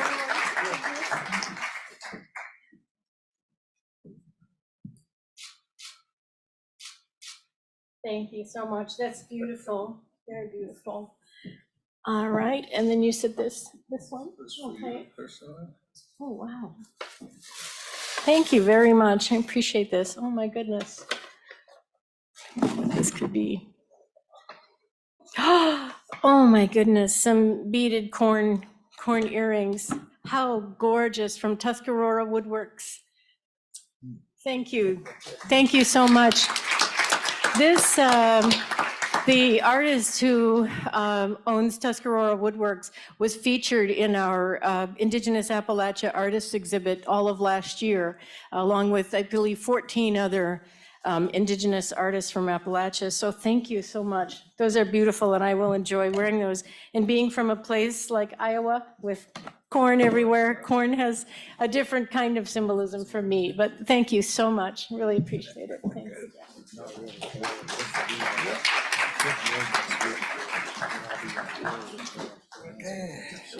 Don't go anywhere. Uh-oh. No. So I brought a little gift for Bonnie from Delaware Nation. And so, because I want to thank her for everything she did, putting this together, calling, and I will tell you, I wasn't the best about sending the stuff she requested, and I was on travel when she called, and she was very sweet to call me. I was in a meeting one time, she called me on my cell phone and was like, I need that stuff. So she was very patient with me. So I have a gift for you, and we're going to, in my tribe, women, two of them put on put this on. And this is our own Pendleton. This is a Delaware Nation Pendleton, and they're numbered. Oh, how beautiful. And oh my goodness. You'll have to come out here, Bonnie. Yeah, because we have to drape it on you. We can do it. This one, do it the white side. Yeah. Very humbled.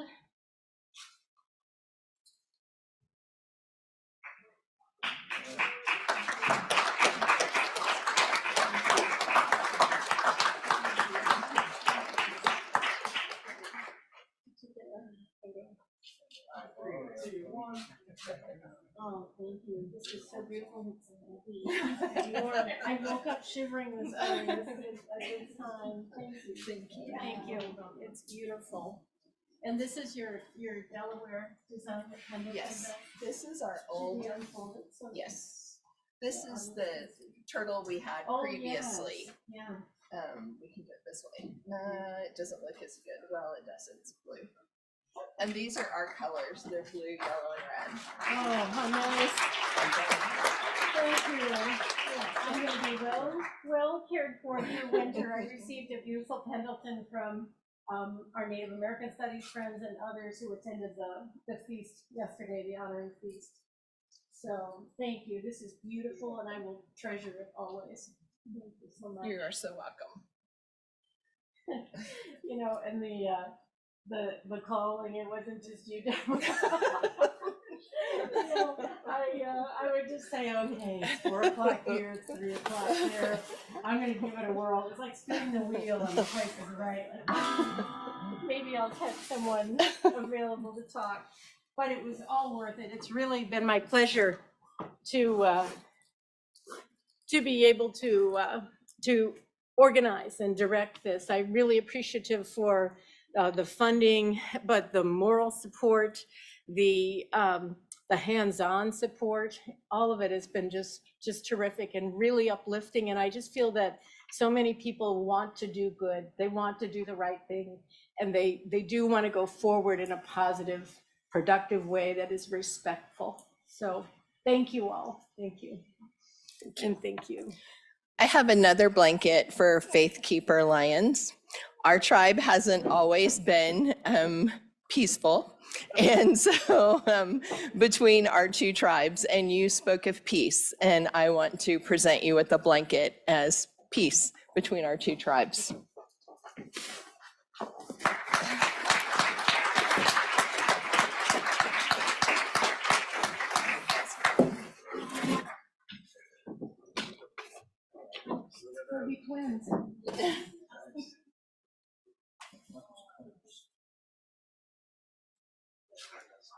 And it is tradition in our tribe, a woman cannot put a blanket on a man. That's why men are having to do it.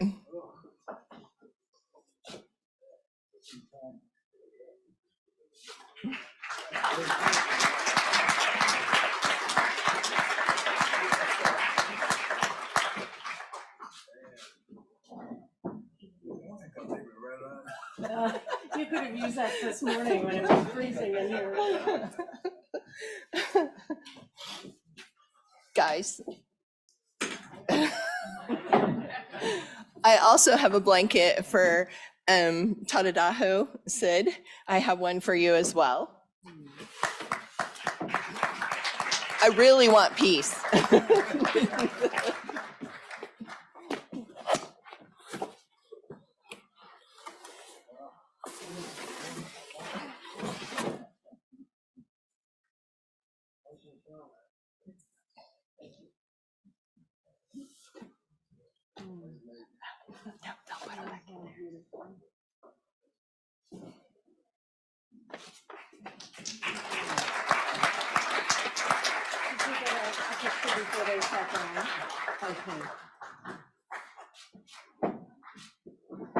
Very nice. I also have for John and Bonnie, I have a challenge coin. And this challenge coin is a Delaware Nation challenge coin. And on the back of it, it has the turtle, the wolf, and the turkey commemorating the Treaty of Fort Pitt, which was on the dollar coin in 2013. So if you will come up and get those. So did you mean Bo? Oh, Bo, I'm sorry. I am so sorry. John? Yes.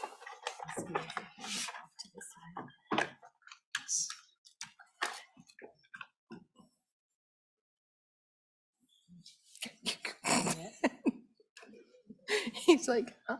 I'll scale past you so they can make you.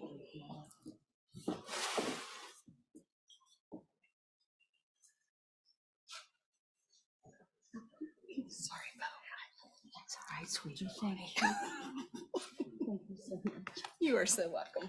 Should we get a picture of them? Sure. Yeah.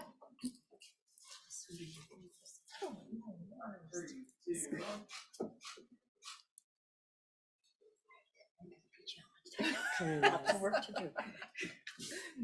Grab this. All right, thank you. And that's it. Thank you. Okay. Well, thank you so much. Walt, if we could have the projector on, we'll wrap up today with our last slides, and we want to thank the Zoom audience for hanging in there as well. And I'll be eager to see how many people we had on Zoom throughout the day. I know that when I checked last night around 10, between our combined audience in person and online, we were close to 300 people. So even though at times it was a little thin in here and we didn't have a whole classroom of students, we had lots of people online. So again, many thanks to our esteemed guests, and I hesitate to use the term guests when you're hosting someone. So think of this as being guests on campus, but we recognize that we are on Indigenous land, and we, as I'll include myself as a non-Native person, I understand always that I am a guest here. So Tadadaho Sidney Hill and Faith Keeper Oren Lines, Haudenosaunee Confederacy, Shawnee Tribe Chief Ben Barnes, Eastern Shawnee Tribe Chief Glenna Wallace, Delaware Nation President Deborah Dotson, Delaware Tribe of Indians Chief Brad Kilscrow, Cherokee Nation Representative Catherine Foreman Gray, who had to leave a little bit early today, Singer John Block, Seneca Nation and Tradition traditional dancer Kayleen Block, Mohawk. And of course, our friend, musician, and cultural educator, Bo Nakakakana Harris, Turtle Mountain, Chippewa. Let's have a round of applause for all of our wonderful leaders and presenters. And of course, I want to thank thank you. Yeah, I think a standing ovation is a good thing.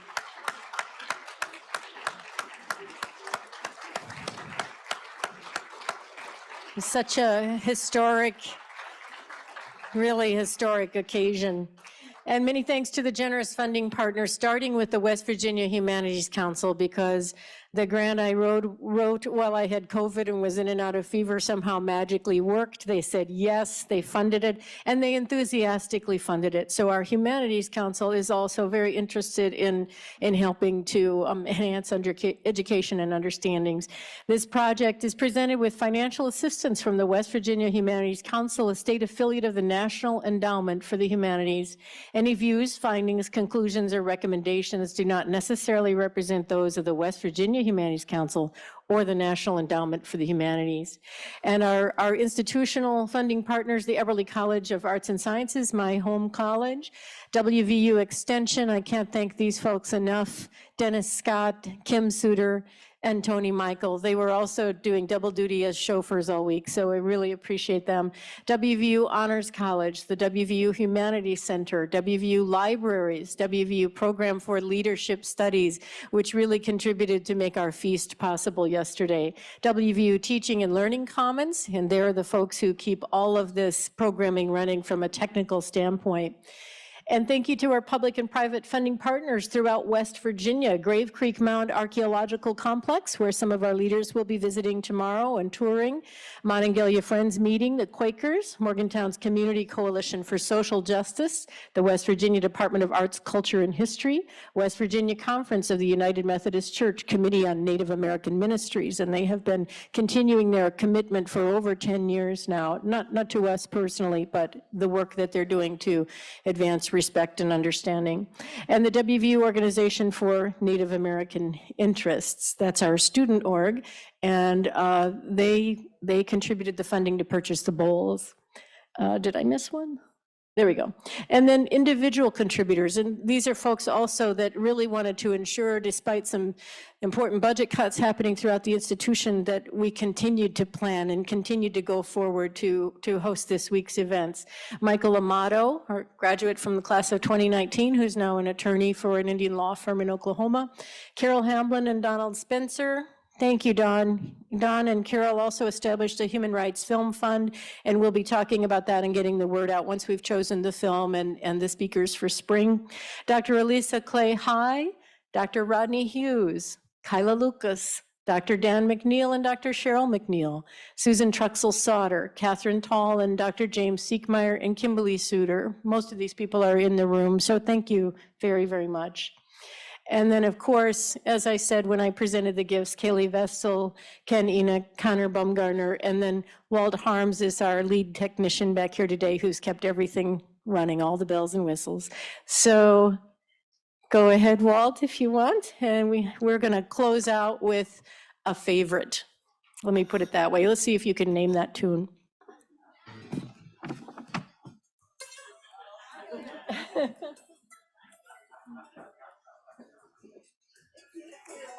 Thank you, everybody.